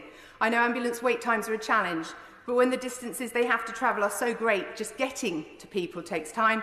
So to get to hospital to find you can't get in, I have no words. And similarly, I cannot build the houses we so desperately need, or ensure that the properties we do have are not left empty for half the year as second homes or holiday lets. And I would be doing a disservice to my constituents whilst talking about health, not to mention the dental desert that is Devon, as are so many other parts of rural Britain. And again, despite forwarding numerous innovative solutions, we have nothing back. This isn't the debate to go into that detail, but please can the Department of Health also look at how rural health outcomes can be levelled up. We see rurality play out in so many other ways. Many Westminster decisions are taken based on density of population, meaning we will always miss out on funding decisions. Active travel, for example, being a case in point. My county council submitted 6 schemes to the last round of funding. The second ranked was the Tarka Trail in my patch. Yes, it's a more leisure route than a commuter journey, but the scheme is considered vital to the safety of cyclists on the trail, as well as being the missing link on what is a hugely popular tourist destination, and the trail would connect the north and south coast of Devon. So despite being the second choice of scheme of my county council, the Department of Transport gave funding to the other 5 schemes in the towns and cities and excluded the only rural one. Buses again are tricky. We are desperately short of public transport. And if the county council have their way in my patch, they will cut all our services if the threats being made by the leader come to pass. And again, in my mind, it isn't just funding. Buses are just too big for the number of passengers wanting to use them in many villages. We need to find more innovative solutions to rural transport if we ever want to decarbonise our journeys, as well as facilitate affordable routes to work. Far, far more innovation is needed beyond just funding and recognising that urban models do not always translate to rural journeys. I do worry that many of the potential solutions to levelling up rural Britain lie within our local councils. And unfortunately in Devon there are many issues in this space too. The urban policy of mayors, in my mind, does not translate well to rural Britain, and listening to what some of them get up to when I'm up here, I'm not sure how well the policy works full stop. What we really need to help level up rural Britain is more local decision-making. In Devon, we have far too many councils. 1 county council, 2 unitaries, 8 districts, and we have 58 town and parish councils in North Devon alone. Trying to get something as simple as painting a lamppost done in some town centres is nearby impossible, as no one knows who owns it, and it's always a different council's problem. The separation of highways from planning decisions is so fundamentally flawed, it is desperate. Yes, we do need devolution of decision-making, and we need it more locally. Our county council is so big and distant and takes decisions with no consultation on the local communities or their MP. As I found out yesterday, part of my road scheme is being cancelled. Of course. Very grateful to my honourable friend for giving way. Could I urge upon her and Devon colleagues what we did in the county of Dorset, which was to create 2 unitaries, which has certainly made the decision-making far more streamlined, and it has certainly made the connection between members of Parliament, councillors and the officers much, much easier. We know exactly who's doing what and we can get things done. I thank my honourable friend for his intervention, and I hope such discussions might be forthcoming in my county. My district council officers, as so many, work their socks off to try and deliver levelling up bids. And again, it was those smaller bids in rural locations that so often missed out in the first round of funding. So I will take this opportunity to give a plug to Ilfracombe's bid. And that's against a planning backdrop which has no staff, multiple district councils all battling the same issues. And why is this important? Of the 10 most economically vulnerable parts of Devon, 5 are in my North Devon constituency, 3 in Ilfracombe, 2 in Barnstaple. And the response of the county council leader when discussing possible unitary groupings was that no one wanted Barnstaple. Well, that is entirely clear from the way in which we're treated by our county council. But I'd like to take this opportunity to thank the numerous councillors who do such great work in our local communities. 58 councils is a lot. Many of them are marvellous, with great rural solutions coming from hard-working volunteers. Others make Dibley look well-functioning and progressive. Changes we made to the monitoring of parish councils makes it nearby impossible to remove a parish councillor, whatever they do, and I do hope this can be revisited. If only we could remove some of the layers of bureaucracy and avoid duplication, find better ways to share best practice in a rural environment, we could achieve so much more. I have touched on the housing challenges in North Devon and so many rural and coastal communities. The influx of second homes and short-term holiday lets and lack of regulation in the market makes housing the #1 challenge for so many communities like North Devon. Doing nothing is simply no longer an option. The fabric of our society cannot survive with no one available to work because there is nowhere for them to live. Only last week I covered this in more detail, so I will spare the House this today.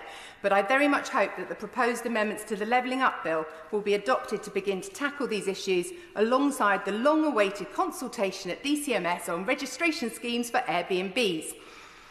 Today, I have chosen not to speak out about our beautiful environment, our fabulous farmers who have numerous levelling up challenges of their own. And I very much hope next week's ELMS announcement will be favourable to their finances and hope other colleagues will be tackling these issues.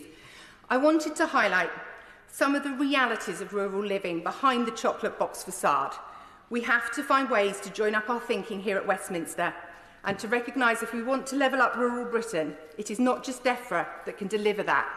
Indeed, council structures need urgent reform, not just the funding they clearly need to tackle the additional costs rurality brings. The now Prime Minister was a signatory to this debate whilst he was in between jobs, so to speak. And speaking with him last night, I do have confidence that rural Britain will now be better cared for and that levelling up will reach into our remote, beautiful communities. When I came to this place in 2019 and first spoke about levelling up Ilfracombe, home to 2 of the poorest wards in Devon, I had hoped that levelling up to date would deliver more than just an asylum hotel. And I will continue to champion the need for levelling up rural Britain. The question is, as on the order paper, I'm a little more optimistic about time limits. It doesn't have to be 6 minutes. We will begin with a formal time limit of 8 minutes. Tim Farron.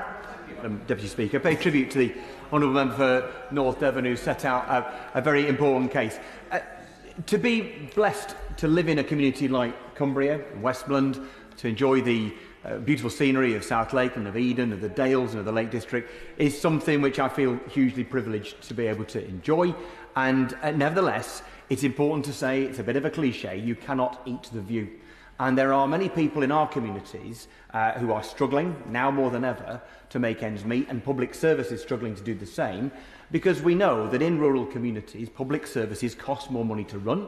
We are running them over much larger areas, serving a smaller number of people. And it is clear that this government, in terms of the funding that is given to our rural communities, does not yet get that, not in any practical way. And there's a great sense that those who live in communities like Cumbria feel overlooked, feel taken for granted by this government, and that must end. The Rural Services Network, when it looked at the government's own metrics for levelling up and applied them region by region, took aside rural England and noted that on the government's own metrics, rural England is the poorest region of England.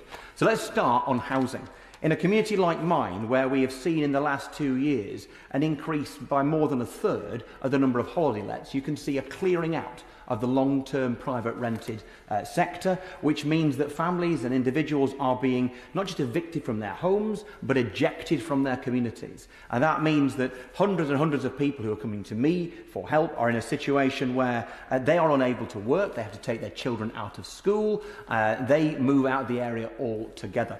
And without action to tackle excessive second home ownership and excessive numbers of holiday lets in communities like ours, the community will indeed cease to exist. We have 32% bed blocking in our local hospital trust at the moment because the community or the space where care workers would have been able to live no longer is available or affordable to them. So I think it's more than high time that the government accepts amendments that I put in the Bill Committee and will put again on the floor of this House for there to be the powers of local authorities and national parks to be able to decide that second homes and holiday lets and domestic residences are 3 separate categories of planning use so that we can control and preserve homes for local people, for local families. Words will not cut it. Action is what is needed.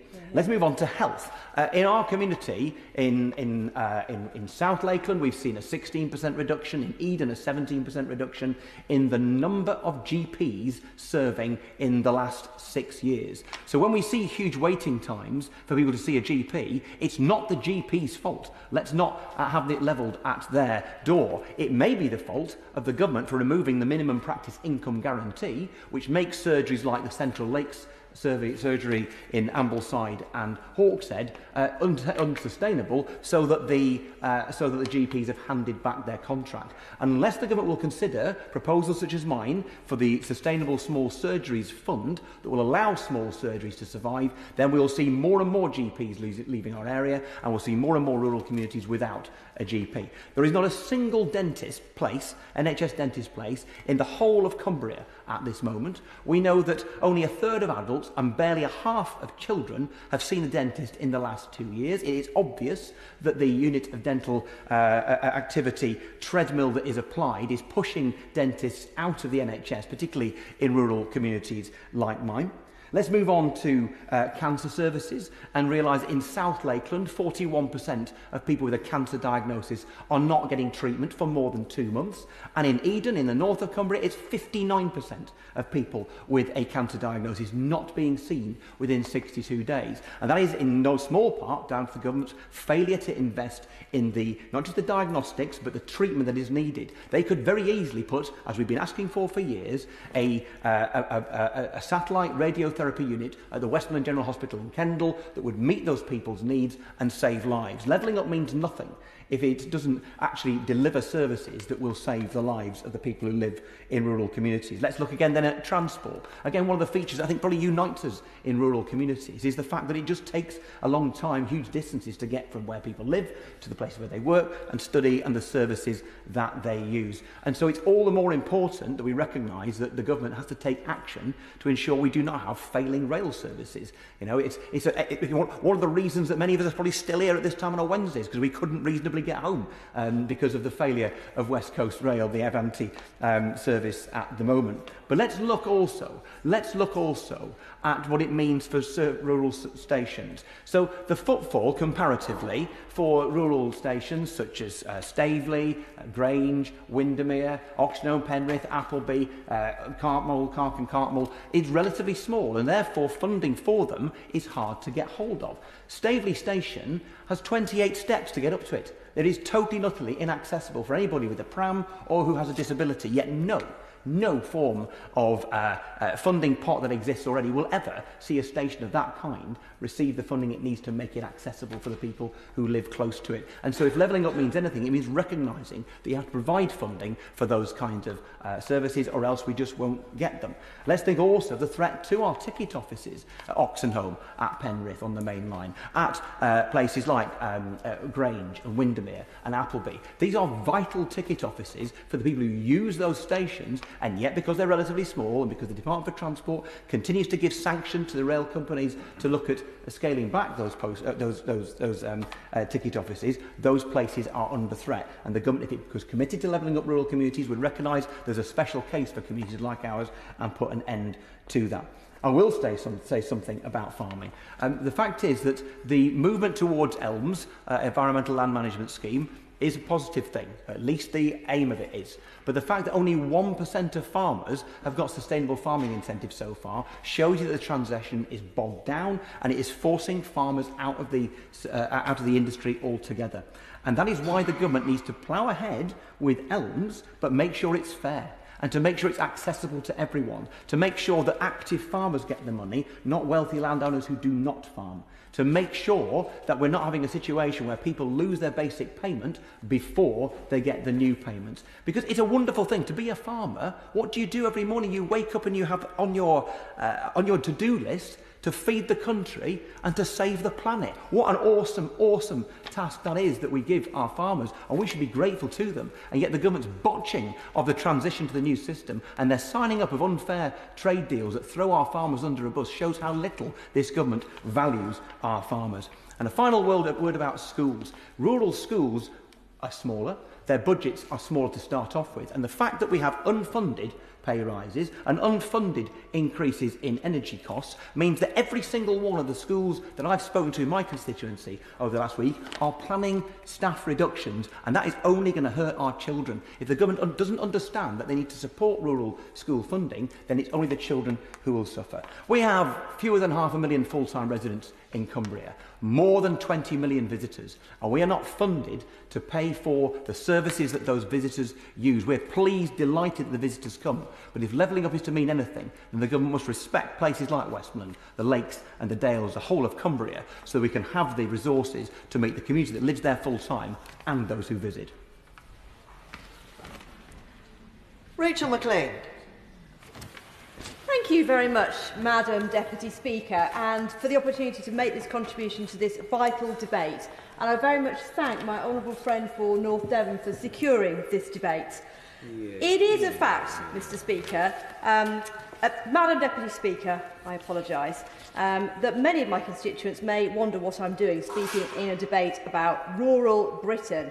I'm blessed with a very diverse constituency, with the wonderful town of Redditch constituting only one part.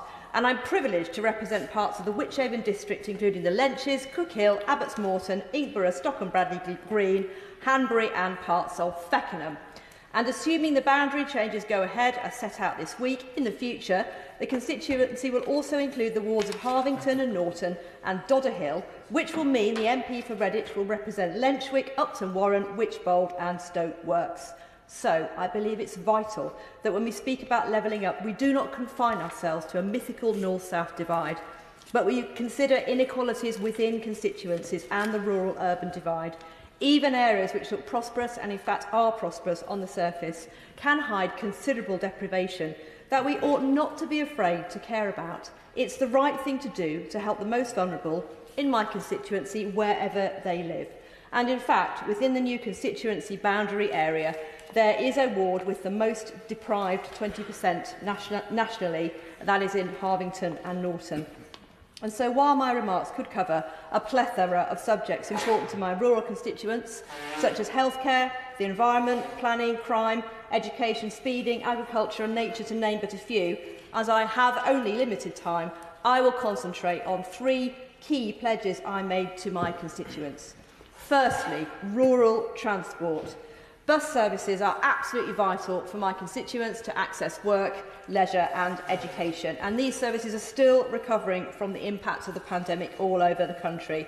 That's why I strongly welcome the actions of the Government and Conservative-run Worcestershire County Council, who have, with the help of the Bus Recovery Grant, safeguarded more than 200 routes across Worcestershire that were on the verge of collapse. Clearly, unfortunately, that intervention can't be sustained forever, which is why demand-responsive transport, I think, is a vital link in this jigsaw.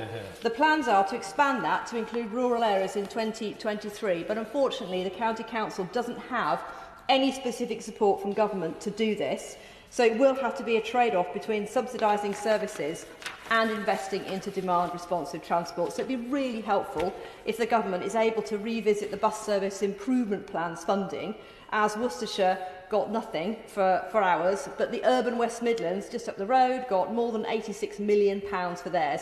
They already benefit from higher passenger numbers. There are rumours of a second round for the BSIP, but nothing concrete as yet. So I would be really grateful if the Minister could sum up in his concluding remarks if there is any further funding that he is aware of that could be made available. Secondly, turning to broadband. This is an ongoing issue that we've already heard from other colleagues. It affects my rural constituents as well. And in fact, I live in a rural area of my constituency. I often need to work from home. Like many of my constituents, I know the impact that it has. And it's not only professionals who are impacted by poor broadband access, but also children and young people who need to complete homework, access education, or get involved in local community and youth groups. I really welcome the progress that the government has made rolling out broadband across the country under the £5 billion Project Gigabit programme, together with the £500 million investment in the shared rural network. And in fact, Madam Deputy Speaker, figures from the House of Commons Library shows that more than 96% of households and businesses in my constituency do have access to superfast broadband. The data found that Redditch is one of the best connected constituencies in the country, with average broadband speeds 28% higher than the national average. And of course, this is great news. However, as in all things, there are details and there's patchy coverage. My recent broadband survey that I sent to 3,000 homes in the villages demonstrated that there is still more to do. Hundreds of residents completed the survey, which was sent to villagers in Feckenham, Bradley Green, Stock Green, Cookhill and Ainsborough, the Lenches and Hanbury and the surrounding areas, and I heard of many who are still living with the consequences of being in a hard-to-reach area. I'm determined to continue pressing for better connectivity for all my constituents, whether they live in a hotspot or a not spot. And turning to planning and housing, it's right that we always seek to balance the two potentially competing demands of building the new homes our communities and young people need, while seeking to preserve the reason why people live here in the first place, the unique and beautiful character of the Worcestershire environment.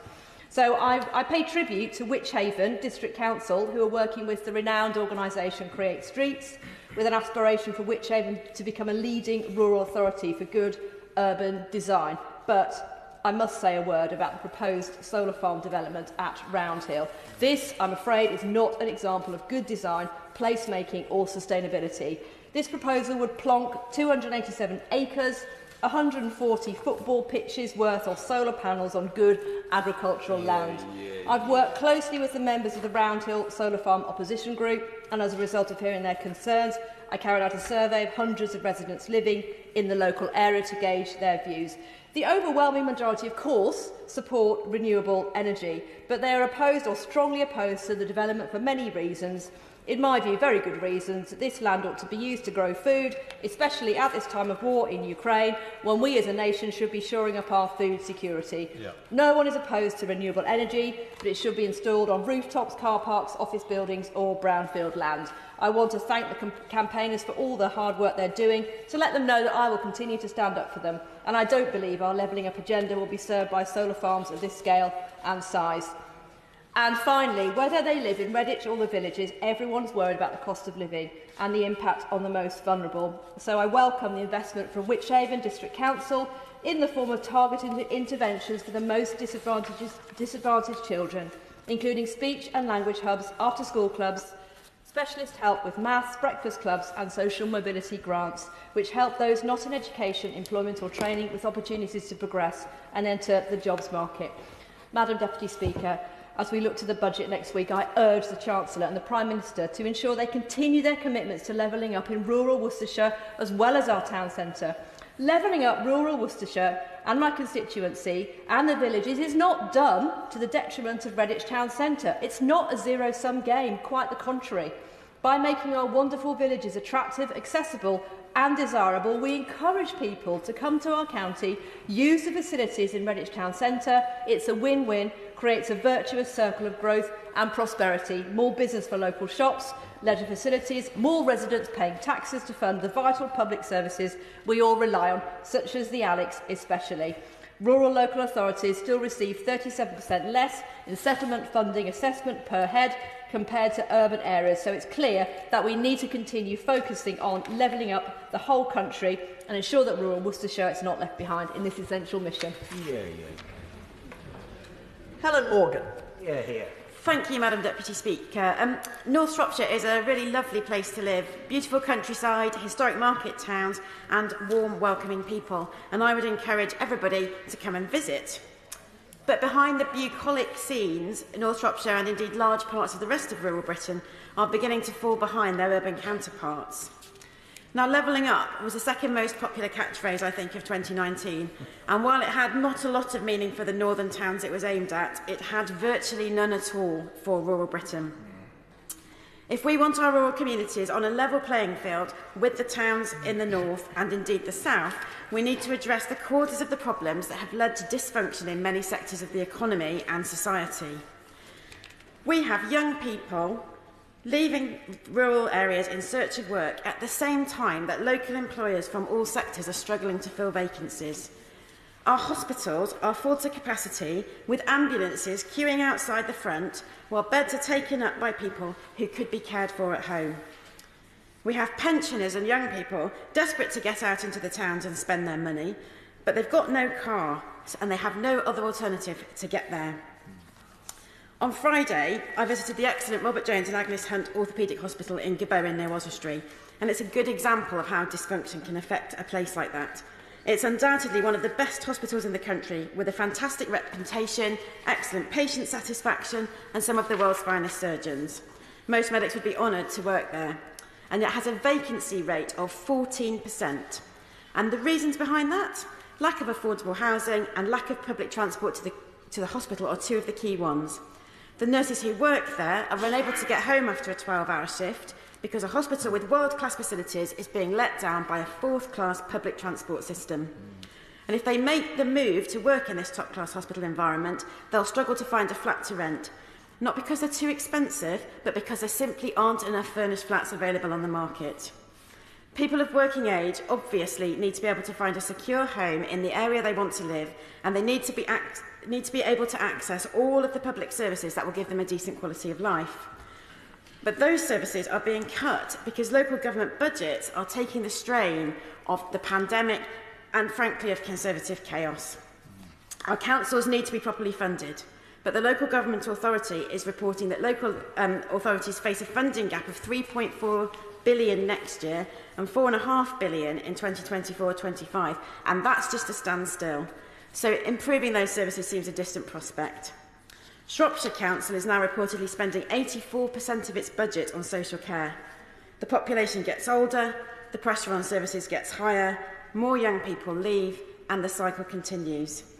If rural Britain is going to thrive, this cycle needs to be reversed. And it should start with the industry that's already the success story of rural Britain, and that is farming. But the Conservatives have taken our farmers for granted by bargaining away their level trading field for one that is pitched firmly in favour of their Australian and New Zealand competitors. I will give way. Grateful to the honourable lady for giving way. I very much hope that in her speech she will come on to talking about the 3 cases that are up for assessment for the Levelling Up Fund in Shropshire. I know that the one in my constituency in Shrewsbury for the modernisation of our town centre is extremely important. Will she welcome that project? Because, as she knows, if we have a thriving county town, that's good for the whole of our county. For his intervention, and I have supported a levelling up bid in my own constituency as well, but I'm going to come on to the nature of bidding for small pots of money. The government have implemented a new subsidy scheme so complex and tedious to access that only 2,000 out of 83 farmers nationally have applied to join it, despite the aims of that scheme being good. Unable to plan ahead through the constant chaos, many farmers are leaving the industry, taking local jobs and indeed food security with them. Now, grand schemes and big infrastructure projects are all very well and they benefit the towns that win them, but they're no use to people who can't get to those towns in the first place. And I'm going to come on to those just shortly before I talk about digital infrastructure, as has already been mentioned.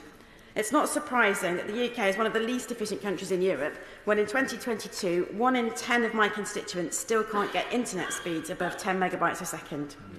It's not fair to expect rural businesses to compete with their urban counterparts when they can't connect with their customers or their suppliers. And connecting rural areas both digitally and physically is key to improving their futures. Last week I heard from a pensioner near Market Drayton who was without his driving licence for 18 months, and that is another story of government failing for another day, and therefore he was effectively under house arrest, allowed out on day release once a week when the local charity bus came past. He and his wife wanted to contribute to the local economy, but they were held back from doing so because they just couldn't get to the high street. We live in a country where nearly £18 billion has been spent on a rail service in one of the best connected cities in the world, but in Shropshire on a Sunday, there's only one bus service running in the whole of the county. And Market Drayton in my constituency, as it is at risk of losing its one hourly service on a Saturday as well. Boosting bus services will reconnect communities, enable young people to access work and social opportunities, and benefit healthcare, the economy and the environment. I believe the reality is that the Conservatives have taken the votes of rural Britain for granted for so long they have just stopped listening to its needs. Take the cost of living crisis, undoubtedly worse in rural areas where housing costs are higher, food costs are higher, transport costs are higher, houses are often older and more expensive to heat, and wages are lower. But if your home is off-grid, the support available to you is a measly £100, to which access is the best-kept secret in Britain. We need to fund our local councils fairly so that they can provide not only the social care to free up our hospitals and our ambulance services, but also other services taxpayers expect to improve the quality of life of all residents. We need to invest in our digital infrastructure for businesses and to encourage young people to stay and work in the local area. And we need to allow councils to develop and deliver a housing plan that meets the specific requirements of their economy and their communities. Councils bidding for small pots of money to spend on isolated projects that will go way over budget because of the economic chaos won't deliver this. Giving the power to our councils, properly funded to be able to deliver them, will deliver for their communities, and we really need to address this point now. Thank you. Robert Courts. Thank you very much, Madam Deputy Speaker. I congratulate my honourable friend from North Devon for securing this important debate.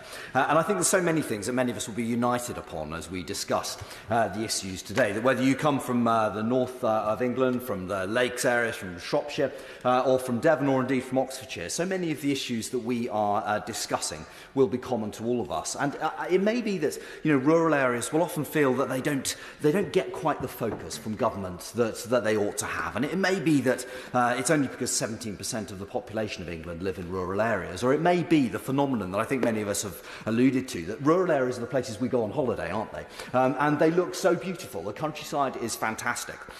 And there may be in my part of the world, and I see my honourable friend from Wantage on the desk on the bench here, and he'll agree with many of the things I'm sure I say about Oxfordshire as well. Fantastic countryside, maybe Cotswold stone houses. But that can mask what are some very real challenges notwithstanding. And it may be that, the house is beautiful, but the person who lives within the house may be suffering from rural isolation, for example. That may be someone who is suffering from, who heats their home through heating oil, through fuel oil, and the price of that may indeed have gone up. And so it's important, I think, that we start looking at the particular challenges these areas have. And what I'd like just the Minister to answer when he answers the debate is I'm only really going to make one point in my contribution today.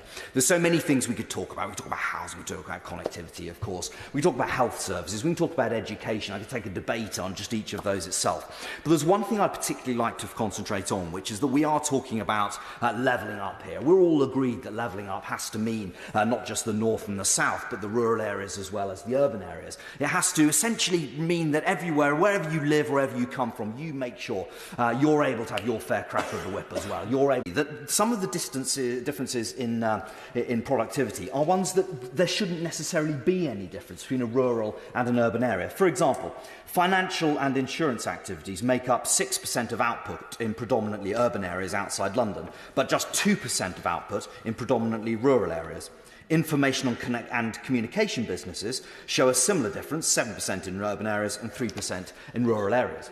So the point I'm seeking to make here is there's an incredible untapped resource here, and we need to be looking into that as a government. We need to make sure that people are able, with their incredible, the innovation of the people that there are who live in these areas, the people who've come up with an idea, become an entrepreneur, taken a chance and grown a business, that they are able to make absolutely everything of it. And it's that I think we should be looking at. So, of course, the funding, all of us will say, funding must be fairly given to rural areas as much as it is urban areas. But what I want to do is start looking at what we can do to ensure that we unlock those businesses. And I think there are one or two things which really are transformative, and when we're looking at how we can unlock those economic opportunities. The first of those, I think, Madam Deputy Speaker, is probably rural transport. When you're in some of the areas, and in West Oxfordshire, some of the areas that are a bit further away from Witney, perhaps the Witchwoods or out past Burford, you may well be relying on a car. It's just necessary if you've got to go to a doctor's appointment, for example. But there's the possibility to have things like, as we've heard already from one of my honourable friends on this side, demand-responsive rural transport. Let's see some more of that. Let's start acting in a smarter way so that people can, help the environment, of course, travel in a more cost-effective way. But it's the smartness of making sure we don't have one policy that appertains to an urban area and another policy that appertains to a rural area that I'm absolutely keen to see here. So let's make sure these incredible villages, which are beautiful, which are home to some of the most innovative, imaginative, daring, bold, creative people in the world, are able to get to our market towns and into our cities in due course. That's absolutely key. Secondly, Madam Deputy Speaker, it seems to me that communication of the non-physical kind is key. Thankfully, thanks to some of the policies that the government has rolled out over the course of the last few years, West Oxfordshire is much better connected in broadband terms than it was when I was first elected. So there's been huge progress there. But then we look at mobile phones. We look at those small devices that all of us carry in our pockets and are utterly essential to the way that we live our lives. We have to have real connectivity for those as well, to ensure that people, wherever they are able to make contact with the people they're working with, are able to connect with others, and are able to grow their areas. So the point I'm keen to make is this.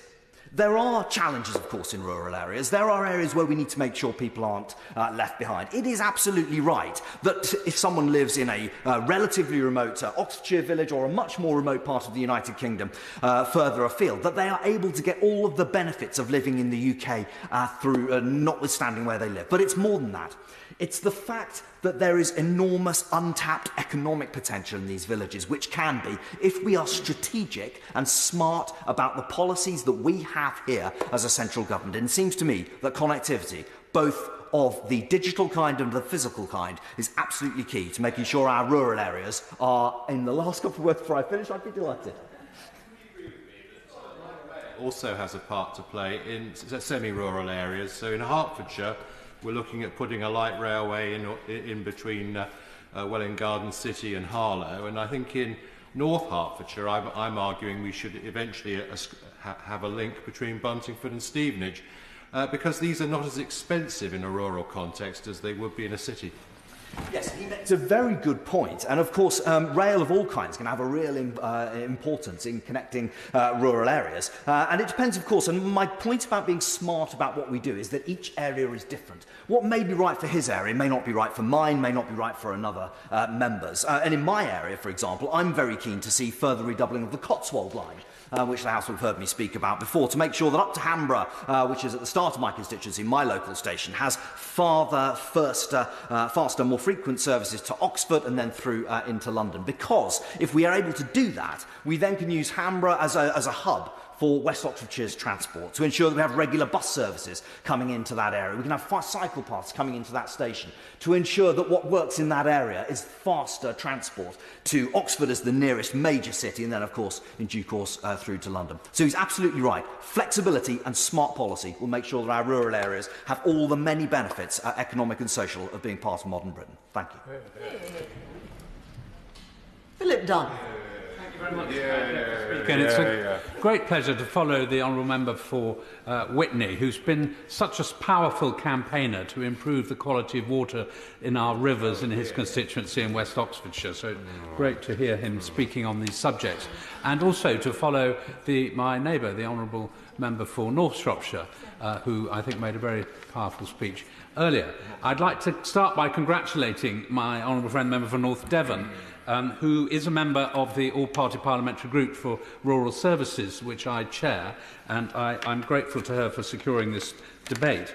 It won't therefore surprise the House that I want to focus my brief remarks this evening on the role that government has to play in improving the allocation of funding towards rural areas, and recognising that the metrics for measuring rural deprivation through the funding formula are regrettably flawed. The Prime Minister recognised this when he toured the country this summer. He was roundly criticising for pointing out that even in some of the more affluent areas, seemingly affluent areas of the countryside, there was real rural deprivation. And our political opponents tried to make merry of this and make fun of the Prime Minister for being out of touch. Actually, it revealed to me that he was completely in touch with what's going on in real rural Britain, representing, as he does, one of the largest rural constituencies in England. At present, the indices which are used to measure multiple deprivation do not adequately take this into account. The Rural Services Network, which supports the APPG that I chair, and has provided a very useful briefing for colleagues for this debate today, has found that rural areas receive 37% less in government funding per head than their urban counterparts, equivalent to £105 per person per year.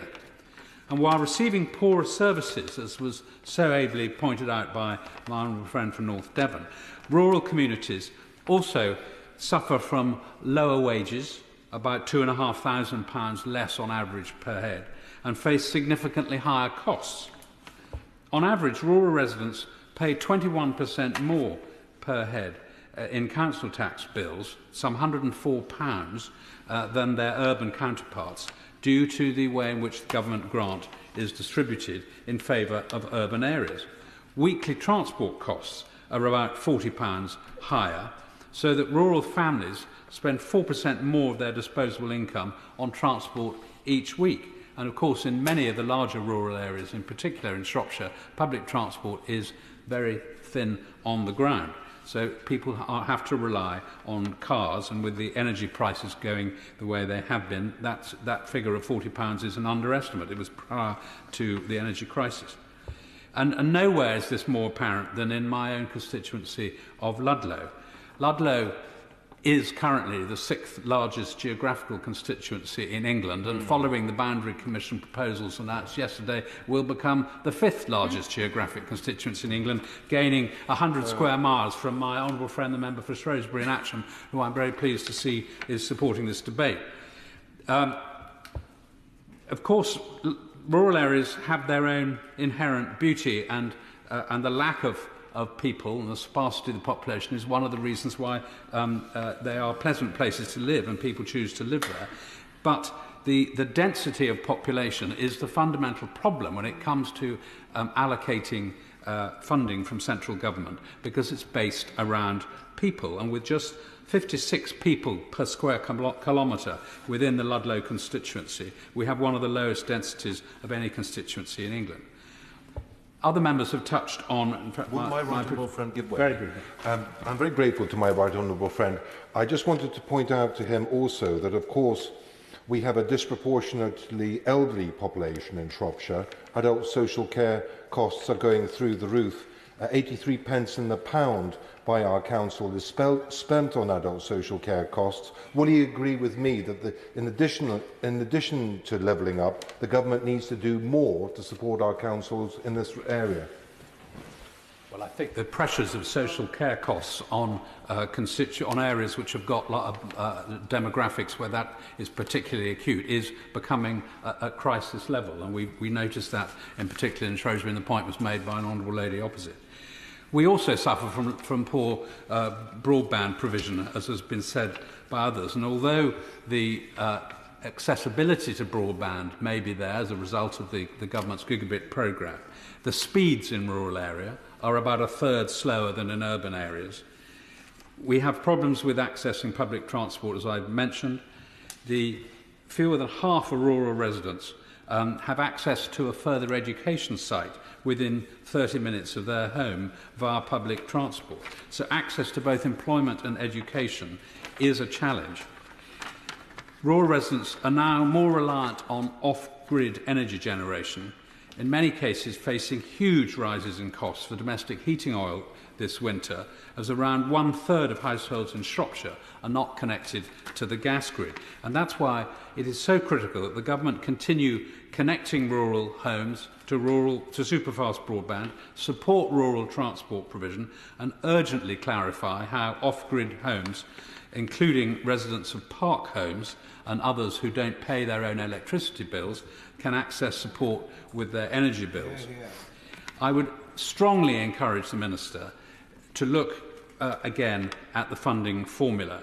Despite being an objectively affluent county, there are 2 of the lower super output areas in Shropshire that fall within the 10% most deprived in the country, including one in the town of Ludlow itself. These are unlikely to be highlighted by any of the national indices of deprivation that he will have brought forward to him by his officials. There are some suggestions that the RSN, the Rural Sparsity Network, are offering to encourage better, closer alignment of funding formulas with the reality of rural living. And I would encourage him and would be very happy to come and talk to him through the APPG to discuss these issues. They reflect the increased cost of delivery of services in rural areas. But so in addition to the metrics already included in the White Paper, metrics such as the proportion of those in fuel poverty, the frequency of public transport services, the percentage of premises with superfast broadband, and the distance to further education providers would all provide a more accurate snapshot of inequality in rural areas. And finally, I would like to add to the comments of my neighbour to encourage the Minister to look favourably upon the levelling up bids from Shropshire Council, including the Craven Arms Gateway to Growth bid, which I've been pleased to support. This bid would deliver a major transport infrastructure project in the heart of South Shropshire and unlock undeveloped employment land, providing up to 50,000 square metres of space for jobs and a further 500 residential dwellings in a future phase. Unlocking new jobs and opportunities for training and skills ticks many of the boxes for his criteria. I just urge him to consider some of these levelling up bids going to rural areas, so that rural areas shouldn't just be left behind in the levelling up round that comes under his careful stewardship. Savannah Jenkins. Thank you, Deputy Speaker. And as an MP for a pretty rural constituency, albeit in the home counties, I see all too clearly how our system of government tends to focus on problems and needs of urban society in the UK and tends to neglect rural communities, which are so important for sustaining those urban environments. So I very much welcome this debate, and I congratulate my honourable friend from North Devon for obtaining it. Rather than make a shopping list on behalf of my constituents, I'm going to say something a bit more general about how we design or do not design rural policy in this country that will affect levelling up. We've had too many changes of DEFRA ministers, no offence to the new incumbent who's going to reply to us today, but they've each had differing priorities, difficulty in holding other departments to account for the effects of their decisions on rural areas, local stakeholders left feeling disengaged, and there is confusion among those who look after our rural areas, who tend to be the people that live and work there, and levelling will not succeed unless this changes. The House may be aware that I have long taken an interest in the need for Whitehall to develop greater capability for strategic thinking to address the huge challenges we face as a country, both in domestic and environmental policies, as well as in foreign and security policy.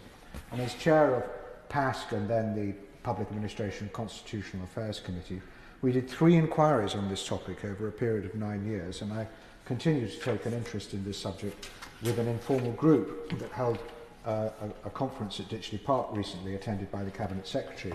Rural policy is crying out for a long-term strategic approach that will be sustained on a cross-party basis and so remain stable.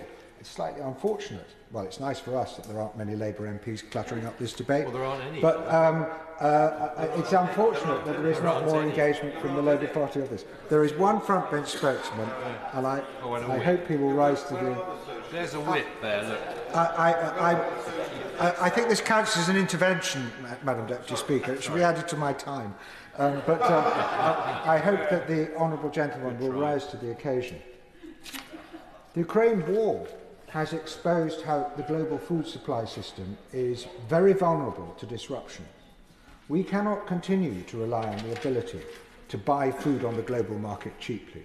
Coupled with today's labour shortages in agriculture and the impact of natural problems such as avian flu, we must expect more serious shortages and even more acute price rises this winter. Food security is fundamental, but frequently neglected and should now be addressed by the government.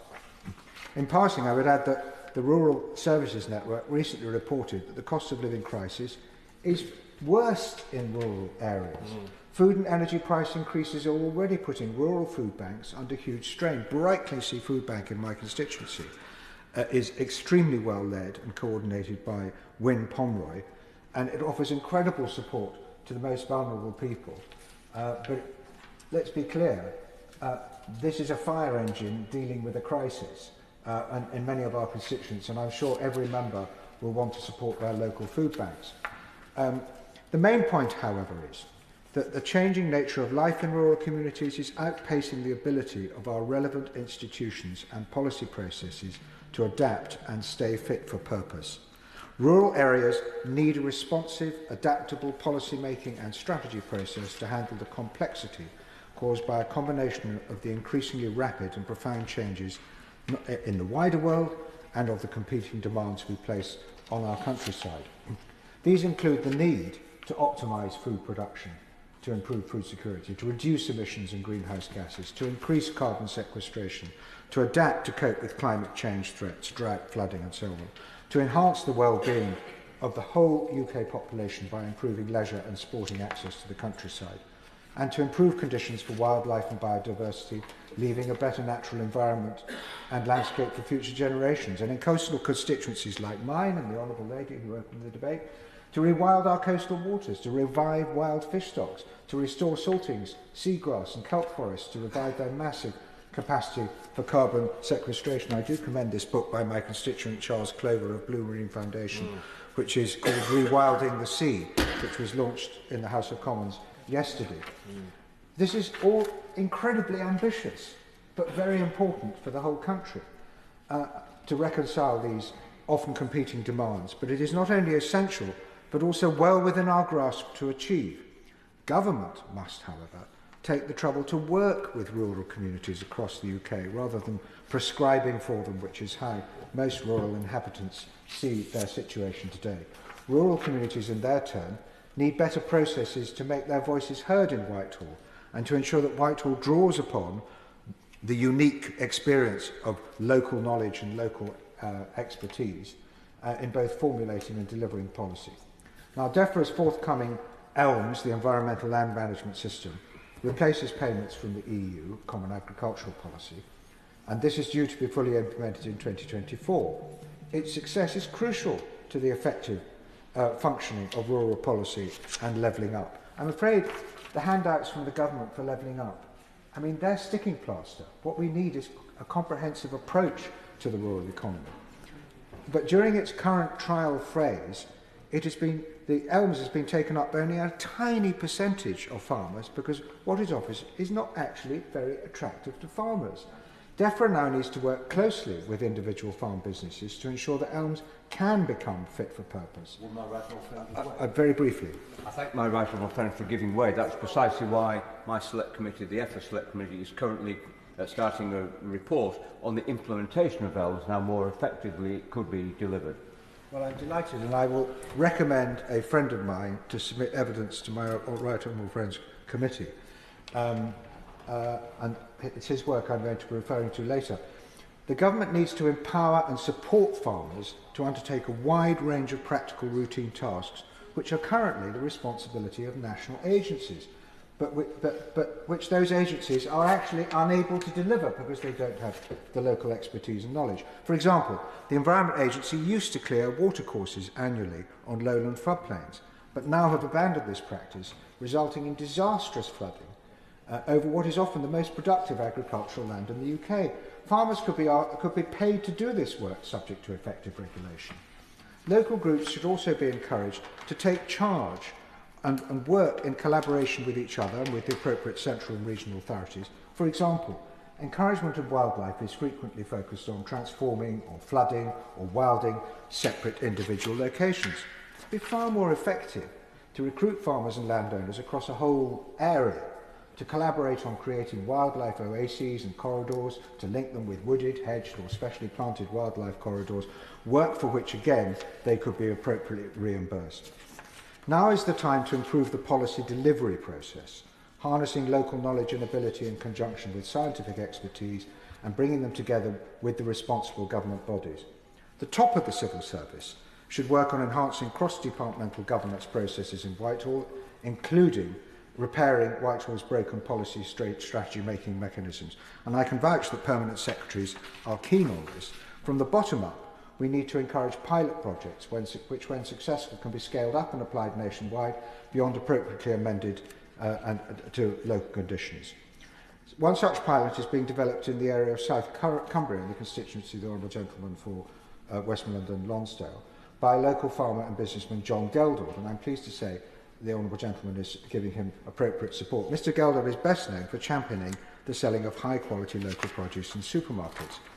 And spurred on by the damage done by Storm Desmond, by the pandemic, by the now inflationary economic threats, Mr Geldold has built us a multi-skilled team which is now addressing the whole range of challenges with increasing success.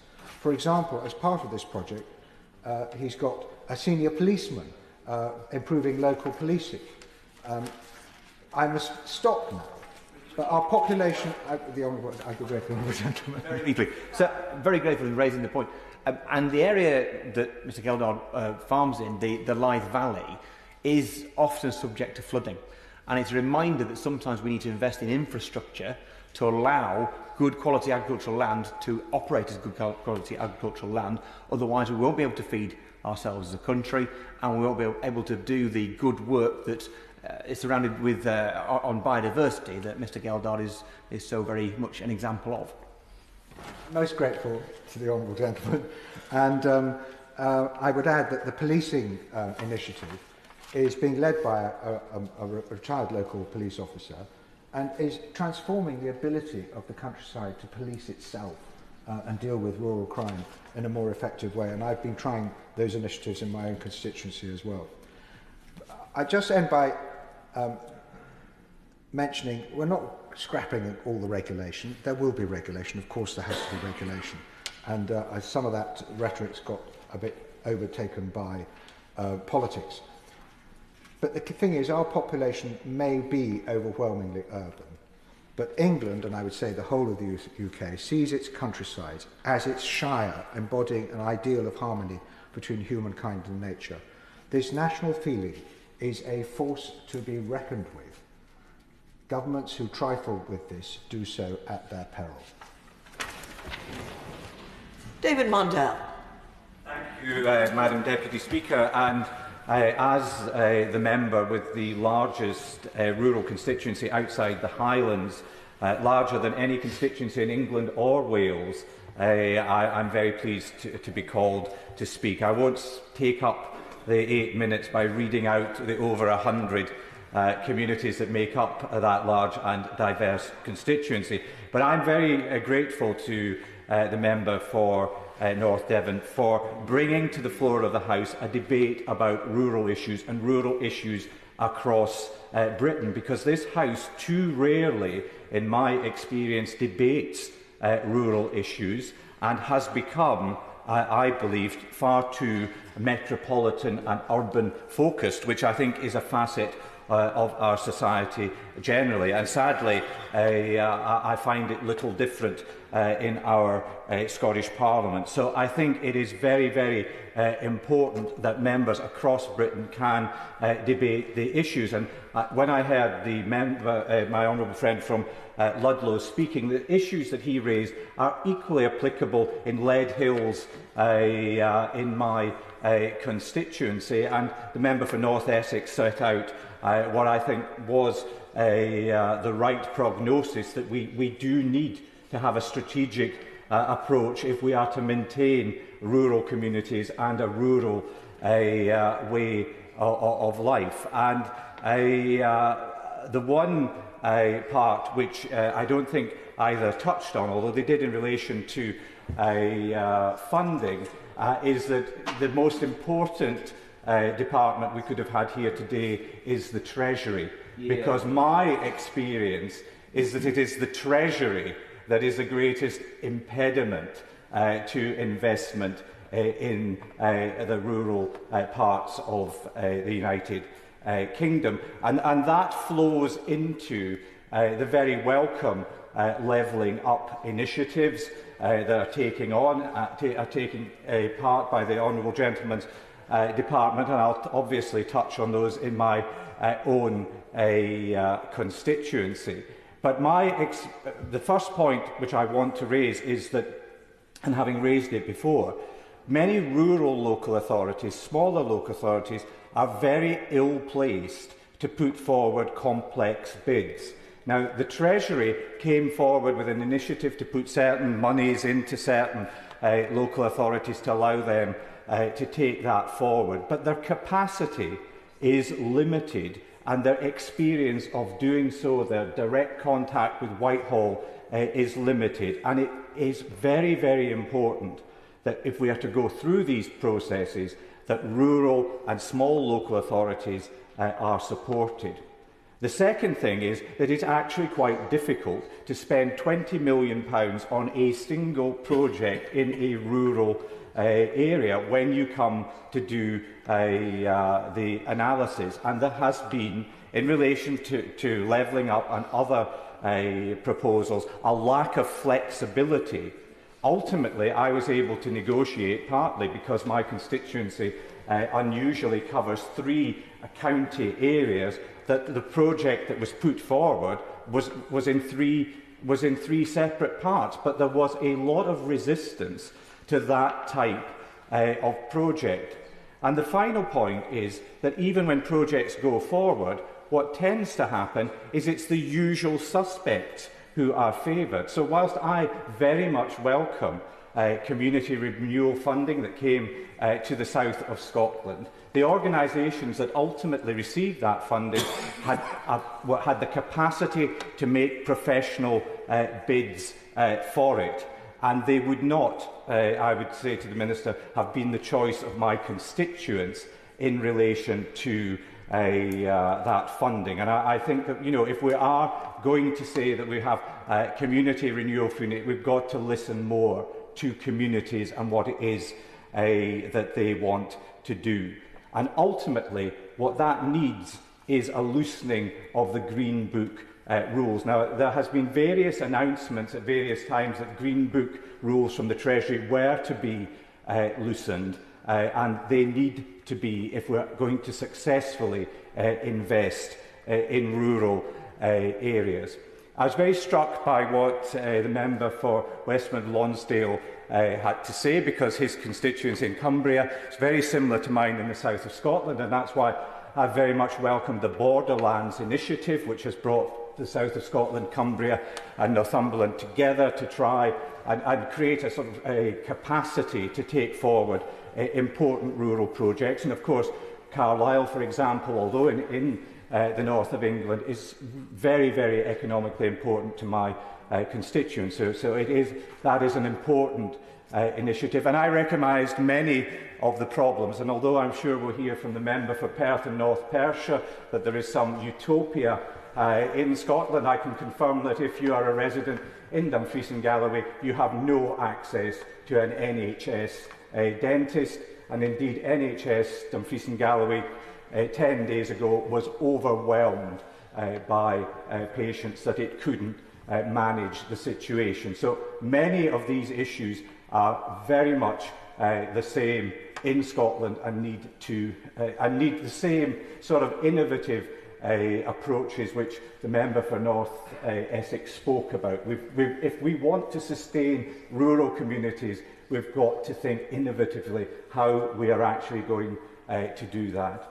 Madam Deputy Speaker, you would expect me to mention the 3 projects in my own constituency which are going forward as part of the Dumfriesshire, Clydesdale and Tweeddale levelling up bid, and they are the rejuvenation of Annan Harbour, on which I congratulate the Annan Harbour Action Group for their very, very innovative work over a long period of time. It will see the rejuvenation of the Minister's Merse, it will see the creation of a bunkhouse and cafe, and it will revitalise that part of Annan.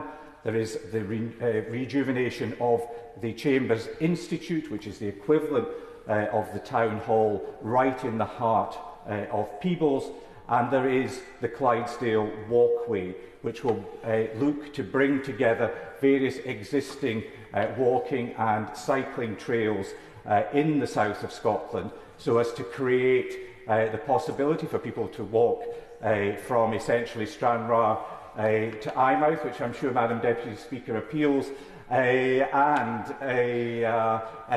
to take advantage of the rural tourism opportunities in the area. I also commend the Dumfries and Galloway transport bid, which is to bring electric buses to the area for those who perhaps find the walking a little too much.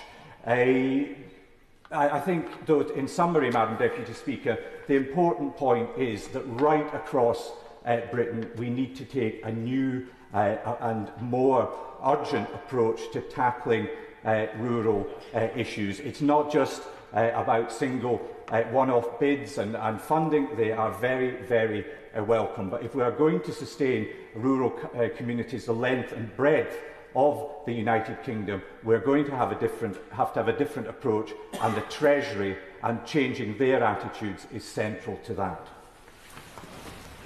I now have to reduce the time limit to 7 minutes. Miriam Cates. Thank you, Madam Deputy Speaker. And I think on our side of the House, at least, there's been some competition over who has the biggest constituency today.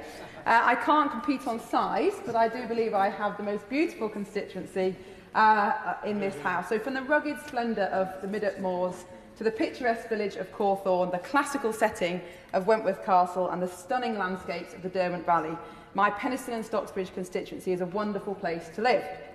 And rural life has many advantages. It retains a sense of community that's often absent in big cities, and a connection with the physical realm, the seasons, the nature, the weather, that reminds us of important realities and natural limits that can sometimes be forgotten in an increasingly virtual world. But for many people, rural life is not an idyllic existence.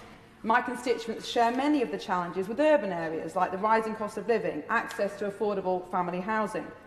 But we also face some unique disadvantages that highlight the pressing need to include rural Britain in the levelling up agenda.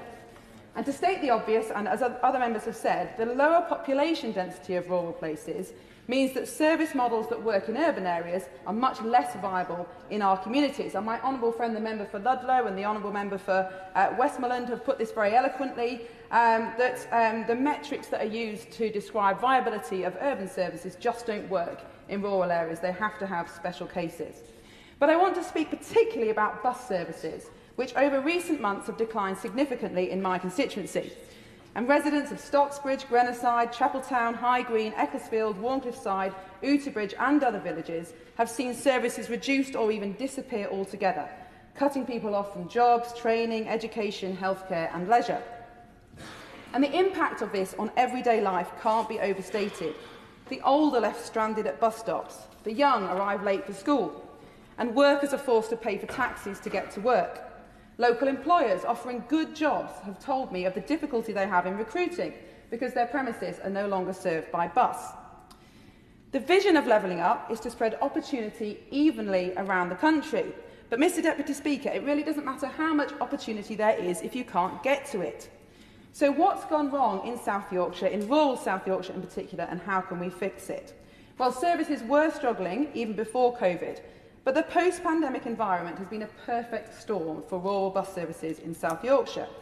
And from my meetings with Stagecoach and First Bus, it's clear that patronage has fallen sharply at the same time as fuel costs have increased. Now, I was pleased to be successful over the summer in persuading the government to release a third round of the COVID bus recovery grant, but crucially, the South Yorkshire Mayoral Combined Authorities Bus Service Improvement Plan bid failed completely which resulted in our region receiving not a single penny, whilst neighbouring authorities in Manchester and Derbyshire and Nottinghamshire received tens of millions of pounds. Now, I'm grateful for the Bus Minister, my honourable friend, the member for North West Durham, for meeting me this morning to discuss this issue. But can I urge the Minister to press this matter with his government colleagues? My constituents pay the same taxes as everybody else. It's not my constituents' fault that our combined authorities bid didn't meet the acceptable standards. So things may look bleak, but I do believe there are some glimmers of hope. We've had some local successes with the new number 25 and number 26 buses around Penistone and a new service that connects Northern College with Barnsley. These services have reconnected isolated villages, and they're based on an innovative small bus model pioneered by the excellent South Pennine Community Transport. In Stocksbridge and Deepcar, we've got plans to use our Towns Fund to commission new bus services to get people, residents, to travel around the town. And Stocksbridge is incredibly steep for anyone who's been there. You absolutely need a bus to get back up the hill. We're also progressing with plans to restore a passenger rail service along the Upper Don Valley, and we have a Levelling Up Fund bid to improve the Penistone line. But we need to accept that a one-size-fits-all approach to public transport just doesn't work. Rural services will never be as profitable as urban routes, but if they are designed sensibly about what communities actually want, if they're regular and reliable with easy-to-understand timetables, then they can be self-sustaining, as we've seen with our new routes. Ultimately, levelling up rural transport requires a localism agenda, putting commissioning in the hands of local people in our town, our parish and our local councils, and with a funding model that recognises the unique challenges of rural life. Thank you very much. Richard Drax. Deputy Speaker, it's a genuine pleasure to follow my honourable friend from Penistone and Stockbridge and listen to her excellent speech, as have all the speeches been, I must say. And may I thank my honourable friend from North Devon for getting this excellent debate. And I see that two of my colleagues from Dorset are here too, longing to speak, so no doubt will have a similar message to give to the Minister. And it's nice to see him in his place. And may I target this 7 minutes at him specifically, and the Treasury even more so, and this will be on the levelling up bid that we have now done once and we are now hoping to do again. Mr. Deputy Speaker, can I conjure up the picture of a cake? I'd like a chocolate cake, because that's my favourite. At school, when we had birthdays, a cake used to arrive and the teacher used to cut up the cake into the appropriate slices. My eye always fell on the slice that was slightly bigger because the teacher slightly got it wrong when he was trying, or she were trying to divide the cake. And we always hope that we get that slightly bigger slice. The point I'm trying to make, and of course you've got the smaller one, the point I'm trying to make is cutting up the cake is incredibly difficult, and the government is facing all kinds of financial problems right now. But what I would ask for on behalf of South Dorset is at least a slice of this cake. I don't want all of it, I don't want half of it, but for my constituents, can we please at last have a fair share of the cake? Because we've lost out again and again and again and again. And whilst it's true that Dorset as a whole is relatively prosperous, which it is, the perception masks significant pockets of deprivation. Weymouth, its largest urban area, hosts some of the most deprived neighbourhoods in the county. My South Dorset parliamentary constituency, of which the vast majority of my constituents are residents of Weymouth and Portland, is ranked as having the lowest level of social mobility in the country. Now, huge efforts are going in to try and improve this. We're trying to attract more businesses, to raise the incomes and salaries and expectations and aspirations and education. And we've heard about buses and broadband and all the other things that I entirely agree with. What I'm asking the Minister for is just for a little bit of money so that the private sector can invest on the back of the investment by the government. We know the government can't spend or give us all the money that we want. It's just going to be impossible. The country will be even more worse off than it is currently now. What we want is enough money to try to attract the private sector into places like Weymouth and Portland and Swanage and other rural constituencies so that the private sector can do all the hard work. But it can't do it unless the government creates the infrastructure so that the private sector is attracted. And I'll give you an example. In Weymouth, we have the most attractive harbour, we have a peninsula, and we have a marina. The walls of those facilities have not been touched for 50, 60 years. They are in poor repair, and the Environment Agency will not allow us to regenerate around these areas until the walls have been repaired. This is going to cost millions of pounds, and our bid for the second round of the Levelling Up Fund, a large part of that money will go to repairing these walls. Now, once they've been repaired, then we can regenerate. Once we regenerate, the private sector will come and do all this, and then we'll get the jobs and the investment that we desperately need. So I'm not asking the government on behalf of my constituents for multi-millions of pounds, nice though that would be. What I am asking for is targeted money at a town, Weymouth, a seaside resort, like so many seaside resorts, struggling to cope because the whole change, so many people now on holiday, they go abroad because flying abroad is now so cheap. So resorts like ours, beautiful though they are, fewer people are now going there. And of course we've lost the naval base, the Royal Naval Air Station, the ferry terminal and local government offices. So we need to replace these with other investments from private business. And what I'd like to thank the government for, if I may, is the Dorset Enterprise Zone, which is in Winfrith, not far from Wool. Now that has been a huge success, and with the help from government funding we've now attracted some very big companies in there. Atlas Electronique, which is a huge company that deals with submarine warfare, that's there now, and the new Battle Lab, which the Army have put in there, which is generating a huge amount of businesses where local small businesses work together with the MOD to come up with solutions to problems, is proving a huge success. So as I say, this is what we're asking for, some targeted money, please, from the government so that private enterprise will come and invest in South Dorset. And I think the last point I would make, in addition to the government money, is please don't forget us, and I think we've heard that from every speaker in the House so far. We're all constituencies. It's so easy to forget, as we say, there's such a small number of people, in effect, live in them compared to all the rural and other urban areas and the major metropolitan areas in this country. And I think government does tend just to forget that the rural constituencies and the rural areas are just as important and significant. And rurality, and I'm sure you'll hear that from my two Dorset colleagues, is not taken into account. Buses, as if they exist, take longer. People are trapped in their homes. We've heard, I think, from one honourable member where someone was imprisoned in their home because the bus came only once a week. That is not uncommon in Dorset and also in South Dorset. So it's more connectivity, and again, from a right honourable member, we've heard more joined-up thinking for rural communities. I think this is exactly what is needed. So I go back and I conclude on this point. I'm aiming my comments in the main at the levelling up bid level 2. We were category 3. We've now gone to category 2. Can I please urge, in the government's mind, we need to be category 1. And for all the reasons I've explained, we'd be most grateful if, when the round 2 is announced, that we are very definitely in it. Simon Hall. Thank you very much indeed, Mr. Deputy Speaker. It's a pleasure to follow my friend and neighbour from South Dorset, and I congratulate and thank my honourable friend from North Devon for instigating this welcome debate.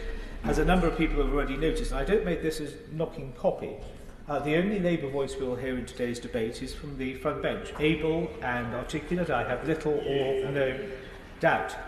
But I just want to make this point very gently to both the front bench and I think to colleagues who will recognise this. We cannot take, this side of the House and our party, cannot take forever for granted the support of our rural communities.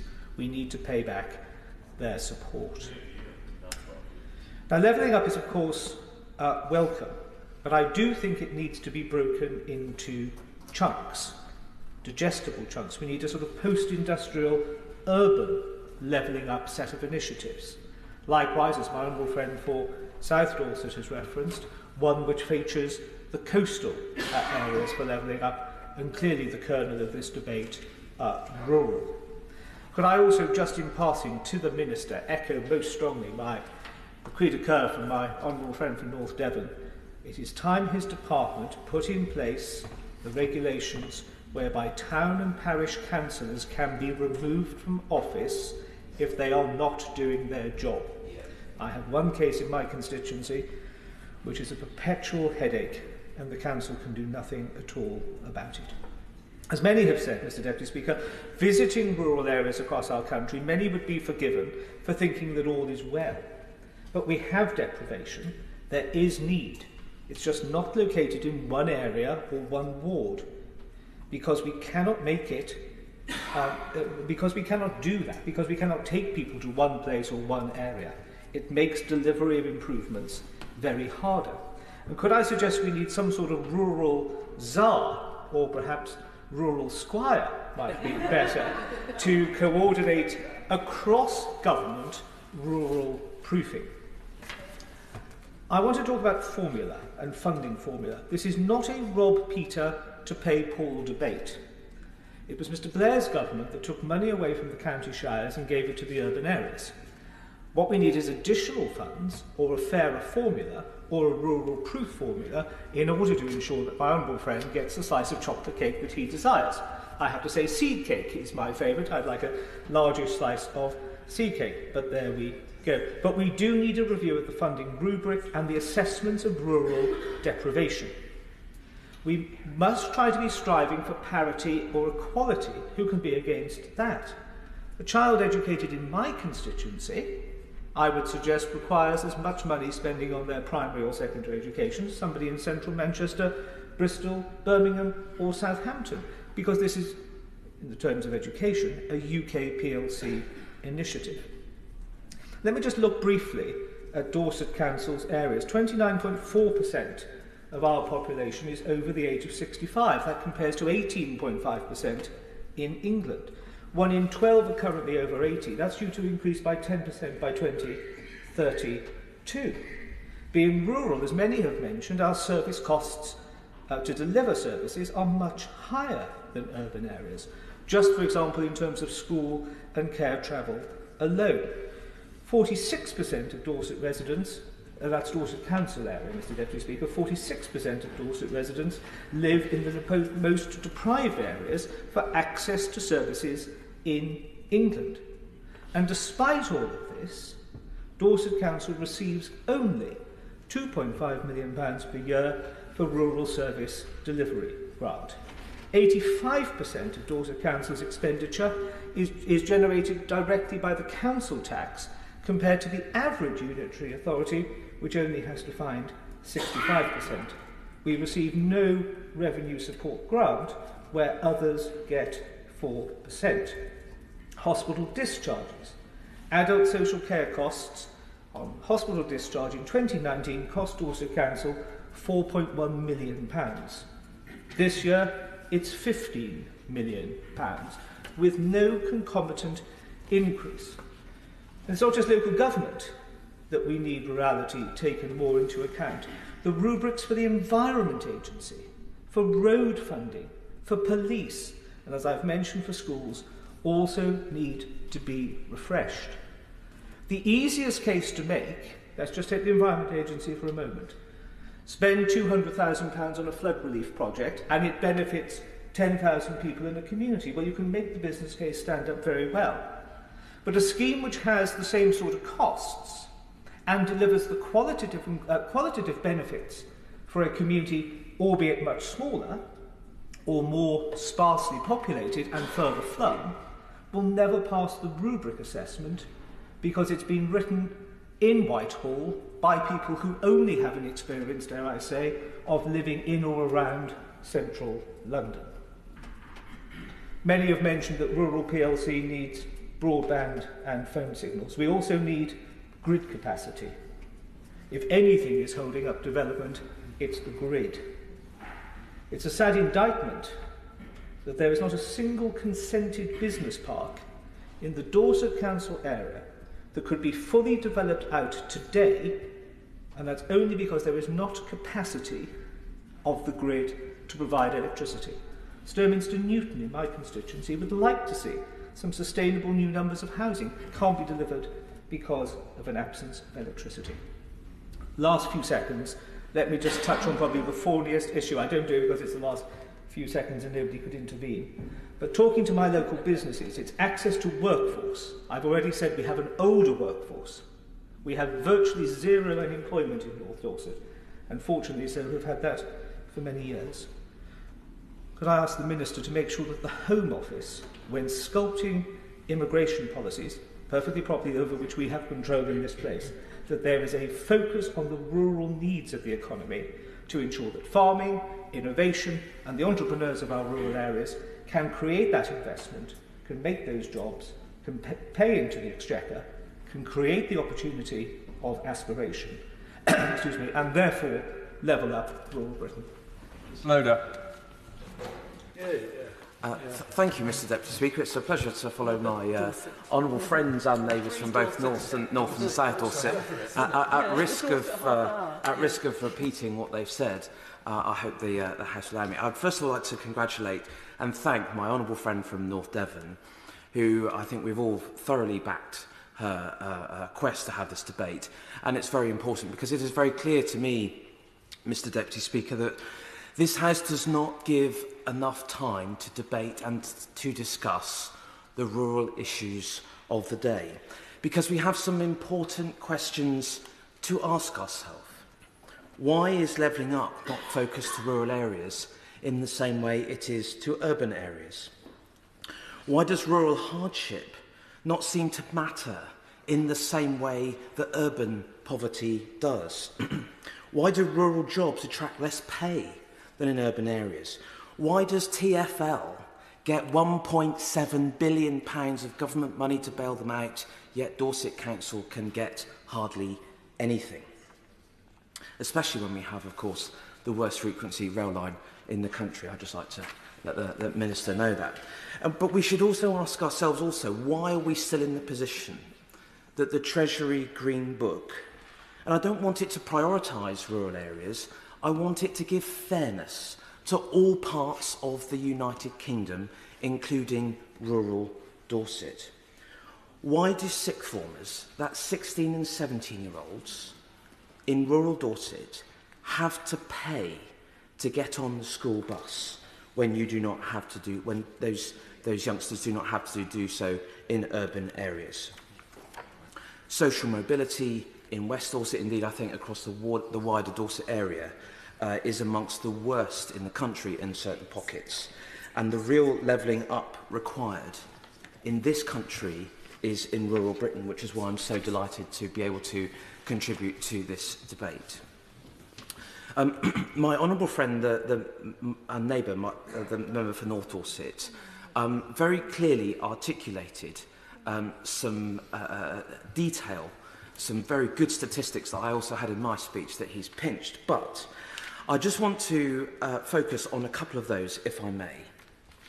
It is totally unacceptable to me, and I think my neighbours, but definitely my constituents, that we're in a position of having one of the highest council taxes in the country, yet we have a zero revenue support grant, yet we look in places such as urban London, inner London, where there are boroughs with the lowest council tax in the country, yet they receive some £24 million in rural support grant. I give way to my honourable friend. I'm very grateful to my friend and neighbour for giving way. Would he agree with me that there's also the spectre of negative revenue support grant hanging over us, whereby the government might actually tell Dorset Council it needs to pay some money back? Where this money is coming from, I absolutely have no idea. But would he not agree with me that that would just be adding, for want of a better phrase, insult to injury? Can I thank my honourable friend for intervening? Yes, I wholly agree with him, and I'd like to just relay that message to the Minister as well. I hope we don't get into that territory of negative RSG, because I think there'll be mass rebellions from the Dorset MPs if that were the case. But just so we are clear, the state of our economy in Dorset, and for West Dorset, COVID was hugely damaging to us. We're not starting from a level playing field here. In West Dorset, I lost 18% of my businesses during that period. And just so we're clear what we're talking about 1,200 businesses shut over the COVID period. So we are already starting from a lower place, but it is so difficult to have that ability to make the case, because it feels as though that we're always starting from behind the line. Again, my honourable friends and neighbours have talked about adult social care. But I do also just want to reiterate this point, because Dorset County Hospital, which is in Dorchester in the West Dorset constituency, is so challenged at the moment. And just to put this into perspective, that the patients that are discharged into social care and at the expense of the council have risen threefold over the last 3 years. The situation with police funding, with fire funding and others is equally difficult, yet it is still so difficult to try and get any real understanding of that from the government. I'd also just like to briefly touch on housing, Mr Deputy Speaker, because housing in rural areas, in my opinion, requires huge reform. My honourable friend, the member for North Devon, earlier in her speech articulated very well some of the difficulties of which she faces with second homes, with properties that have been set aside now for Airbnb, full-time Airbnb properties.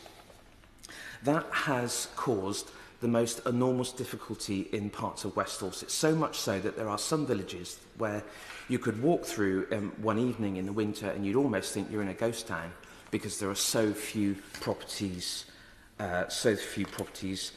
occupied. We cannot go on in that situation and expect doctors and nurses and teachers and police officers to be able to live and work in the community. I would just like to bring to conclusion my remarks, and I would just like to be very clear that I'm afraid we have gone on too long without real action and progress in this area. It is my opinion that parts of rural Britain is actually being held in economic hostage by unfair bureaucracies, not just government departments, but others as well. I've mentioned the Green Book earlier. Within the Treasury, that's the allocations or the fairness being given to assessment of infrastructure investment to rural Britain as well as urban areas. But in other ways, the Environment Agency, the Rural Payments Agency, I could just keep going on. It is a level of bureaucracy that rural Britain finds so difficult and in itself is constraining our ability to make real economic progress and to contribute to the wider economic growth of this country. And I would ask the Minister please to take due note of that. Next week, I understand Prime Minister's questions. I have the opportunity to speak to the Prime Minister. When I see the Prime Minister next week, I'd just like to let the Minister know in advance that I will be asking him very clearly to set up a rural task force so we do not have the extent of these debates again where we are sharing continually the difficulties of which we face. Because I want rural Britain to get turbocharged, to lead the way. We are so fortunate in rural Britain today that some of the most entrepreneurial, creative, innovative solutions are found in this country, in its rural areas. And we need those solutions to help the wider country. Indeed, I think some urban areas of the country would do well to take them. So I'm going to ask the Prime Minister next week if he'll set up a rural task force. I think the suggestion of my honourable friend for North Dorset to have a rural czar is one very well made. I hope he'll consider those in his remarks when he winds up. Thank you. Wind-ups will start no later than 26 minutes to 7, so we're reducing the time limit now to 6 minutes. Dr Neil Hudson.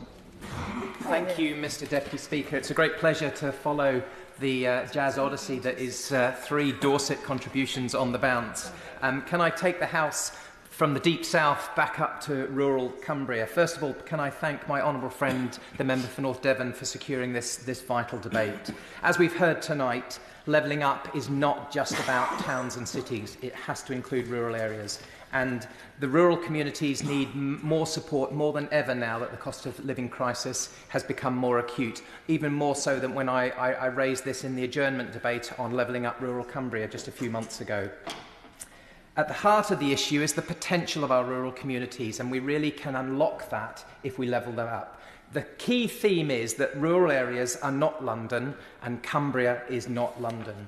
The unique nature of our rural constituencies makes them in the front line at this particular time of the cost of living crisis. It's been well documented. We've spoken tonight about people and households and businesses off-grid. And I know this at home myself at Brampton on heating oil, the £100 supplement that has been put forward, when people having to make minimum orders of sometimes 500 litres or so, that £100 does not touch the side. So I urge the government to review that. And it's not just households that are off the grid, it's businesses as well. Hospitality and tourism are crucial to Cumbria and Penrith and the border, and I firmly believe that businesses like that need the sort of emergency support measures that this government brought in during the pandemic. I'm very pleased to be working with Eden District Council and supporting them with the levelling up bid that we have put in for the Inspiring Eden Enterprise Hub near Penrith, and I really hope the government looks at that very favourably. As we've heard from many colleagues across the House, housing is absolutely pivotal for rural communities, and that very much is the case in rural Cumbria.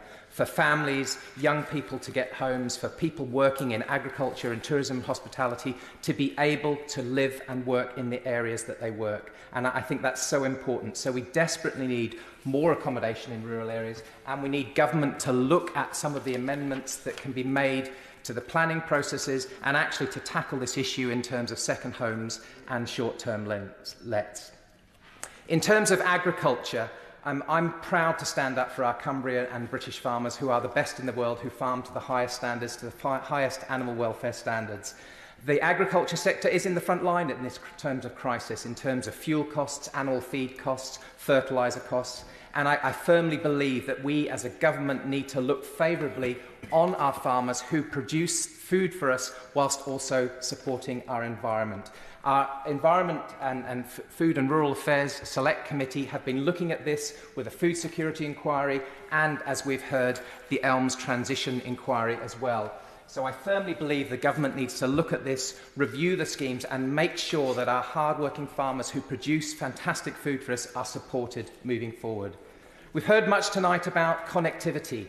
Transport links are vital in rural areas. I firmly believe that we need to support railway developments in terms of the Borders Railway coming down through Longtown in my constituency and onto Carlisle, reopen station like Gilsland Station, and very much we need to improve the train services that come up to rural Cumbria. And the Avanti West Coast service is in special measures now. It's been looked at and it's got 6 months' notice now, and I firmly believe that we need to have strong action on this. We've heard about ticket offices, and I firmly believe we've got to protect our ticket offices in stations like Penrith and Appleby as well. Buses, we've heard a lot about buses tonight as well. And in rural parts of the world, often volunteer groups step up where there are gaps in provision, like the Fell Runner service or the Border Rambler service. I urge central government to work with local government to use money sensibly. I urge Cumbria County Council to review their decision and the new unitary authorities to actually look at using central government monies to subsidise rural bus routes, and I think that's an important point. We've heard from honourable members about education. And it's so important that young people post-16 are able to get to their next place of training or education. And I've been working with communities in Alston to help provide that. I really urge that the central government monies are used sensibly, and I hope that local government can actually put in provision. I want the policy changed that actually mandates local authorities to provide post-16 transport for our young people. Education is pivotal in my part of the world, and we have fantastic schools, and I urge central government to look at rebuilding of some of our important rural schools. Ullswater Community College in Penrith, in the heart of my constituency, is in need of a radical rebuild, and I urge the government to look at that. We've heard much about virtual connectivity. Project Gigabit is welcome. The shared rural network is welcome. We have Rays of Light in Cumbria with Barn providing services and working with some of these sort of government vouchers. We need to support communities to stay connected. We need to support our local radio stations. We need to support terrestrial TV that people rely on. I firmly believe that we need to have policies made in London that reflect rural areas. We need to allow rural parish councils to meet virtually or in hybrid formats so that actually local democracy can take place in areas where there are challenges. So I firmly believe that rural areas need to be looked out for. Cumbria is not the same as London. Thank you. Thank you very much, Mr. Mr Deputy Speaker, and I would like to start with congratulating my honourable friend from North Devon for securing this debate.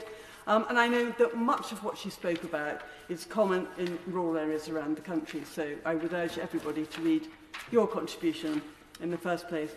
It is a pleasure to speak on a matter that's very important to many residents in the Inn Valley. It is a constituency fringed on three sides by dense urban areas, but a lot of it is deeply rural.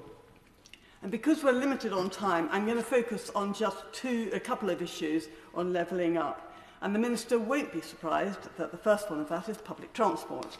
Bus services in rural communities have proven very vulnerable to commercial pressures in the wake of COVID. There are issues with higher business costs and with difficulties recruiting and retaining drivers.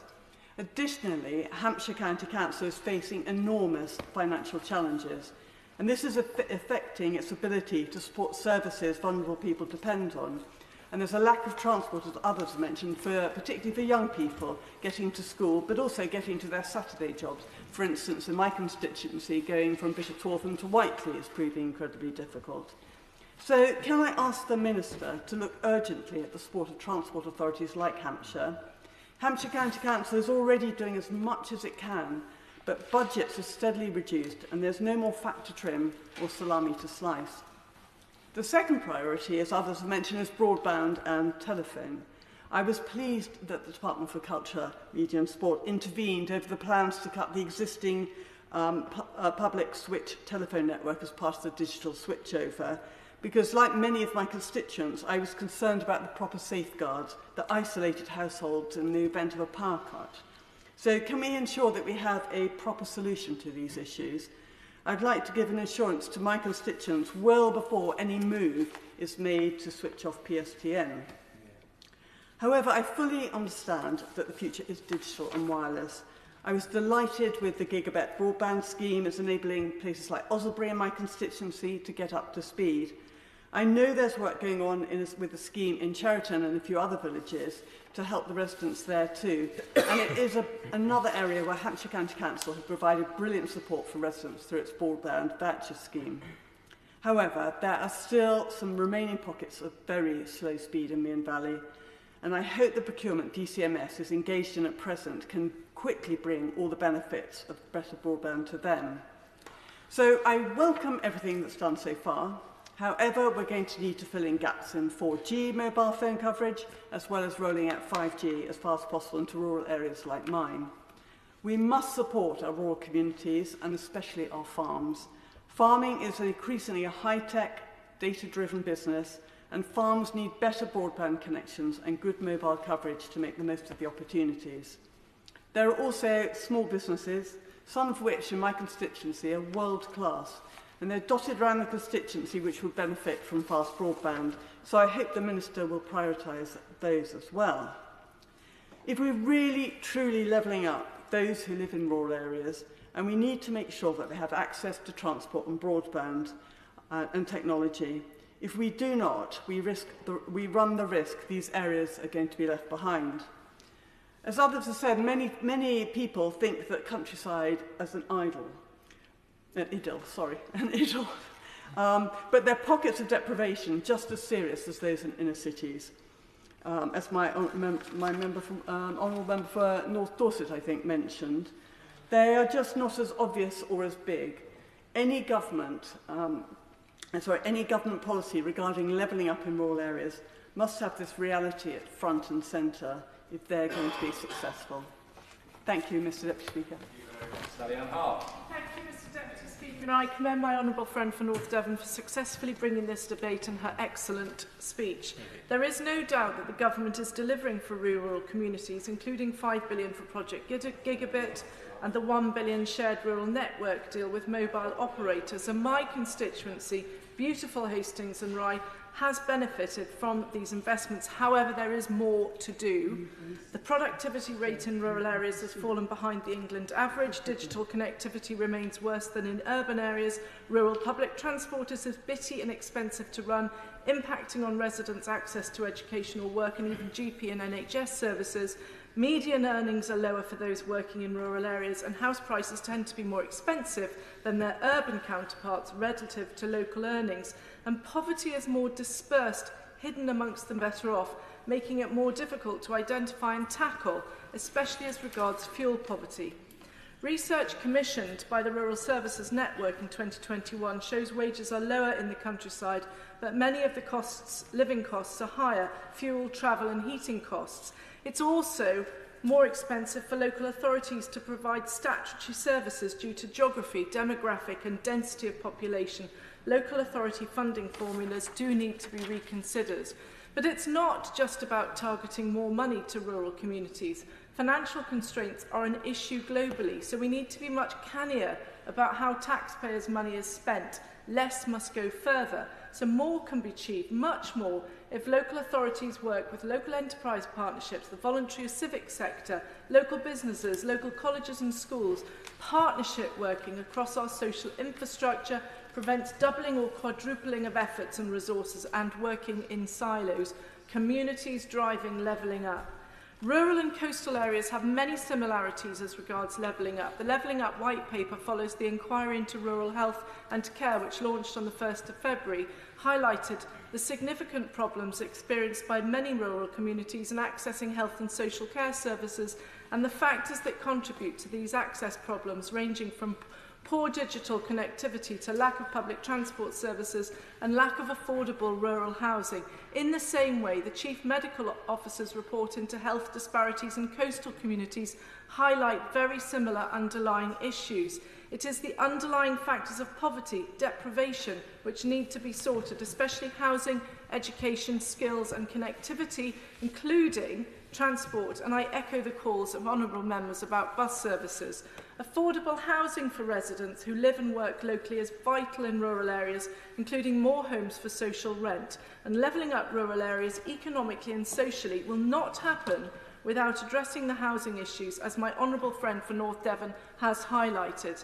The tourism and hospitality sector plays an important role in rural communities. Tourism vital, but it does add pressure to local authorities and often police services. For example, in beautiful Hastings and Rye, we see thousands of people arrive at Camber Sands in the summer months. Rother District Council needs extra resources to deal with the extra rubbish collection and security guards needed. The police, Sussex Police, need extra resources to deal with what is effectively a Wembley-sized football match about 15 times a year in the summer months on average. The APPG for the South East produced a report recently on levelling up in the South East, and one of the recommendations was the ability for local authorities to raise, for example, a local tourism tax, something we should consider carefully to help local authorities pay for the extra services so that this does not fall on the local council taxpayers. Reducing hospitality VAT would help lower prices and protect businesses, especially in coastal communities like Hastings and Rye. And in the last budget, the government reduced the VAT rate on draft beer and cider. Following discussions with many of my local hospitality businesses, I would ask the government to consider further the impact of VAT on them, not only for pubs but also restaurants, and reducing VAT back to 5% or even 12.5% would be really helpful, as they did in the pandemic. Many businesses are struggling with increases in energy costs and supply chains, and if they can't pass the cost on to the customer, and so if you don't have customers, there'll be no pubs or restaurants and a loss of jobs. But levelling up is not just about solving problems, it's about finding solutions and opportunities, and rural Britain has so much potential to unleash if given the opportunity to do so. Rural levelling up is an economic, environmental and social opportunity which will benefit the whole of the UK. Our rural areas possess a wealth of natural capital which can underpin rural levelling up. Nature-based solutions to climate change can make the most of this, as well as farmland for providing our food. And DEFRA recognised the huge potential for environmental services to drive rural levelling up, noting that rural areas account for the majority, 74% of the UK's 1.2 billion of natural capital. The Rural Powerhouse APG also highlighted the potential for natural capital markets to help level up rural areas, such as payments for carbon, biodiversity and food projects. If wetlands, peat, trees and soil are restored, maintained and protected, they can help boost our rural economies by providing jobs, food, ecotourism, leisure and health benefits, as well as protection against flooding. And investing in restoration and adaptation projects offer opportunities for low-income rural communities that yield financial returns on investments, create jobs, stimulate local economies and regenerate and revitalise the health of ecosystems. Opportunities, Mr. Speaker. Thank you, Mr. Deputy Speaker. It's a pleasure to follow my honourable friend for Hastings and Ryan. I particularly want to congratulate my honourable friend for North Devon for securing this important debate for rural communities across our whole United Kingdom, not least the 335 square miles of rural North Buckinghamshire that I have the privilege of representing in this place. I very much want to associate myself with the points that multiple honourable members have made to quash this myth that rural communities are all universally wealthy without pockets of deprivation. I know in my constituency there are certainly communities that are struggling, communities that need that support, and I think the energy crisis has really highlighted that, following on the points that my honourable friend for Penrith made about off-grid households, where it took until September for Whitehall to acknowledge that off-grid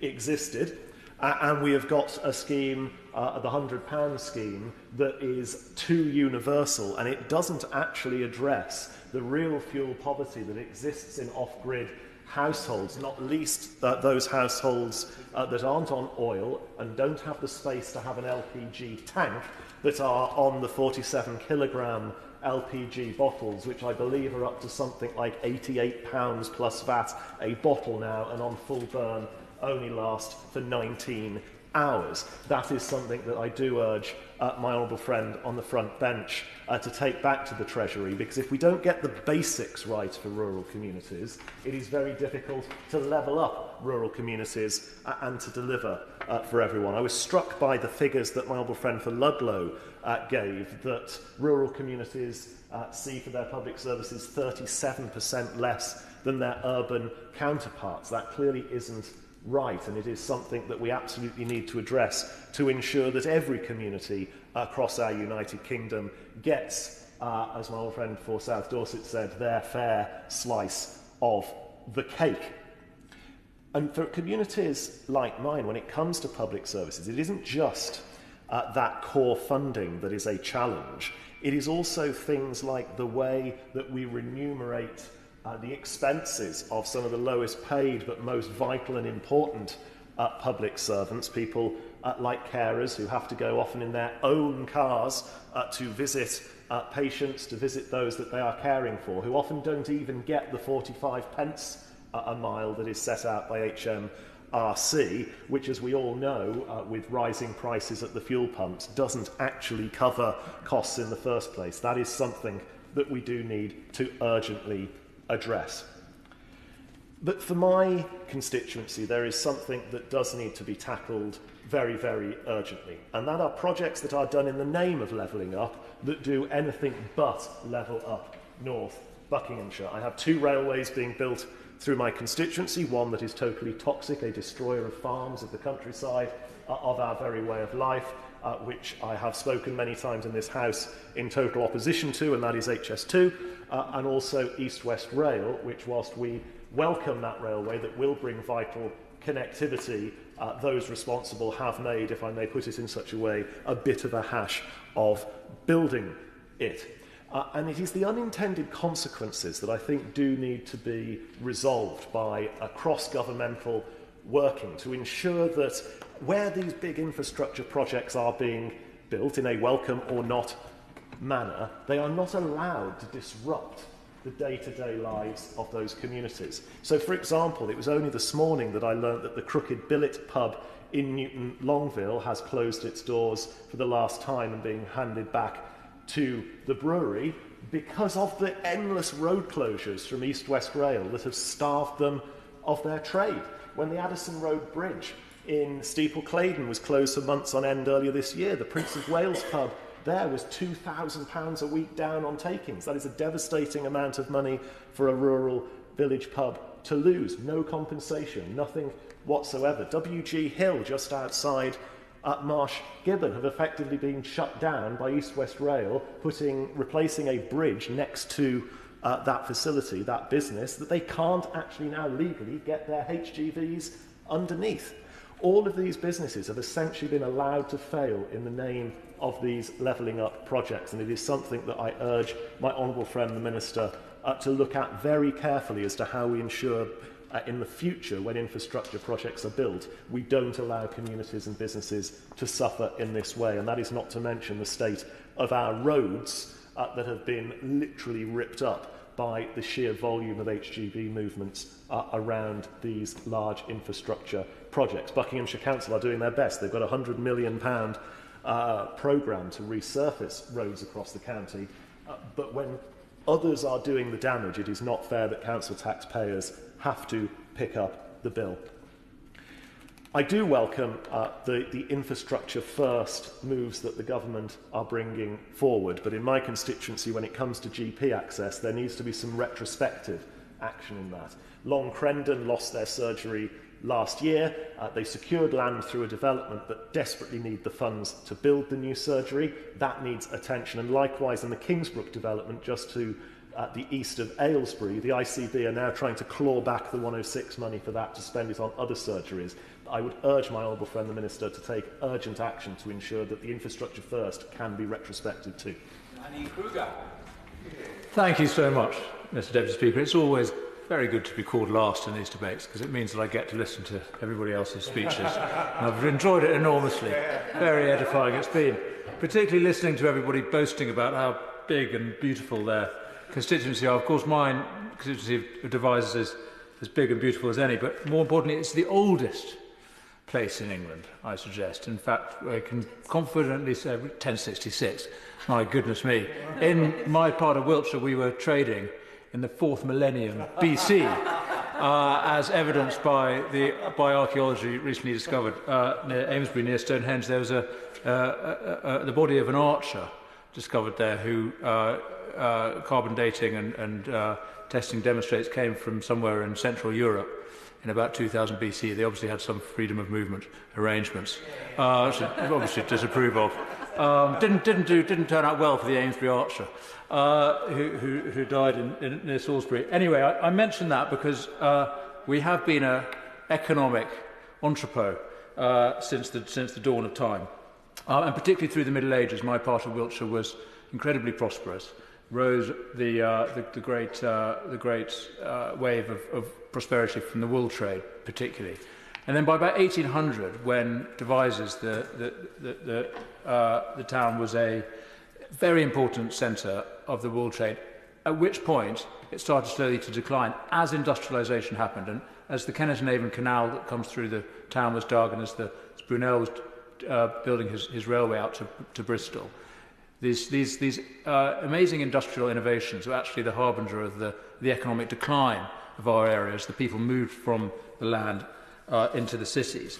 But actually, even through the 19th century, there were all sorts of important innovations and technological developments happening in our area. And I want to pay particular tribute to one of my favourite local firms, T.H. White, agricultural engineers, who've been going since 1832, now have a £100 million turnover, still based in Devizes. Still a family firm, employing people all over the country and indeed the world. And I've seen some of their amazing agricultural machines in use in our area. So what is happening now is that places that have been left behind by industrialisation are becoming viable again, and our rural economies are becoming viable and thriving places. And various other brilliant companies hidden up almost every farm track and every little backwater in our towns and little industrial estates. You find these brilliant, very modern, very high-tech firms. I think of Varavane, who make kit for the Royal Navy. Most of our frigates have been kitted out by this little firm on an industrial estate in Devizes. Or just outside Marlborough, there's a firm that I visited the other day called Design 360, which makes really amazing lighting. And it's run by a man who who just noticed when he was growing up in the area, everything seemed to be made in China. And he said, why does everything have to be made in China? And he's dedicated himself to developing a business in Wiltshire that makes the best possible kit at good prices, employing local people. And that's what he's doing. We have all sorts of other amazing industries, particularly in the agricultural agri-tech space. AI that can monitor the multitude of different crops in a field, so we can get away from the whole monoculture model of farming and have a whole variety of crops being grown in the same place. Monitor the health, millions of different plants being monitored through AI. We have vertical farming industries. We're developing models of developing protein that can be a massive British export, feed the urban populations of the world. But it's not all high-tech, and I don't think that we should think of the rural economy of the future as being all about these really, whizzy new technologies. Actually, the future could and should look much like the past did, and I particularly want to see a revival of local food processing. I think that's should be one of our great ambitions in this space. It feels all wrong that that farmers have to send their produce miles and miles away for processing, disappears into other regions of the country. If it comes back into Wiltshire at all, it's in packages from some other firm. Why don't we have shorter food journeys and good local processing like they do in other countries? And I don't think, by the way, and I totally endorse everything that's been said about the importance of food security and the opportunity that ELMS brings us to enhance food, the production of food as part of the public goods regime that we have. I don't think there's any conflict between supporting the environment and supporting growth. But we do need to recognise that the production of food is the primary objective of farmers. And I would say food security is more important than enhancing global trade. I would prioritise that over these trade deals.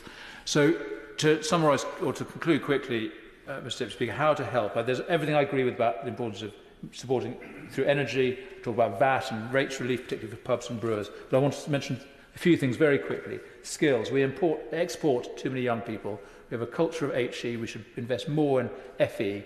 I'd like to see, Wiltshire College is a brilliant institution locally. I'd like to see more support there. Everything I echo about housing. I think we need more housing in our local villages. No to the 5-year land supply rule. Every village should be able to build more houses without having to use that rule. Connectivity, more broadband. We're going to get a train station in Devizes, thankfully, I'm confident. Agree about demand responsive buses. No to HGVs, echo the point made by my friend from Buckingham. We've got to improve that. And then planning. Lastly, to mention this brilliant firm run by the Copleston family, Poulton Technology. They want to build this amazing factory to create undersea technology for fixing pipes. They can't do it. They haven't to do it in Saudi Arabia because the planning doesn't allow the space in the UK, and that's what we need. Thank you, sir. Thank you ever so much, Mr. Deputy Speaker, and it's a real pleasure to sum up for the Scottish National Party in what has been a very fine debate, and can I congratulate the Honourable Lady for securing this important debate this afternoon.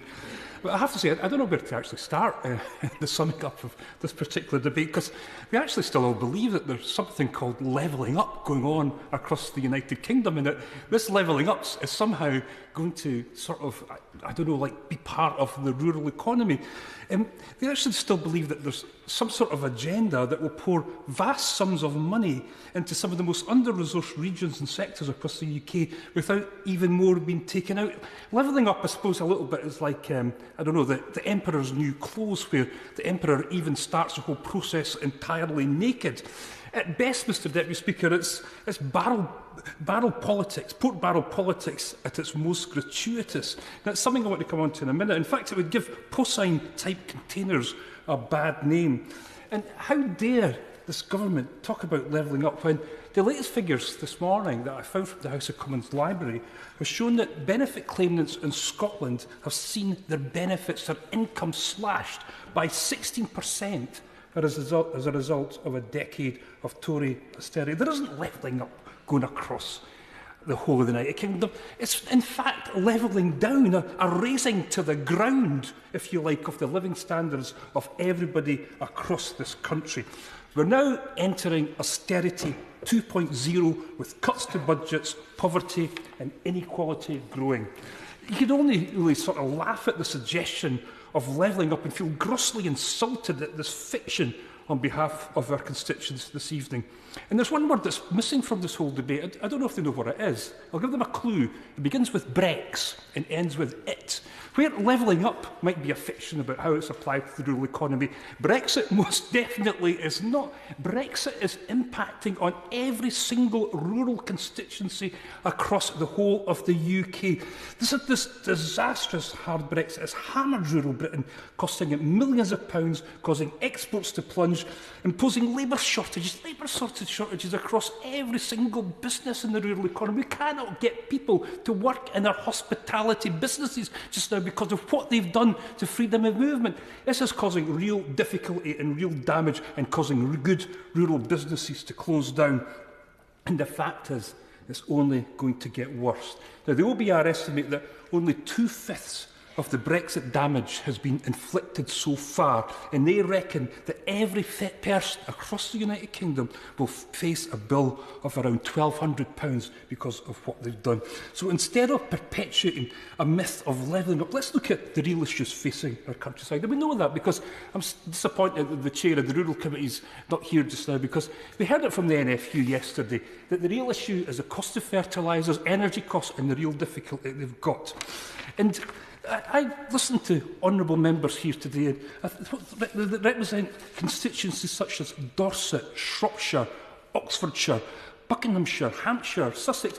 Now, I don't sort of presume that they're the most deprived parts of the United Kingdom they have. Now, I represent a prosperous area in Perthshire. I have pockets of deprivation. But for all these Tories to come here today to ask for more money for their communities where people in real constituencies are suffering so much, I think is just a bit... I've not got time.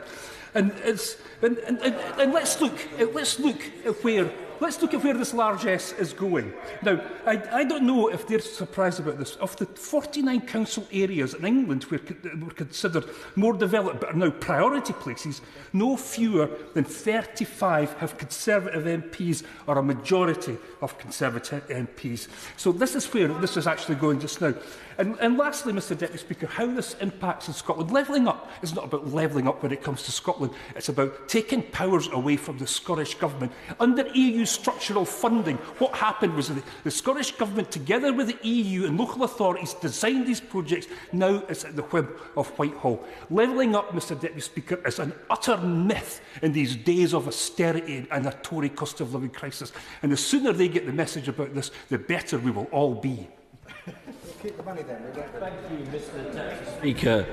And it's a pleasure to speak for the opposition in this important debate. And I congratulate the honourable member for North Devon for securing the debate and for the characteristic power with which she spoke. And I think it's important to state at the outset, as has been a theme of the debate, that levelling up must never be North versus South, London versus the rest of the country. Instead, there is a clear need to tackle inequalities across all of our nations and regions and to recognise, like for rural communities, that they can manifest in many different ways. So it's good that we've had the chance to debate this today. And I particularly thought that the points that the Honourable Lady made about productivity, particularly as it relates to connectivity, were very well made and were echoed by the Honourable Member for Witney and for Redditch. And also the point around holiday lets, which I'll cover shortly, were also echoed by the Honourable Member for Westmoreland and Lonsdale, North Shropshire and Penrith and the border. And there are lots of interesting contributions by colleagues. I mean, I think this point about Treasury reform, as made by the Honourable Member for Dumfriesshire, for all the three members from Dorset, is a very important one, because the reason that levelling up has failed so far is that it's met the Treasury, and the Treasury, of course, in the person of the now Prime Minister, has rejected it. And I think that perhaps portends the future for levelling up, I'm afraid. And they're also very important... I will give way happily. Member for his kind words about many of my colleagues' speeches, but he may remember that when the Prime Minister was the Chancellor, he granted a number of levelling up funds, towns deals, all these levelling up funds that have had already a significant impact in our constituencies on both sides of the House. News for the Honourable Lady in that regard, because if you take the funds, whether it's High Street Fund, Brownfield Fund, whatever those funds, if you add them together, for all but 4 of 150 upper-tier local authorities, you are worse off because of the cuts made to your council. So actually the reality is that even the winners have been losers so far. So again, if what we're getting is more of the same like that, we regret it. You can shake your head, but it's true. So moving on to a couple of points of my own. because we've seen, as has been the theme of the discussion, a weakening of the foundations of our rural communities.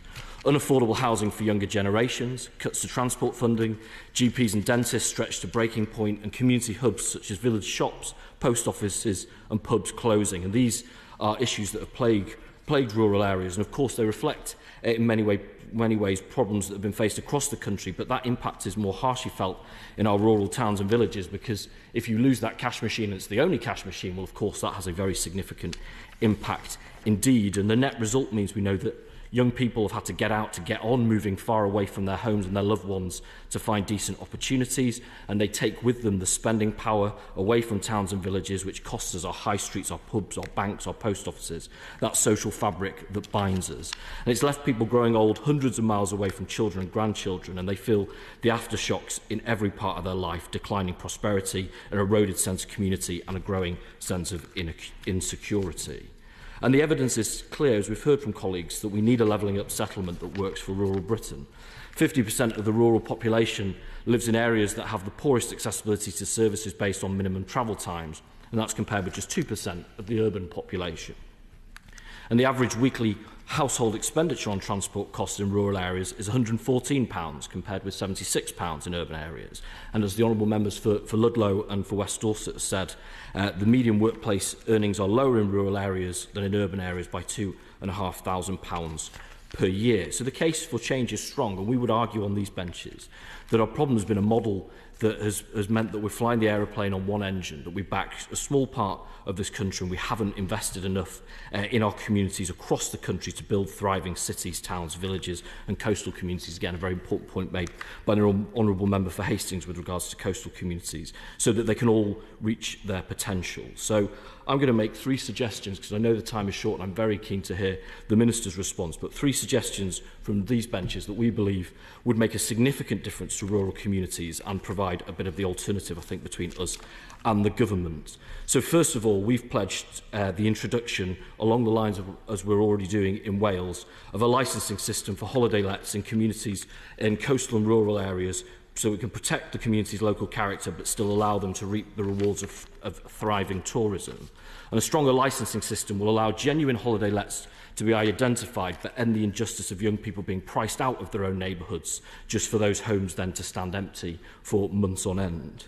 Secondly, as we've heard from colleagues, Honourable Member for Meon Valley, for Penistone and Stocksbridge, made points about transport in rural communities, and we know that the loss of bus services have been particularly felt hard in rural communities. So we will prioritise addressing the rural transport crisis by ensuring that councils can improve their bus services by regulating and taking public ownership of bus networks, whilst also extending the powers to re-regulate local bus services to all areas that want them, not just combined authorities with an elected mayor. And having heard what the Honourable Member for North Devon said about elected mayors at the beginning, I'm hoping that that will be music to her ears.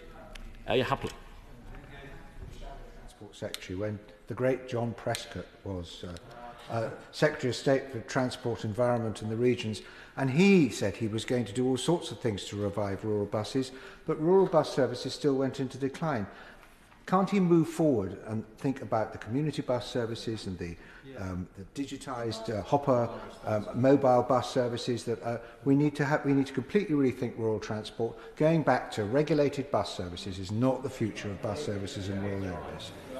Well, we have a point of difference on that, but what I would argue is that yes, those models and that creativity of local communities is an important part of it, as are enhancements in technology, but that local oversight and control to make sure that there is full coverage, I think, would enhance, rather than leaving, as we have done, to the market. And well, if the honourable gentleman makes a strong case for the status quo, and I think, frankly, that status quo does not work. And then finally, we will also put people back in charge with a new community right to buy, which will give up communities the opportunity to take controls of pubs, historic buildings, football clubs that come up for sale or fall into disrepair. At the moment, the local groups have a right to bid for such assets, but it's clear that that has not worked. And we will augment this to make sure that communities can make most of this new right by improving the community ownership fund to ensure that that seed capital is available for communities to generate revenue so they can invest in their town, village or city, and ensure that the proceeds of growth benefit those who live there. These are meaningful interventions that would have a meaningful impact on our rural communities, and this lies in stark contrast to the government's levelling up plans that are so inconsequential that the ministers won't even release the impact assessment for their plans. And again, I make an appeal to the government backbenchers, many of whom I know are very independent-minded people and believe in this place and the importance of doing things right in this place. There is an impact assessment for the levelling up bill that has been ready since July, and the government will not release it. We've been through all of our stages up to the end of the committee stage without that. If we're really serious about levelling up rural Britain, let's have a conversation on the facts. It has not worked. My efforts to get the Minister to change on that have not worked. I ask you to please help us in that, because we need to have a proper conversation on the facts. I'll happily give way. Thank him for giving way, and the part I've heard, he's making an excellent speech.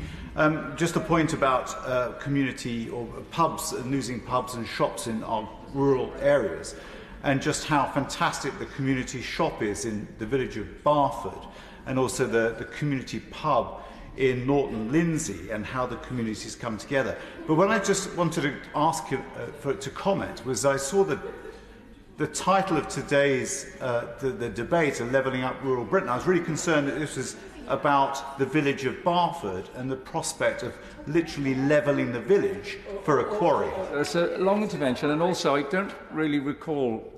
He may have been here early in the debate, but he certainly hasn't been here since I came into the chair at 5:30, so it's rather naughty. Thank you, Mr Deputy Speaker, and I agree with much of what my honourable colleague has said there, and I think that that's particularly why the community right to buy would really build the tools that communities have to make sure that they can shape their future. I'll conclude by saying that levelling up this country, and I understand the cynicism on other benches, but tackling regional inequality should be a national priority.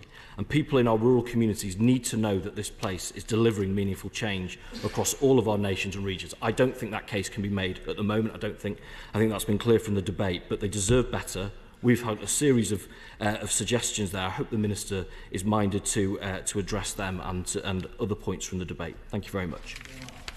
Minister.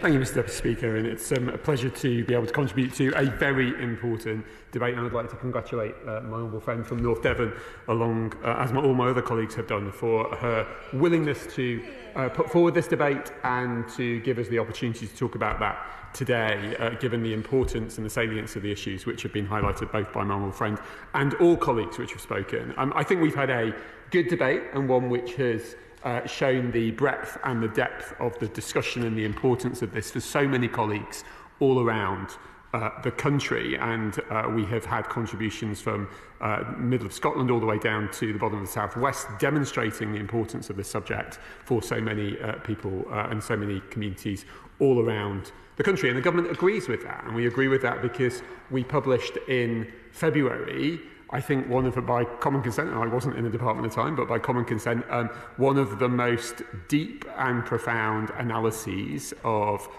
challenges around how we improve communities across the country through the Levelling Up White Paper. And that is being clear, and has been welcomed, I think, by most independent commentators, that it is a serious piece of work upon which serious policy can and is being delivered for the good of all our communities over the long term. And it was clear, and the central thesis of it is that we accept that talent is distributed equally in all of the communities of honourable members who have spoken today and beyond, but opportunity is not necessarily always distributed, and it's the role of government in a reasonable and proportionate manner to seek how to rebalance that and how to offer opportunity, prosperity and pride across all communities going forward. We were also clear that change would not come overnight, that this is a long-term issue which has been at the forefront of many governments of all rosette colours over many decades, and the point of the Levelling Up White Paper and all of the work that has been done both before, during and after that is to show that on this side of the House we are absolutely serious about making progress here. I think from the contributions of many of my honourable friends we have demonstrated that level of seriousness already with the amount of work going on in levelling up, not just in rural communities but elsewhere, and that we remain committed to it in the future. And within that paper, for rural communities and for others, others, we have committed by 2030 to improvements to living standards, research and development in all regions, transport infrastructure, digital connectivity, education and skills, health, well-being, pride in place, the vital importance that people feel and the attachment they feel to their communities, in housing, to reduce crime and in ensuring that there are devolution opportunities, which so many of my colleagues have referred to in this debate today and which is so important. This particular debate is also important for myself as a representative of a semi-rural constituency, and many of the issues and many of the points which have been highlighted by colleagues are ones which I understand because I have the pleasure and the privilege to represent so many colleagues who are in rural areas, the beauty that those areas offer, but also the challenges which have been articulated by colleagues from across the House over the course of the last few hours, and representing part of a national park, 41 different towns, villages and hamlets, and dozens of parish councils, I understand, as so many of my honourable friends have articulated so well, the challenges and the opportunities that rural areas offer. And it was only on Saturday, and I can continue my 5.5-year quest to read into the Hansard record the names of all of my towns, villages and hamlets across North East Derbyshire, that I visited the hamlet of Wigley, which has one of the smallest schools in the county of Derbyshire, if not in the whole of the United Kingdom, which has just been successful thanks to the head teacher and all the staff there in opening some additional space which will allow them to increase the number of pupils which they support every year going forward, and congratulations to them.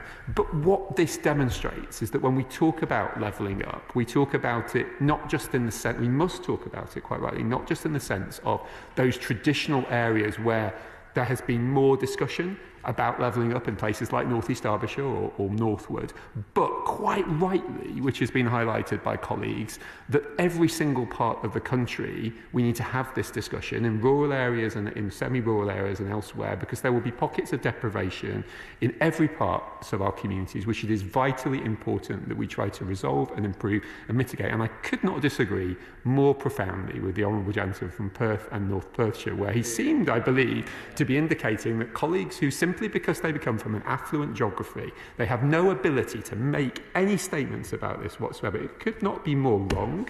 It shows a complete misinterpretation and misunderstanding of the distribution of the challenges in the United Kingdom, and it shows a lack of understanding about what the United Kingdom government is trying to do through its levelling up initiatives, and something the Scottish National Party has failed to do repeatedly whilst they have been in government since 2007. And I just want to turn to a number of...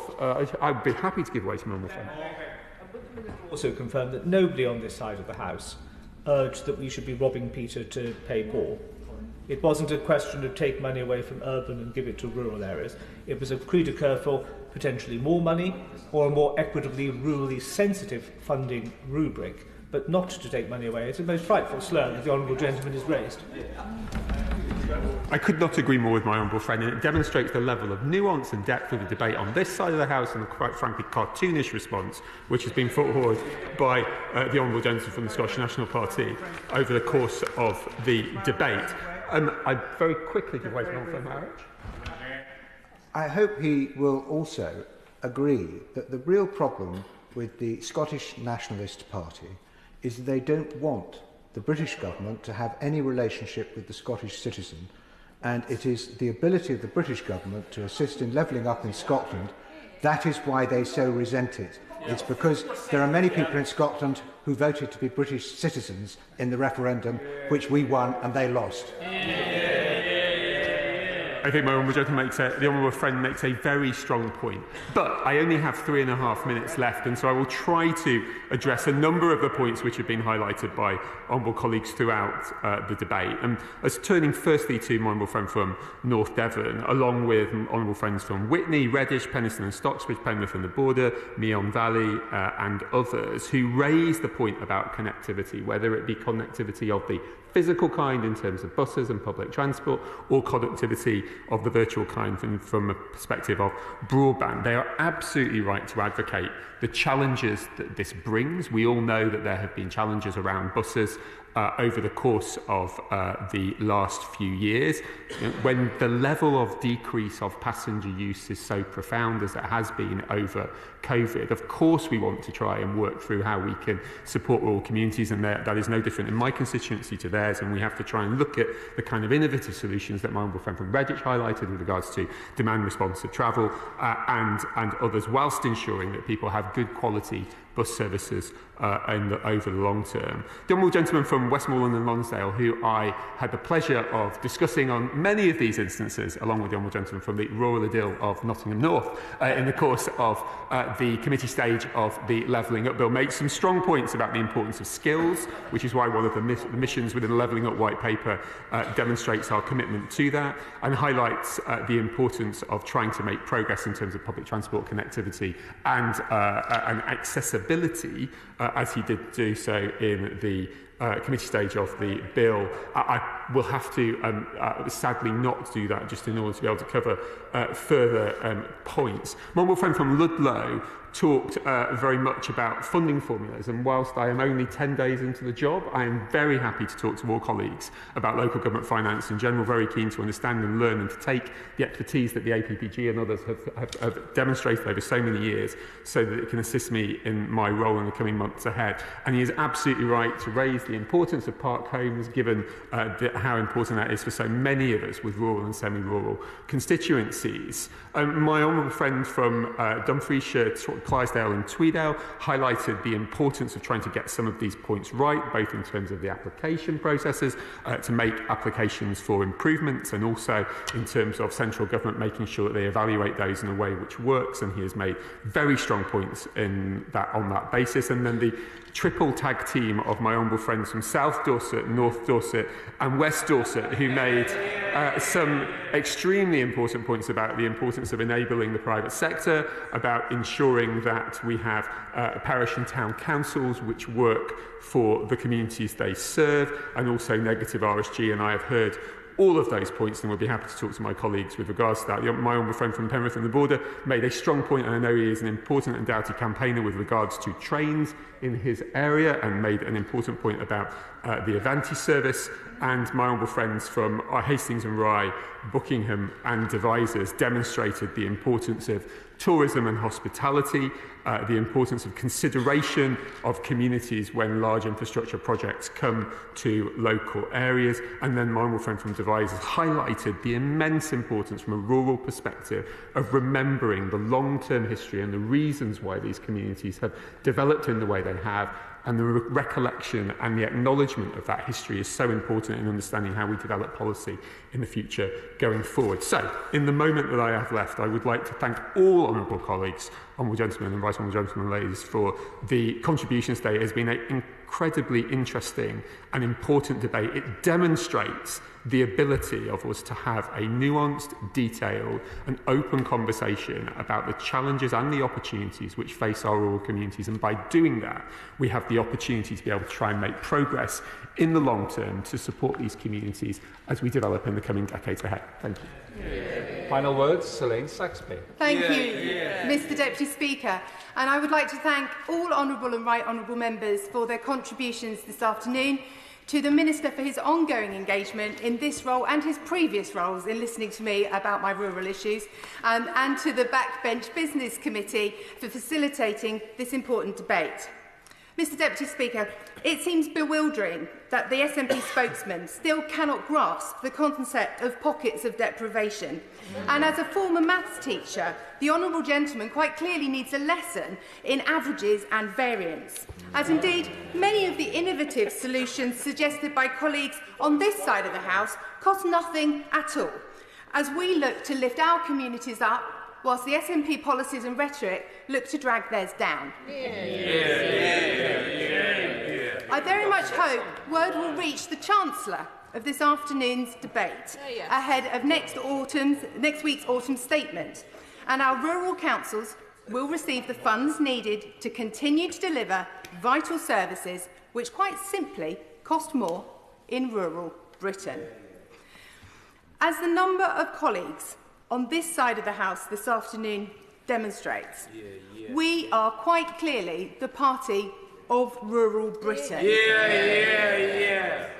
And I hope that under our new Prime Minister and new ministerial teams, we will now, cross-department, work harder, faster and smarter to level up rural Britain. The question is, as on the order papers, Madam President, say aye. Contrary, no. I think the ayes have it. The ayes have it. We now come to motion number 3 on business of the House, 14th of November. Minister to move.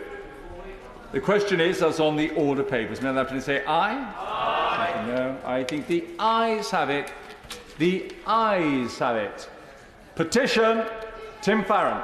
Mr. Speaker, I wish to present a petition in the name of 1,027 of my Westland and Lonsdale constituents who are deeply concerned, as am I, that that Royal Mail are proposing to close the sorting office, the Sedbergh delivery office in Sedbergh. Not only is that in itself a serious problem and a loss of service to that part of the Dales, it also undermines the financial package that makes sure that Sedbergh Post Office can survive and thrive. The closure of Sedbergh Post Office would lead to the outreach services at Barban, Endmore and Dent also closing. So the petitioners therefore request that the House of Commons urge Royal Mail to stop their plans to close Sedbergh delivery office, and the petitioners remain, etc.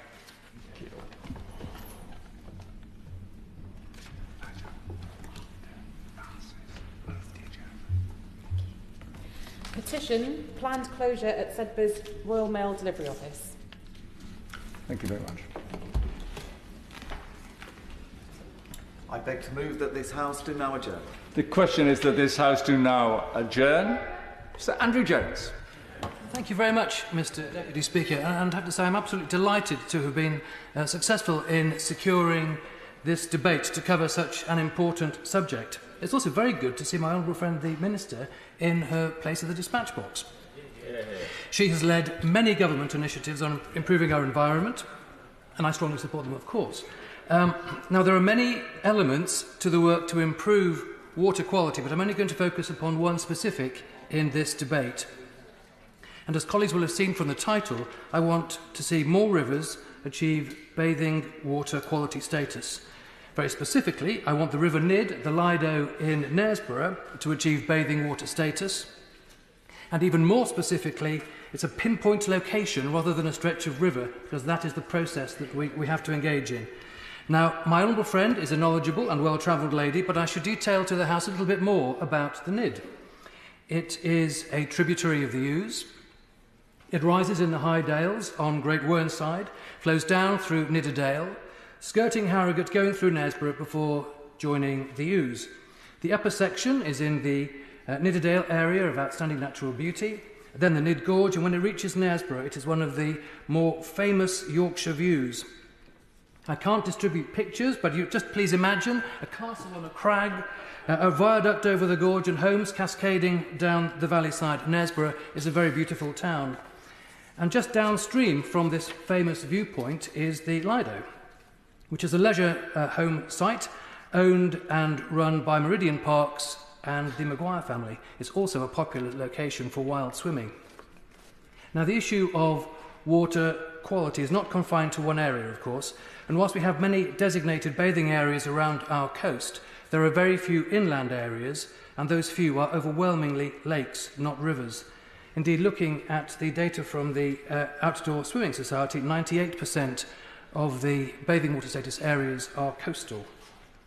There is one river in our area of Yorkshire that has achieved this, and that is the River Wharfe in Ilkley.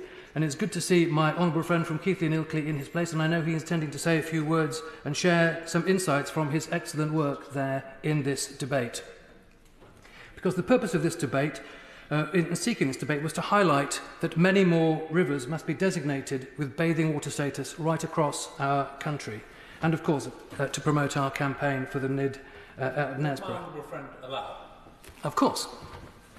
I'm most grateful because, inadvertently or not, my honourable friend is making almost precisely the points that the Environmental Audit Committee made in its inquiry into water quality in rivers, that bathing water quality status should be an objective of every water company over the next pricing period, so that we can radically improve the quality of our rivers and can allow more people to take great pleasure from swimming in all weathers in more and more rivers around the country.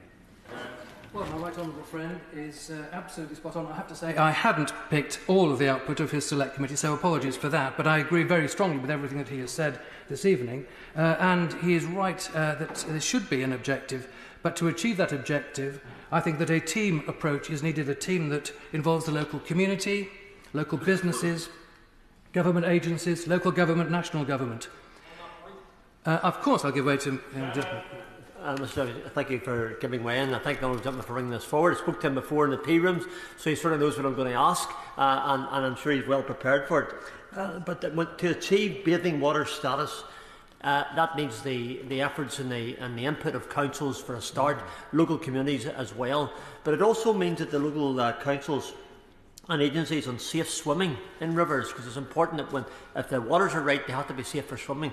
Does he feel that there should be legitimate signage and information posts to be made strictly clear that if there is no information that individuals should not be swimming in any section of that river? It's about the quality of the rivers, but it's also about the safety. Well, it wouldn't be an adjournment debate if my honourable friend didn't intervene. I think these things should probably become proprietorily known as Shannon moments. I do obviously agree with his point that water safety is critical, but also about informing people where it is safe and not safe. So there is a role for local government in signage. So I certainly agree with my honourable friend. Now, I have met with NID catchment anglers, the owners of the Lido, residents, businesses, and they're all on board with the proposal for the Knaresborough site. So how do we reach that important water quality standard? And I think the answer is to improve actions, the inputs on water quality from so many stakeholders. Now, one key concern for river water quality is the Victorian design of our sewerage system. This system mixes foul water, sewage, and rainwater runoff in the same sewer system. Combined sewer overflows were installed to enable sewers to cope with the additional volume during periods of heavy rain. This enabled the sewers to discharge into rivers. If CSOs, of course, did not exist, they would back up into our homes when the system becomes overloaded, and that would be worse. But we have been seeing them operating more frequently due to increasing population and particularly changing weather patterns with more intense rainfall. Would you give one? I will happily give way, yes. I'm very grateful to the Honourable Gentleman for letting me intervene on this. He speaks with total passion on this. It's a passion that West Oxfordshire feels as well about the even load and the wind rush that we have. He's right, of course, that this challenge that must be overcome is a team effort. But sooner or later, the Victorian infrastructure that he's spoken to is going to need to be upgraded, and water companies' investment is going to be key to this. Is that something he'd agree with? Well, my honourable friend is as wise as ever. I happen to know the Windrush a little bit, and it's a very beautiful part of our country. He is most fortunate to have this in his constituency. And, of course, that whilst it is a team effort, this is going to have to be backed by investment. And I think it is one more area where our requirement for infrastructure has not kept pace with modern demands. It's just one of a number of policy areas. So he is absolutely correct, and I do agree with him.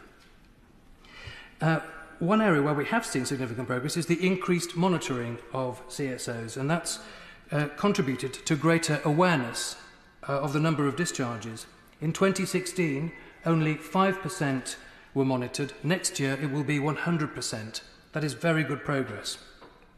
Using information from the House of Commons library, based upon monitoring data supplied by the Environment Agency, in Yorkshire, 97% of CSOs are monitored, which is ahead of the national picture. In 2021, each CSO in Yorkshire discharged on average 34 times, the average duration of a discharge 5.8 hours. And whilst this is the second best performance in terms of duration of discharges in England, it is still way too much, and it shows just how far there is to go.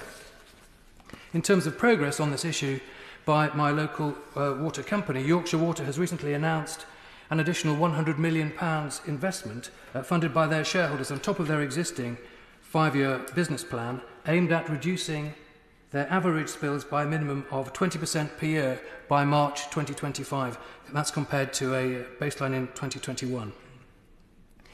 In addition to the increased extreme weather and flash flooding events which cause CSOs to operate, a change in what we've put into the system has been occurring over the last decade or so, with wet wipes particularly, but also nappies being the main new entrants alongside fat from cooking. Now, wet wipes are responsible for 90% of sewer blockages and contribute to the formation of fatbergs. And I think we'll probably all know what fatbergs are, but they are truly grim things.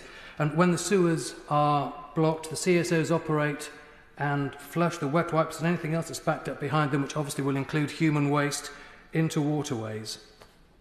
The Honourable Lady from Putney, who I think has done good work on this issue with her bill to remove plastic from wet wipes. I support that work, I think it's right, but even removing plastic from wet wipes will not guarantee to make the problem go away. However, consumer behaviour can change and can help. Currently, the UK flushes away 11 billion per year. Now, I raised the issue of new building standards at Business Questions last week. Rainwater runoff from new housing estates can contribute to the volume of water that can overwhelm sewers and so trigger a CSO to operate.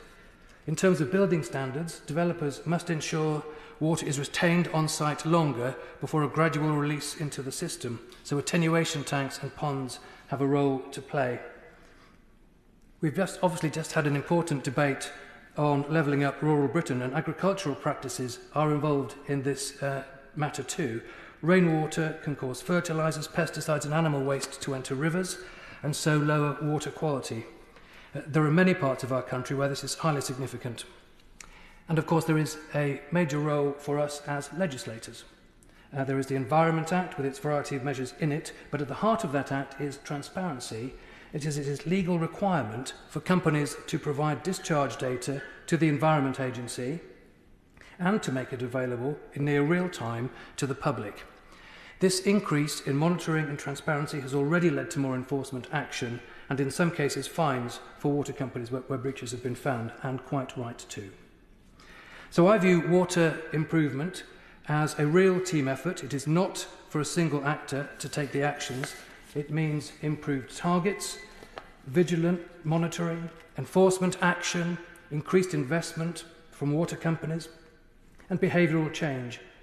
Achieving bathing water status is a significant step to implementing the changes needed to improve river water quality more widely, because if it's achieved, the Environment Agency will develop a bathing water profile and put plans in place to monitor and protect bathing water.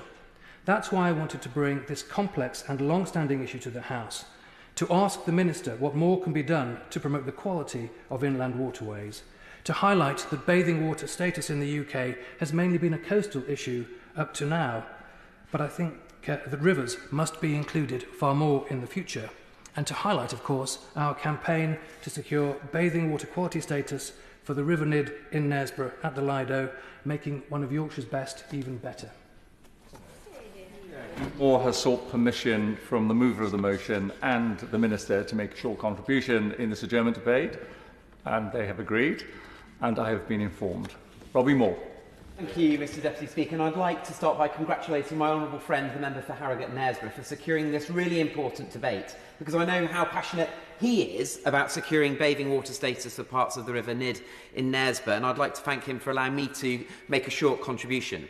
Mr Deputy Speaker, in December 2020, a stretch of water in the River Wharfe in my constituency in Ilkley was granted bathing water status, the first stretch of a river in the UK to be awarded such designation. I know how important it is, having heard the points you were making about sewerage getting into rivers.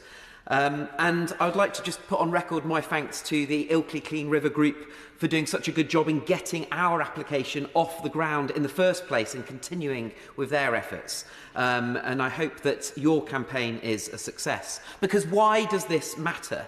Put simply, we all care about improving water quality, ensuring our rivers are clean, healthy and thriving environments. And of course, achieving bathing water status on rivers provides an additional mechanism of ensuring a river ecosystem is healthy as it can be. Now, the River Wharfe in Ilkley has had problems and still continues to have problems with pollution being discharged into an inadequate, due to inadequate sewage infrastructure.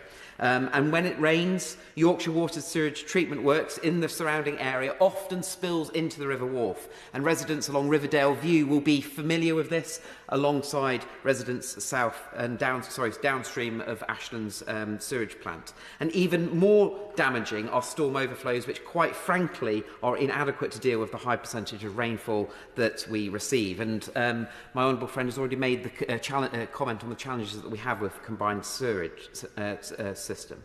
So let's be clear, no government has had the willpower until now to tackle this issue of sewage discharge. And I was pleased to have voted